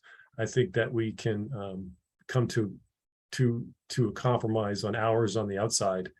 And I'm not that concerned about the DJs. I'm most concerned about the traffic and about the noise on the outside. Well, they can't do anything about the traffic, and I think everyone wants them to compromise significantly on the roof. Yeah, I think that's the way to do it. I think we set hours on the rooftop. I think it does seem like a lot of the other issues are contained or maintained as a result. Great. I agree with that. Carter? And I think that after getting some complaints, Scott did soundproof the windows along the alleyway. I don't know to what extent or whatever it may be, but there's clearly, he was very clear that he took steps to soundproof those windows. I think, you know, I raised my issue with the DJs is that if you have the whole 6th floor for an event that's a member event, but not open to all members, that's where the problems are when you have the volume of people all leaving together. And, you know, my thought would be that if it's not an event open to all members, that the DJs be restricted to that 5th floor, the smaller area, you know, as opposed to, 4th floor? excuse me, the 4th floor, yes, the 4th floor, as opposed to, you know, if it's open to everybody, it doesn't, you know, being in proximity to here, that's when a bunch of people leave at once. That's when the problems are later. And that's just why I raised that, you know, and you know, I don't want to go and sort of debate the past. The stipulations are already in place and the license was approved with very thoughtful comments when this was done in 2018 by Chairman Bradley and Commissioner Ford. It was only the two of them at the time. They commented on the traffic there, you know, whatever steps are taken to that's already outlined as what they're supposed to do. But just speaking to the DJs, that's more my issue is that if it's for members, it's different. And if it's for you know, an event that a member is hosting for others, that's more my issue, that if it were the larger space, because there's too many people coming and going at the same time. So that's just a slight distinction, but it would seem to alleviate the whole space being used on the 5th floor for one purpose. Anyway, that's just my thought, because I tend to lean in Bob's direction on that it's not as impactful. They have used them, but that seems to be, to me, you know, the way that impacts the outside. And we can talk about the rooftop when we get to that, but that's my just thought on the DJs. I don't know what anybody else thinks about that. So just to be clear, so you're suggesting if it's not open to all members, if somebody's kind of taking it and doing an event there, that it's on the 4th floor, the smaller. Yeah, the idea just being that it's not the whole premises, because that's a very large space when you do it that way, which puts it, and that's where, I'm not going to go into detail, but that's my observation, is when you have a larger space, the few times where it's obvious there's been How an many issue people outside. are in the small space compared to the large? You know, I'm not necessarily sure, but what I know is that then it's open, you know, it's a demised area that's And, you know, smaller. if you're talking about New Year's Eve or Halloween, you know, they're not going to have. Yeah, 40 it may be on the diagrams, but but I think that New Year's, what Scott said is those are events that are open to all members. Right, so you're not Right, saying so- any event, you're Right. just saying the ones that somebody's sort of taking the whole, in a way, taking the space over for an event that's everybody can't come and go. Right, when members, you know, I mean, I'm not speaking to this location, but when you're a member somewhere and you come and go for your own events, that's a different than somebody hosting an event for their guests and buying out an area of the space. I see a distinct, you know, difference. It's not unusual, you know, for other types of private members clubs that they will rent the whole premises a couple times a year. So, you know, for example, you know, a lot of country clubs or yacht clubs will allow 2 weekends or 3 weekends a year to be rented out for weddings. And then the rest of the time is for the use of the members, you know, and they use that to supplement their income in operating the space for the membership. But this space is in high demand. That's just my thought on how to keep it from the whole space being a big event, you know, with DJs, et cetera, and people coming in and out. But, you know, I'm open to what other people think as well. Just to put the numbers out there from the floor plans they provided, if I did the math right, and this has nothing to do with standing room and occupancy, it just has to do with seats. So that may make a big difference, but the 4th floor is 74 and the 5th floor is 190. That's about what I thought. Anybody else have any comments? Anthony, Dr. Smith? No. I mean, it's an interesting way to look at it. And we've done something like that before to just try to, for exactly that reason, to try to alleviate the numbers of people leaving at one time. It's great in good faith. It's unenforceable. You'll never be able to figure it out, but. That's exactly what I was going to say. How are you going to be able to tell? That's all. It's a good faith type of thing. Yeah, you're not going to be able to unless you're there yourself, and if you're not a member, you are. No. Oh, good faith kind of works. Yeah, I'm a big believer in good faith. So. Right. I mean, I just, I guess it first of all, it's 12 times a year, and second of all,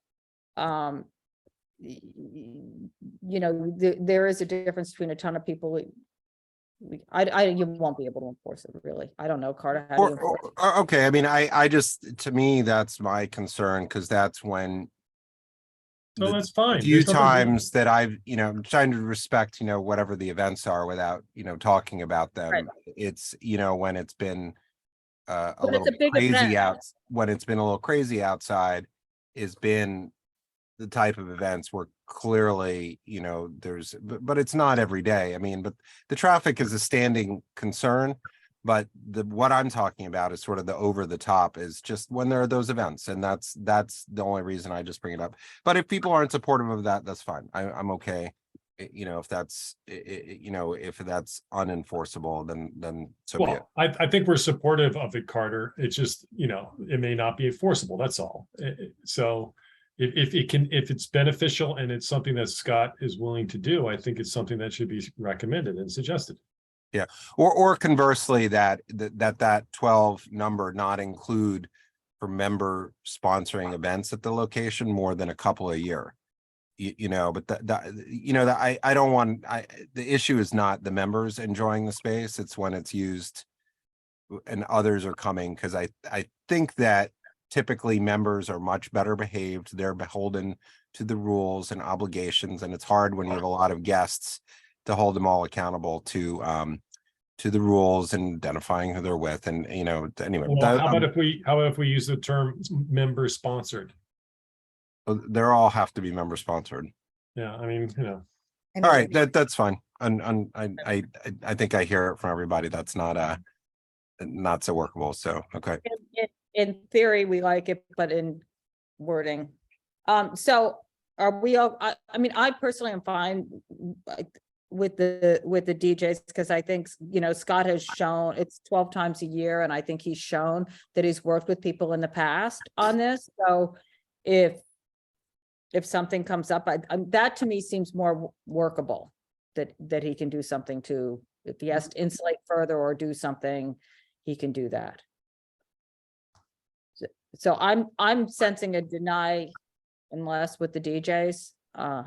yeah, but Yes, Dr. Smith, I think he has her hand up. It's okay. Well, I didn't know. I'm sorry, Dr. It's Smith. not I a thought problem. it was It's up not a before. problem. In I fact, thought it was up it's before. Go ahead. not a problem. In fact, I would totally agree with what you said. From what I know of him and what I've heard, is that if it's an issue, he will at least try to address it. So I would definitely vote for a deny unless. Okay, so is the committee, all right, Anthony? For the DJ. Is Susan on the, Susan? Sounds fine. Susan's here, she's shaking her head. Yes. Oh, sorry. I don't mean Susan, I'm sorry. I mean, yeah, I do mean Susan Kent, not Susan Whitney. Susan Kent is here, but she's not on our committee. Oh, okay. She's I'm on just SLA. That's fine. She's on your other night. Got you. Okay, no problem. I'm just observing. But she got nothing else better to do. Got nothing else to do other than this. Well, right? she's actually in training, so it's great. All right. Yeah. Get used to Okay. it, sweetie. 5, 6. Okay, so we're denying less on the DJs 6-0. So now we'll move on to the alteration for the rooftop. I think the hours are late for the rooftop. I really appreciate that he's not putting the music out on the outside part, and that Scott agreed to, if the doors were open, to not have the music on the interior. So that's great. But I think it's very late. There are a lot of residents right near there, and that sound, just people talking travels. Well, So, yeah, go ahead, Bob. there hasn't been anything there before. Okay, so my suggestion is what I said at the meeting is I think 10 p.m. You know, and maybe 10 to 10. You know, 10 in the morning to 10 at night, seated only for purposes of the service of alcohol to patrons. And I just think, I don't know, you know, for me, it's always, you got to start out with something, and you can't go till 1 a.m. That's crazy to me, because then you've got a problem, and then there's nothing you can do about it. 10 p.m., you know, you can test the waters, you can see what it's like. And it's not saying no, because, you know, I do think that it doesn't make sense to say no. No, I don't think so either. I think 10 to 10 is reasonable. I mean, neighbors will still. But he's already said, didn't you say you offered that, Bob, if you recall? And he said it wasn't going to work. Well, he didn't say it wasn't going to work. He didn't say it wasn't going to work, but he wanted later hours than 10. And we're talking about the exterior part. Is that correct? Or you're talking Yes, about? rooftop. I'm talking about exterior. Yeah. Okay. I have just no wanted to problem with clarify. interior. Yeah. So everybody is in agreement with that. For the exterior, we'd like to see hours of it closing at 10 p.m. I'm in agreement with that. You know, the impacts are the traffic and the noise, and, you know, it's the noise of people on the roof. And one of the things is that, you know, I think even in hearing people and talking to people, is a lot of consideration given to Scott as an operator in the neighborhood. And then 10 p.m. to me seemed, with some of the people who are in opposition, to be their point of, if you're going to give an opportunity, that's where you go. To some people were 9. You know, I talked to a lot of people, and you know, the biggest thing is how to not exacerbate the street, and how do you not, if in fact the rooftop does have an impact, because we know that until these open, it's difficult to tell that's a time that people could sustain an impact. And sort of a balance point, and, you know, whatever it may be in the future, you know, different things happen, but, you know, despite what we heard, there are also quite a few people who submitted letters, etc., from the buildings that, you know, didn't seem to be outreached to until I reached out to them and let them know about the application, because they're my neighbors. And so they didn't have much time to talk to everybody, or you know, make arrangements for people to be here. And I think that the conversations with them would have produced some more discussion points, but with the exception of a few people, you know, that it seems that the tipping point is 10 o'clock. So I don't have a problem going up through there. And I think, you know, Bob has spoken on many applications, when it's too early, that also has an impact. So 10 to 10 is 12 hours of, you know, utilizing the outdoor area. And I think, Donna, whatever the, you know, you have your notes with the seated services, you know, the smaller areas, and not having whatever the representations were made around there are important, because that's the way the impacts build up. And Parties of 12 people. Yeah, this was, you know, just to what Bob said, no DJs, no live music, the traffic, no use of outdoors. These were all critical components of the original 500-foot statements. And, it's noted this is probably one of the more controversial applications. I think even somebody at the Liquor Authority said this was one of the most controversial applications they'd heard. But I think that this is a pathway forward that we can move for this step of it. That would be positive. And it was interesting to hear that operator applicants at 529 Broome, because that's the exact opposite of what Scott is, and I just point that out, that the impacts are things that are of noise is hard for Scott to control, but the hours do put that in there. That's why I was saying for DJs, because it's the street traffic and noise on the roof that are really what people are concerned about. So it seems to me that that's a pathway. And I also, I couldn't in good conscience just say no without having a recommendation on this, even if it's not something that they had agreed to, because I think it allows movement forward. And that's not, if I remember correctly, that's not something that we did on the first application. And,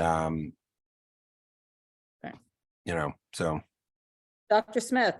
Yeah, kind of ask you a question. Where do you live? How far do you live from the spot? I live probably about 250 to 300 feet away. Have you experienced what has been your experience being a neighbor? Oh, it's the traffic impacts. And I will just tell you that it's not every day, but it is a regular occurrence that there's double parking. There's only one lane of traffic through on Bond Street. Bond Street on both sides is heavily residential in the upper areas. This is one of the few buildings that has commercial upstairs. But the traffic, you have Broadway and Lafayette, which are, wide avenues going up and down. But when you get the traffic stopped up on Bond Street and you have a row of double parked cars, whether it's Uber's or somebody's personal car, whatever, somebody comes to be dropped off, then they stop. And then somebody's getting their bag and somebody's, doing this or doing that. And then, the limited patience, if there's somebody behind them, the horn honking happens. And that's really the issue. And that's why when they're bigger events, it's the traffic's that's the impact. And as far as, that's the impact that there is now. And the rooftop,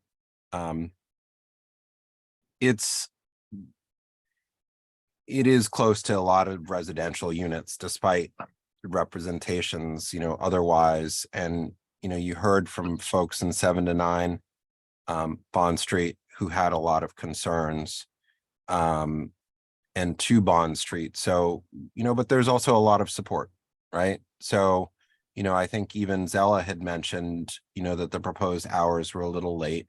And I think this is a pathway forward. When we had the application before us for a Groucho Club, which was also a private members club that never moved forward, just around the corner, 10 p.m. was the outdoor time period where the discussion was starting for their terrace that was next to the residential units. And I think it may have also been for St. Vincent Bungalows is also 10 p.m. on their terrace was, but that's next to the river. But, so I think that's that's a reasonable place to be. Does that answer your question, Shirley? If that's your answer, yeah. Yeah, it's the traffic is the impact, Donna, that we have now. I'm sorry, Donna, can you just remind me again of what was the proposed hours for that?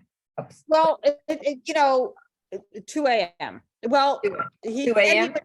No, wait, I don't want to, I'd have to go back and look at my notes because this was the other thing, as everyone said that more than one person said that the agenda was not clear. The application was not clear on what hours were being proposed for what area or where the music or the DJs were being proposed. So I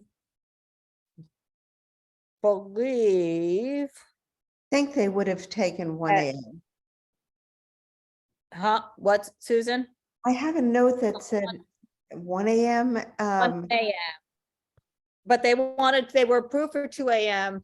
Oh, yeah. You know, initially for the interior of the rooftop.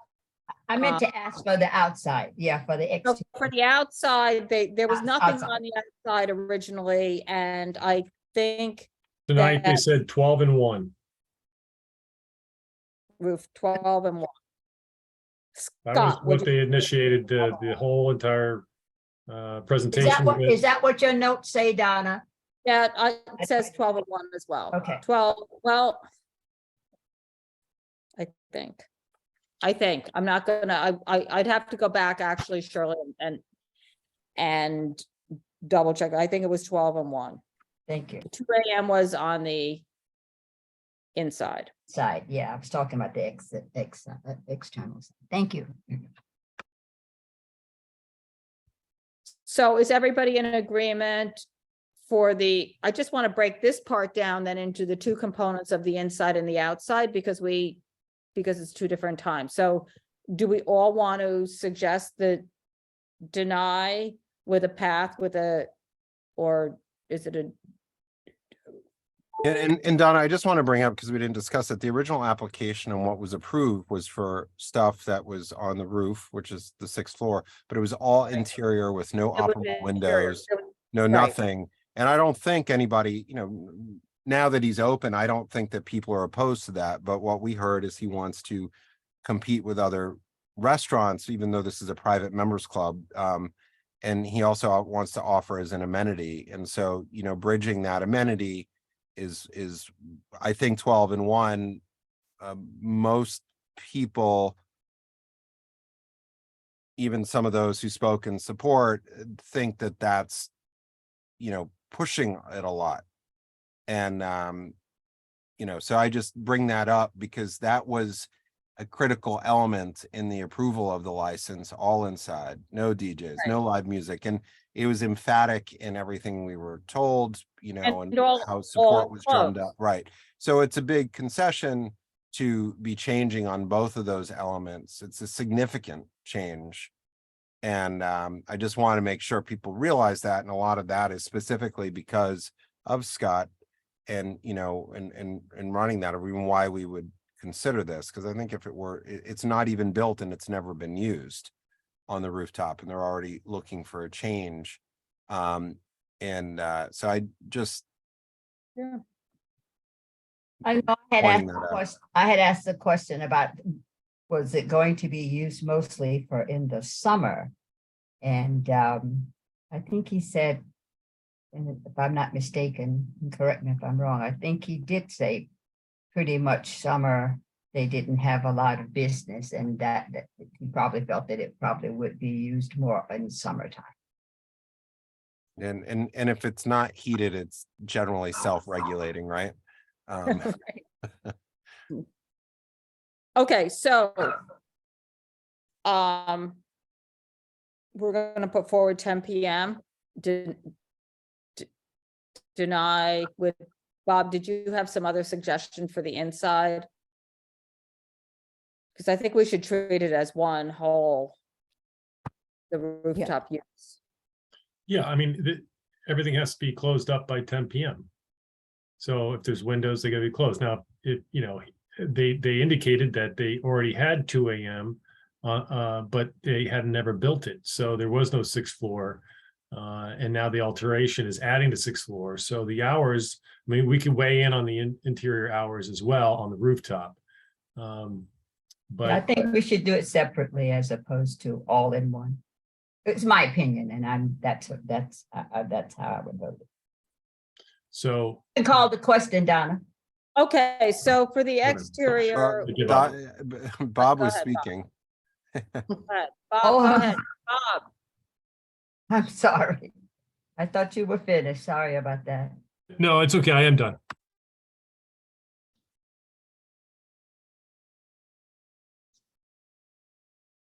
So for the exterior. Well, I think it should wait until he comes back. Are you going to go ahead and vote now and wait, or you want to wait for him? Sure. Yeah.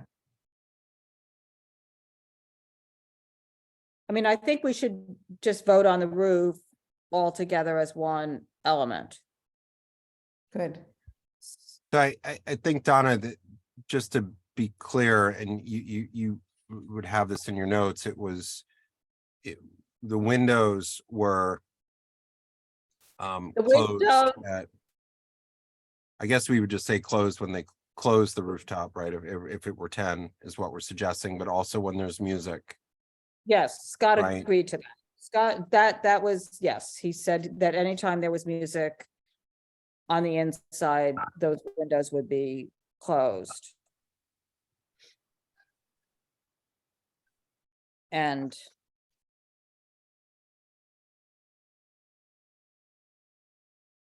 I'm sorry, Bob. Sorry about that. Oh, no problem. I had to go to the bathroom.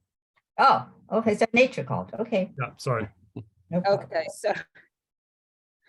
so the windows will close at 10 p.m. Yeah.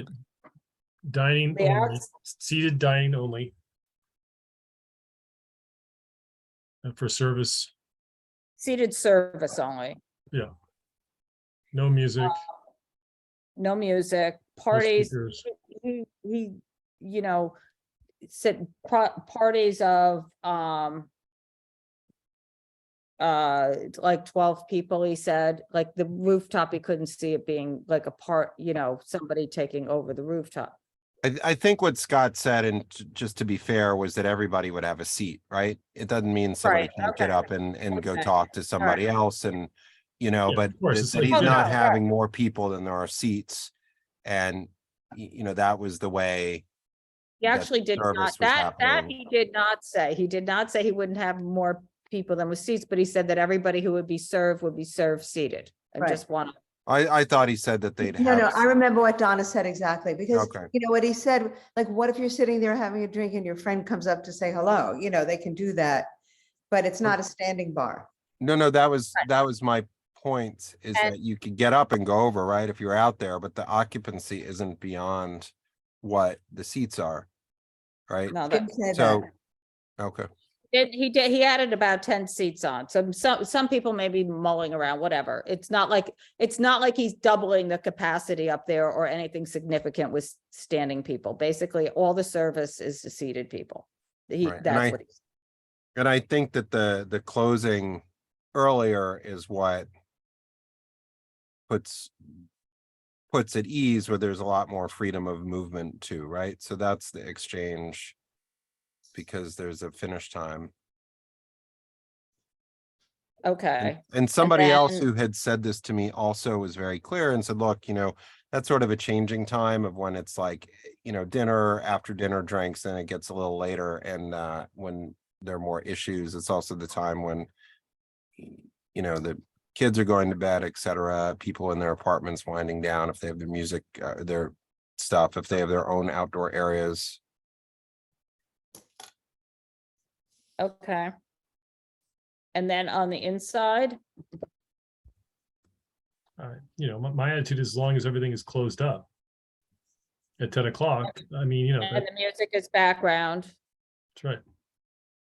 you'd give them the 2 a.m. That's just my 2 cents. I don't, there's definitely an added element to be up there. But as long as everybody's inside, I don't know where the impact would be. Yeah, and it's giving them a lot, it's what they say they need, so Yeah. that's a plus. Donna, may I ask you a question? Are we voting now for the rooftop inside and outside, or all? Yes. I know, but let me just finish. But one time for both, or separate times for both? Was it 10 o'clock outside, and now we're saying 2 o'clock for the inside? Just to- Yes, ideally, because this is one part of the application, this is the change in method of this is the alteration. So it should be treated, if we can do it as one thing, it would just make life easier. I think, maybe not for Scott, but Yeah. for us voting, I think it would make it easier. I don't, sorry. No, that's it. I mean, I think, right. That's what I would suggest, is that we vote on it in its entirety as that. But if we have too much of a split on that, then I guess we won't. Or we can. Okay, so how are you gonna call the question? No, I would call it, Vote.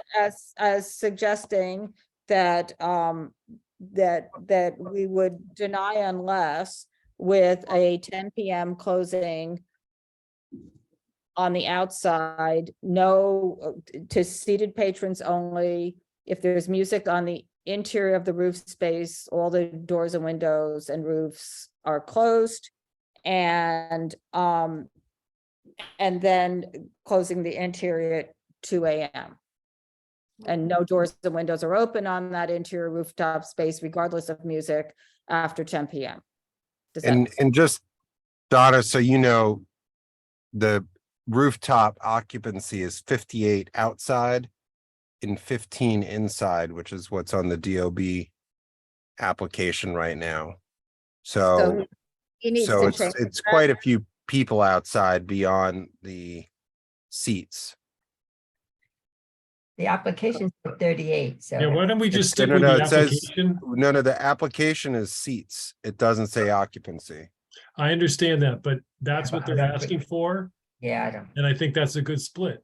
So there's a little bit more inside. than no, there I is outside. understood, but We that's haven't the built number of- anything yet. So I just, That's we the get number of involved in seats. occupancy we're asking for. I'm just saying it's the number of seats. It's a lot of standing opportunity if it's not crowded, right? And But I'm we're- just We're gonna saying that put that's. that in.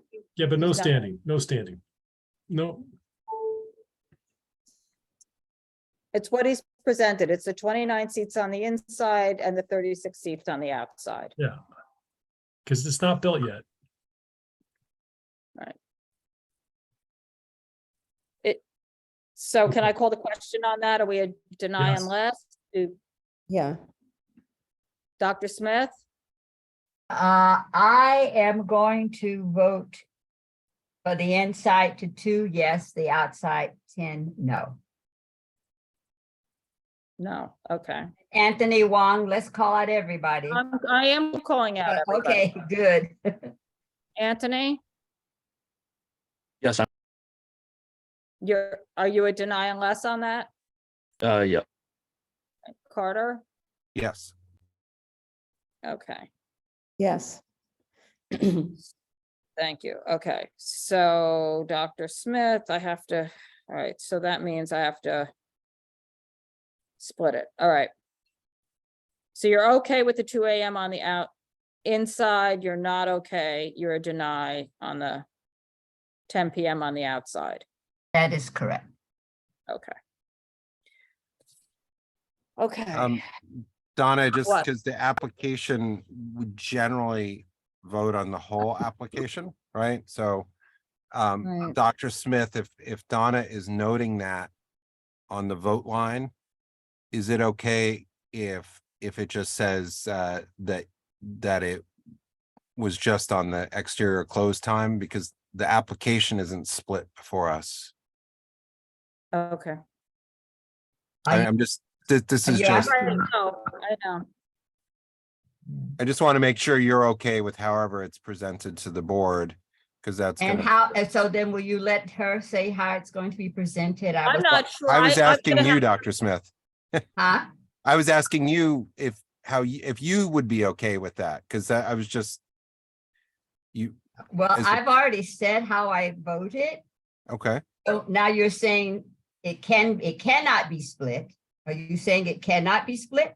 No, I'm saying that the application before us is a whole, right? It's not a split application, so we generally, our votes are on the whole application, so if you're just voting against that component, if she writes it down as the vote is against the 10 PM outdoor closing,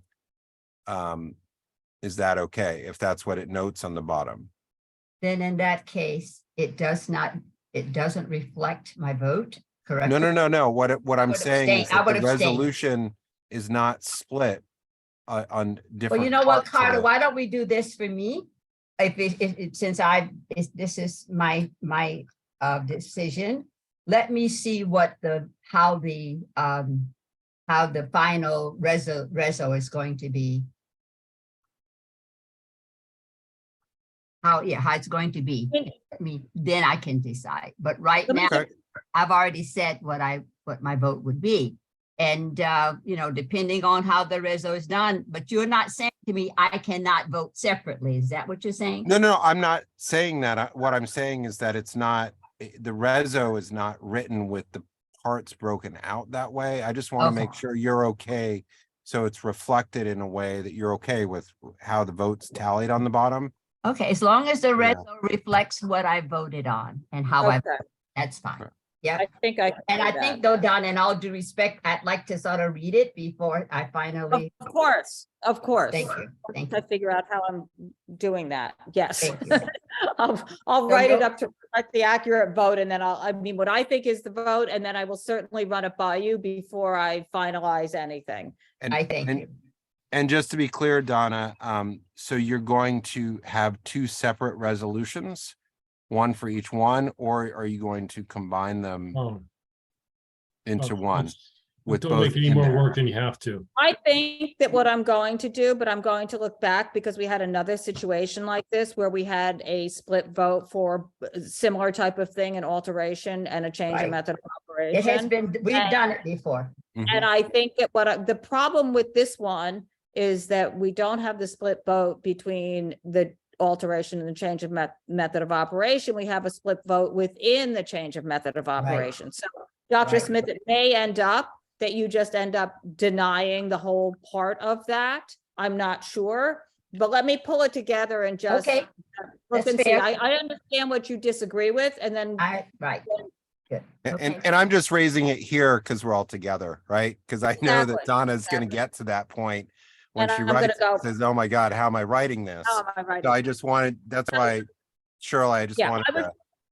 I was going to look back at the other one that we did and see how I did that one, and then come back at this one and see if it can work out the same way, and it very well may not. So, and I can share it with all of you, and we can share anymore. Okay. All righty. Next one is, what did I do next? Did I do 45 Mercer? 45 Mercer. 45 Mercer is the Galli one. Let me hang on one second. That's the one. So they agreed to 12 o'clock on weekdays. Wednesday, Thursday to Saturday, 1 a.m. instead of the 2 a.m., 7 days a week. They have that road bed out there, right? They had the manhole cover issue. And the advertising issue. Yes.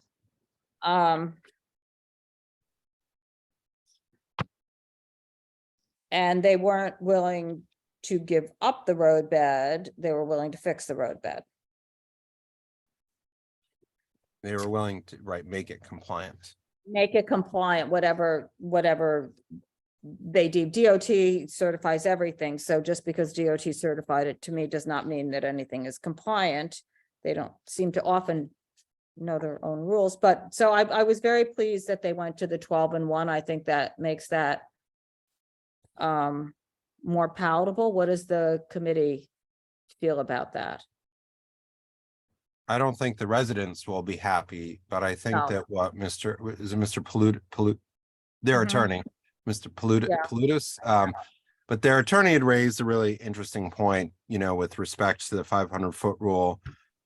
Just looking at the diagram, I mean, that's an interesting element.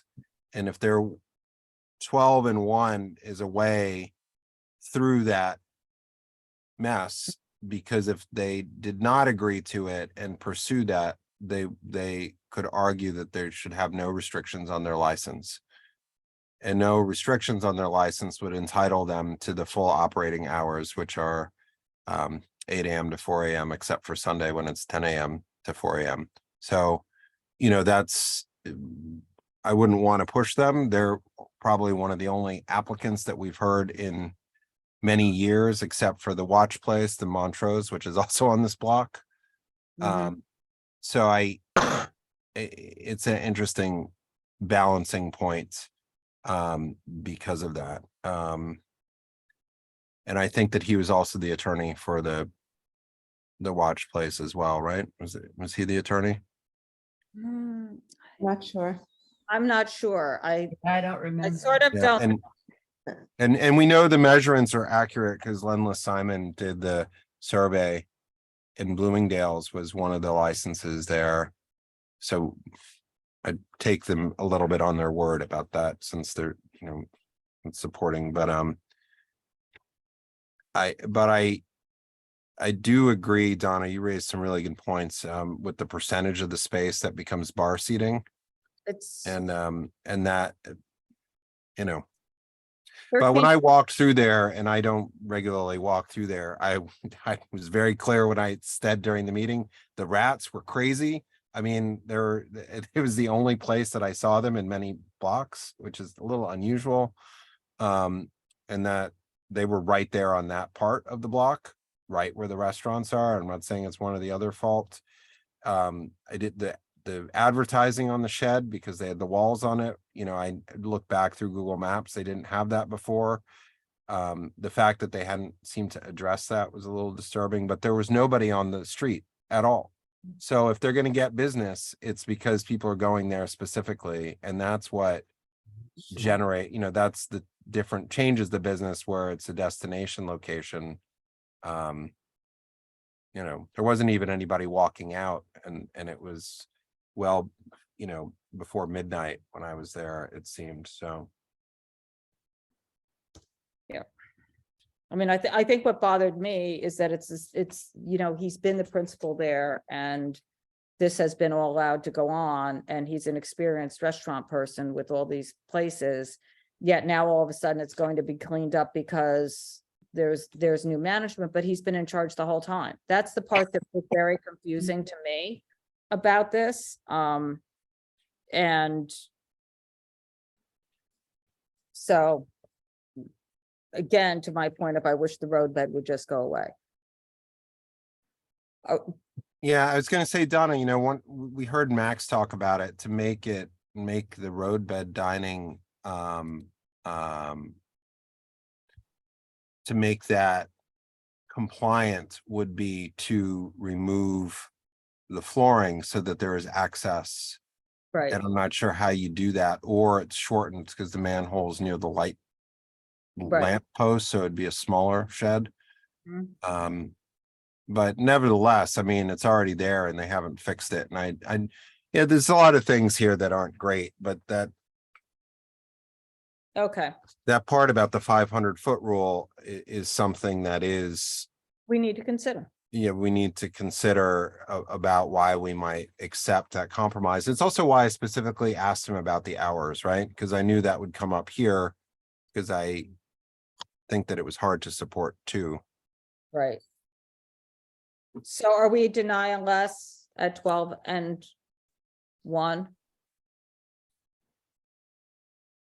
And what is the phrasing on the roadbed? The phrasing on the roadbed is that it will be made compliant so that it has no music, it does not cover the manhole cover, and it does not have advertising on it, and remains compliant with all other aspects of the program. In case I'm missing something, does that sound like that covers it? Closing at 10. That's what they agreed to that, yes. Yeah, and it's 12, but it's 1 a.m. on Thursday. So everybody knows. Right. Okay. Are we denying less? Yes. Yeah. Yeah. Shirley? Dr. Smith? Sorry, I was coughing, so That's okay. Are you Yeah, denying? yes, Dr. Smith? yes. Okay, thank you. Yes. Okay. All right. Next one, Like-Minded Hospitality. So this is good. This has been an issue at this location, and so I'm pleased to see that they have returned to try to fix how they were operating before. So this is a two floors. They're going to operate as one business. They're going to use the MacDougal Street entry as their main entrance. The two doors on King Street will be used only for emergency egress. The hours are 12 to 11, Sunday through Wednesday, 12 to 12 Thursday, 12 to 1 Friday and Saturday. The music is background. There is no live music. There is no DJs. There is no dancing.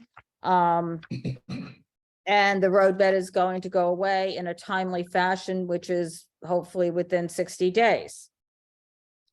Are we denying less with this? Yeah. Donna, what Yes. did they say about the stage? They said that there is no stage, and I will put that in the Okay. tips and the resolution. Thank you for reminding me. They said that was just there from before, but there is no, It was the same lawyer who handled the last application, and there was a stage. So he's And- just using the old diagram, but they're not gonna Got go. it.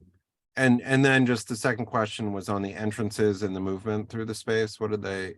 I they can't said that remember they what will be said. using the interior stairway to go down to the downstairs, and that the entrance, the entrance would be on MacDougal Street. And they Right, would so not that occupy- stairwell down. No, that's only for an emergency egress, and they would abide by the stipulations this time. I'm interested to see how the basement with that really nice, there's actually a wine cellar that's original. Mm. If you remember from last time, so I'm kind of curious if they're actually using this as a real restaurant, how that's gonna look, because I'd never been in the space, but it sounded, pretty interesting. And that, just as a reminder to everybody, that building owner fixed up that building. That was a dilapidated mess and Yeah. brought it back. And I think it was abandoned for a couple decades. So just to help them support that, I think is something, that's important too.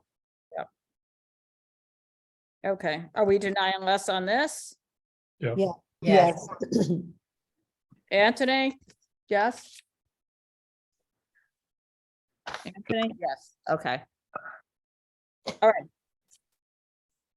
Next one, I called the Meal W Corp. 126 MacDougal, which was a no-show, so that's a deny. Everyone good with that? Yeah. Yeah. Next one was El Pride. Well, the roadbed issue is the biggest thing here. I mean, this is one of our worst blocks, like we were saying, and the biggest change is how much roadbed they get now. So Yeah.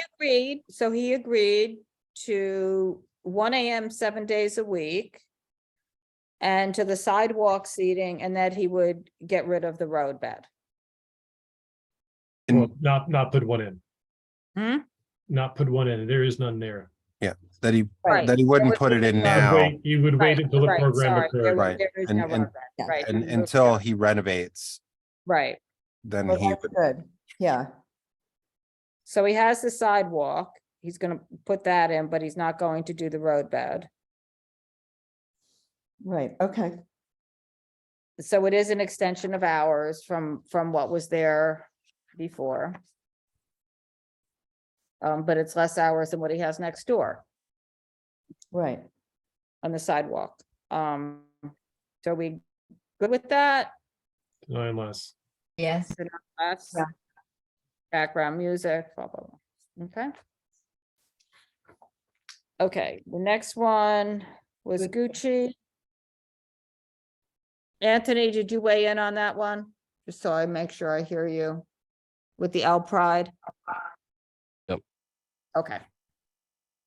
Next one was Gucci. 10 to 10. Service of alcohol and food limited to that cafe area. They have the 2 tables and, I don't know, 4 seats on the sidewalk. They have the 7 tables and 18 seats in the roadbed. They have DJ background music level and acoustic live music if they have an event. Events will not be more than 12 times or once a month, which is different than 12 times a year.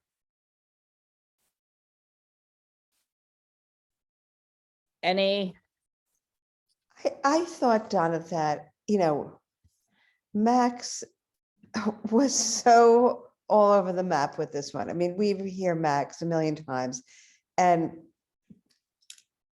it just had so many problems to me, and it's Gucci and we know what it is. It's not like we're talking about a wonderful little boutique that you don't want to vanish or something like that. But I don't know. I think that I didn't feel good about it on the street at all. It's interesting. I mean, I understood what they were saying on the insides. I don't have a problem with the cafe. I like that they're kind of delineating it. Yeah. I did have a problem with the music really for once a month, and and I understand it may not be They didn't have any but idea about it. and I don't, everybody, I've spoken to just even people in my neighborhood, and I've seen this walking around, because there's so much outdoor dining now, every single establishment wants to have chairs outside, even if they're not serving anything, just so people know that they are there. So I don't have a problem with the sidewalk. I have a huge problem with the roadbed. Yeah. I just do not understand why, for an accessory business to need to have that large a present when they're a name brand that people go to because it's Gucci anyway. It's, and it just has nothing, it just, I have a big problem with it. I mean, I appreciate that they're not putting in a platform. I appreciate that they're not putting sides on. If they were a restaurant, I would be, thrilled with the way they're setting that up, if they were setting that up in the roadbed, but that's not what they are. They're a little cafe with a OP license for a tavern menu in the roadbed. I just don't see what the public interest is in having that. None. That way. Carter? Yeah, I think I said a lot of, points about that earlier, when they were speaking, but there is a discrepancy, just in this whole, what's the area license, the square footage, all this stuff. And usually that's much cleaner. And this licensing the whole store, I mean, this is something that will get revisited later. The fact that the cafe is open later than the store, I'm not so excited about that. It should be complementing the store as an accessory, not just sort of riding off of that. I mean, I don't know. I see a lot of, I understand the point of including the amenities in the stores to help retail, but we can't, I mean, the march is on for every store to have this. And that's, like I said earlier, that stops all the people from stopping in and having a glass of wine somewhere or eating something at the restaurant so that they're sustainable. Then they all come and say, oh, we need to be open later just in case, because we need all the people. And it's sort of it's a vicious circle. And then suddenly, there's too many seats and not enough people. And there's no reason to walk around in the shopping district, which is what it's known for. And I just don't like outdoor dining for non-food centric businesses where that's their primary business, because we also know this could change the course very quickly if this is the case. And I think that harms the underlying restaurant business in many areas of our community. And particularly because of these footprints that are very large. I just worry that the whole place is license, and then they say they're not licensing it. But this is also just subject to the 500-foot rule, so it's not like it's a beer and wine. It has a higher element of a standard, and I guess my concession is that there's no roadbed, which is why the other parts might meet the more of a standard. And Max is correct that we usually talk about hours of operation as the impact, but I do think that people understand when you're basically taking customers from other businesses by having the outside, that's not helpful to our other restaurants that may be able to participate in the program. And it may be that the reason that this was presented with just barriers on the side and no floor is perhaps there's some insight on what the permanent program might look like. Just throwing that out there, to jump that as opposed to building something. Dr. Smith. Yeah, I was going to say Gucci is a brand, in and of itself, and I don't see any value in what's so good for the public interest of having the food. People are going to buy Gucci whether you go in and purchase something to drink or eat. So I'm sort of opposed to this application because of that. And I wish I had said something which I think I thought of, but just, do they need those later hours past when the store is closed at any time aside from when they're having their event, at that limited number of times? Because I don't understand why you would need a cafe that's, you go into stores and they have a cafe there if somebody wants to sit down while they're shopping. Well, anyway, but I don't understand why you need that later unless they had an event, and I didn't ask that question. So I'm sensing, I don't know. And it also says on their questionnaire, retail space and bookstore. So I don't know. Well, the book, if you look at the diagram, it's interesting. So they have the cafe and then you go into a bookstore area. So if you look at the close-up, you can see the bookstore area. It's like the bookstore area and the cafe are the two things that are on the close-up. And then you go back to the next part, which is more than 50% of the store, it looks like on this diagram. That's the clothing area. Back to bookstore cafe. I mean, that's like, museum shops too. But the bookstore is not part of, just to be clear, no, there's no food and alcohol past the cafe, and then you go into the bookstore. So it's an interesting. Bob? Yeah, I like you guys all had the objection to that watch, I guess the guy that was selling the expensive watches, and I didn't have an objection to that either. I don't have an objection to this one. If you just apply the standard, which has to do with impacts, changes that occur as a result of it. I mean, it really does meet the standard. I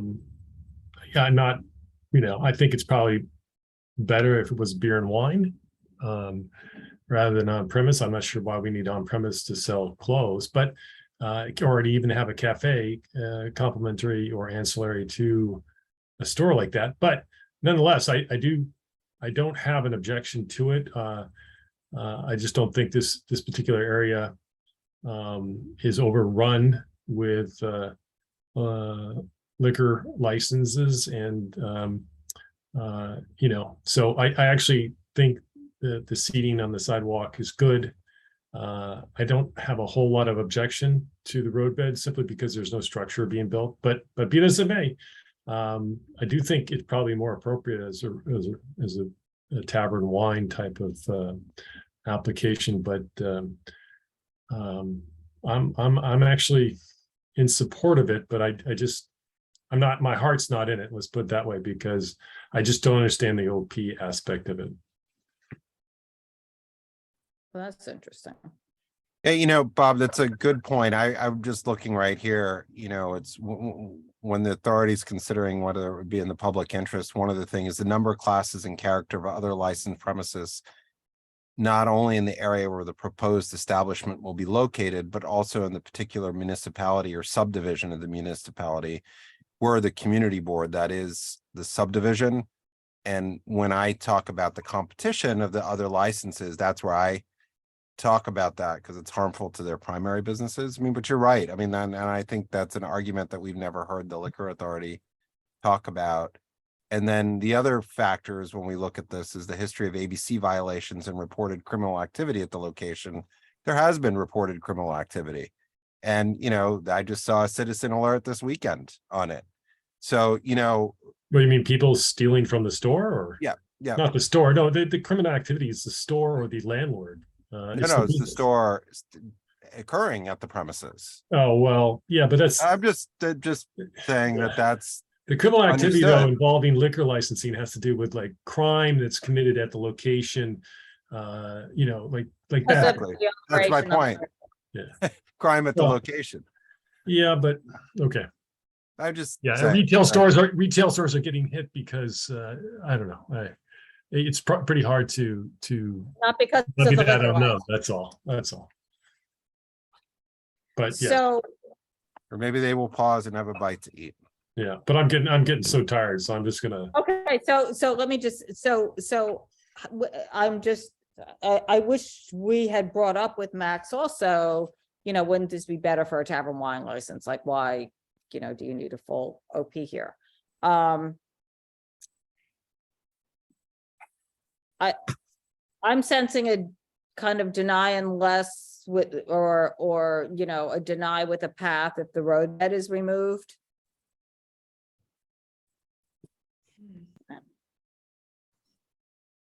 Yeah. Anybody? I think the problem with the roadbed is that from my observation of the sort of store events that we're seeing more and more of, and we will see more and more, that is where the problem is going to be later. You know, to me, this is all about events. Giving them, you know, yes, it's nice to have the cafe, but it's going to benefit the events more than anything. All right. Anybody else? I'm voting deny to deny. Okay. I'm also deny, but with Public they've interest. removed. Sorry, go ahead, Troy. Public interest. Okay. Yeah. There's, you see no public interest in it, you're voting to deny. Yeah, Bob made an interesting point. I could probably live with it if it were beer and wine, but not OP. Okay. Carter? Yeah, the only way is if they remove the outdoors, the only way I'd be okay with the OP, not removing the Roadbed. Roadbed. the roadbed. Anthony? I'll go with Carter removing the roadbed. So is that so that here I'm asking, is this a deny? Yes. Yes, with the path. At least that's my. Right. Okay. Bob? Yeah, I'm fine with that. I think it should be denied with the beer and wine, but with the paths for beer and wine, but or in the alternative, something like that. But yes, I'll go along with everybody else because I don't have a strong feeling on this either way. Okay, Susan? I agree. Yeah. Okay. So we're 6-0 on that. All right. Hold on a next- second, wait, Donna. That's not what did I how not do? Shirley voted. If I Shirley, is that correct? You voted Shirley, against. Yeah, I voted to deny. in total. Yeah, in total. So we're Sorry. all But in total. I did say, if you want to do with the pass for beer and wine, I could live with it. So we're all denied, Donna. Yes, got it.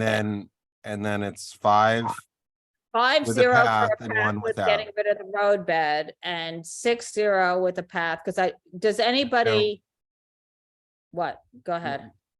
I was gonna say it's everybody's deny. Right. 5 with a path. And then Dr. Smith had she would only be supportive if that path was a tavern wine.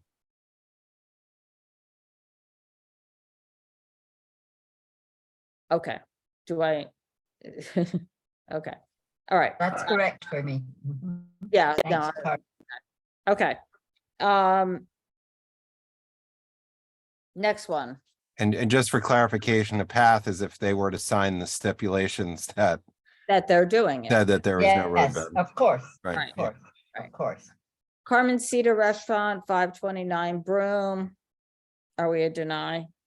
You know, Donna, I very rarely, you know, just looking at this and, you know, it's and the response. And I think that, you know, as we've been told, we should be making a referral for enforcement as well on that. You know, not something we typically do, but that's, we should separately advise them how they're. I mean, you know, It's do just separate- one more, therefore be it resolved. right. Well, I think we have to do a rider letter with it because that's an enforcement request is a now request, Is a what? is a now situation. It's not, you know, something, they don't look at our resolutions that way, Bob. Right, right. So we need to go Just and, saying that that's, No, they have in the past. I've seen them do it, but there's no guarantee, that's for sure. no. yeah, taking a year to hear stuff. I could not believe when I looked at the Instagram, what was being, I mean, just blatantly being promoted on there for that space with written stipulations. It's all in the Google Drive. If anybody didn't look, the PDF is in there with links to the Instagram. I mean, and I don't know why we would believe anything he's saying for another basement space with security outside and 2 a.m. Just, is everybody deny on that? I think so. Yes. Yes. Yes. Okay. All right. Thanks, guys. And Donna, did you want to talk about what I thought you did a really good job this month of doing is putting forward, you know, just New things business. that if there are no questions on them, people have to come up with questions beforehand if you don't see any problems, and then we just move through them quickly, like we did tonight in the beginning. Good. Yeah. We used to, as everybody remembers, I used to do that by pre-writing the stipulations, just handing them to them and saying, do you agree or not? We're just going to move through, come back if you have a problem with them. But since we're not in person, we can't quite do it that way. And I did actually write out a bunch of, I have the stipulations for all those first ones, so I did write those out. And I think I just want to say the office did a really good job this month of getting in, you know, following up with the applicants, getting the applications, because they don't get them in if the office doesn't follow up regardless of our deadlines. And so I just want to give kudos to the office for actually doing that this month. The applications were in there. So we had the materials to read. And if the committee can read them, that's great. And if you just reach out to me and let me know if you have concerns or something. Yeah, it's very good. Yeah. And also, Donna, you did it early enough, I mean, in advance. So, Yeah. And then we do, so I just, while we're on, it's not really new business, but that GG group laid over, if anybody has an interest, Susan did say she had an interest, but if anybody else has an interest in going, let me, to see the space, let me know, and then I'll coordinate with those that have an interest in going to find out what times, days, etc. work best in the next 2 weeks. But I see no reason to send that out to everybody if everybody's not interested in doing it. It just makes it easier to coordinate. So please let me know if you have a desire to go see the space so that I can do that. Yeah, I'll go. I've been there, but I'll go again. They were really impressing it in the emails. They really want. They were on me a lot. I mean, they were pushing Bob and I, and you know, they started. They want to show us the. And I, you know, I didn't feel comfortable going without inviting the committee, and I didn't think it was fair to the committee to invite people on 2 days' notice. And, you know, they had 3 weeks. They could have invited us when they were here last. So they laid it over to do that. So I would like to offer that to anybody who would like to go. And just to make a point that we can't have more than 4 committee members go at a time. We can. No, because you cannot have a quorum of the committee cannot go to a site visit Oh, without it being a meeting. Oh, I didn't know that. Ah, interesting. Okay.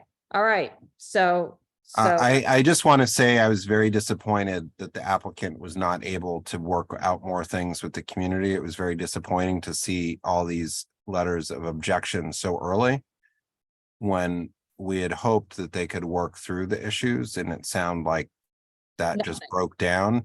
And I hope that this invitation for us to go visit the site is a reason to lay this over, that they use that time and opportunity to work with the community some more, because they did not resolve any of the things from what the letter said. They didn't resolve any of the issues that were open that they were supposed to address. And not I'm only that, disappointed with that. they put in a new application that basically is exactly the same as the old application, with absolutely nothing any different in terms of any of the studies or any of the lists that Bob gave them at the end of the meeting to do. So hopefully we can have a better, move it forward a little bit.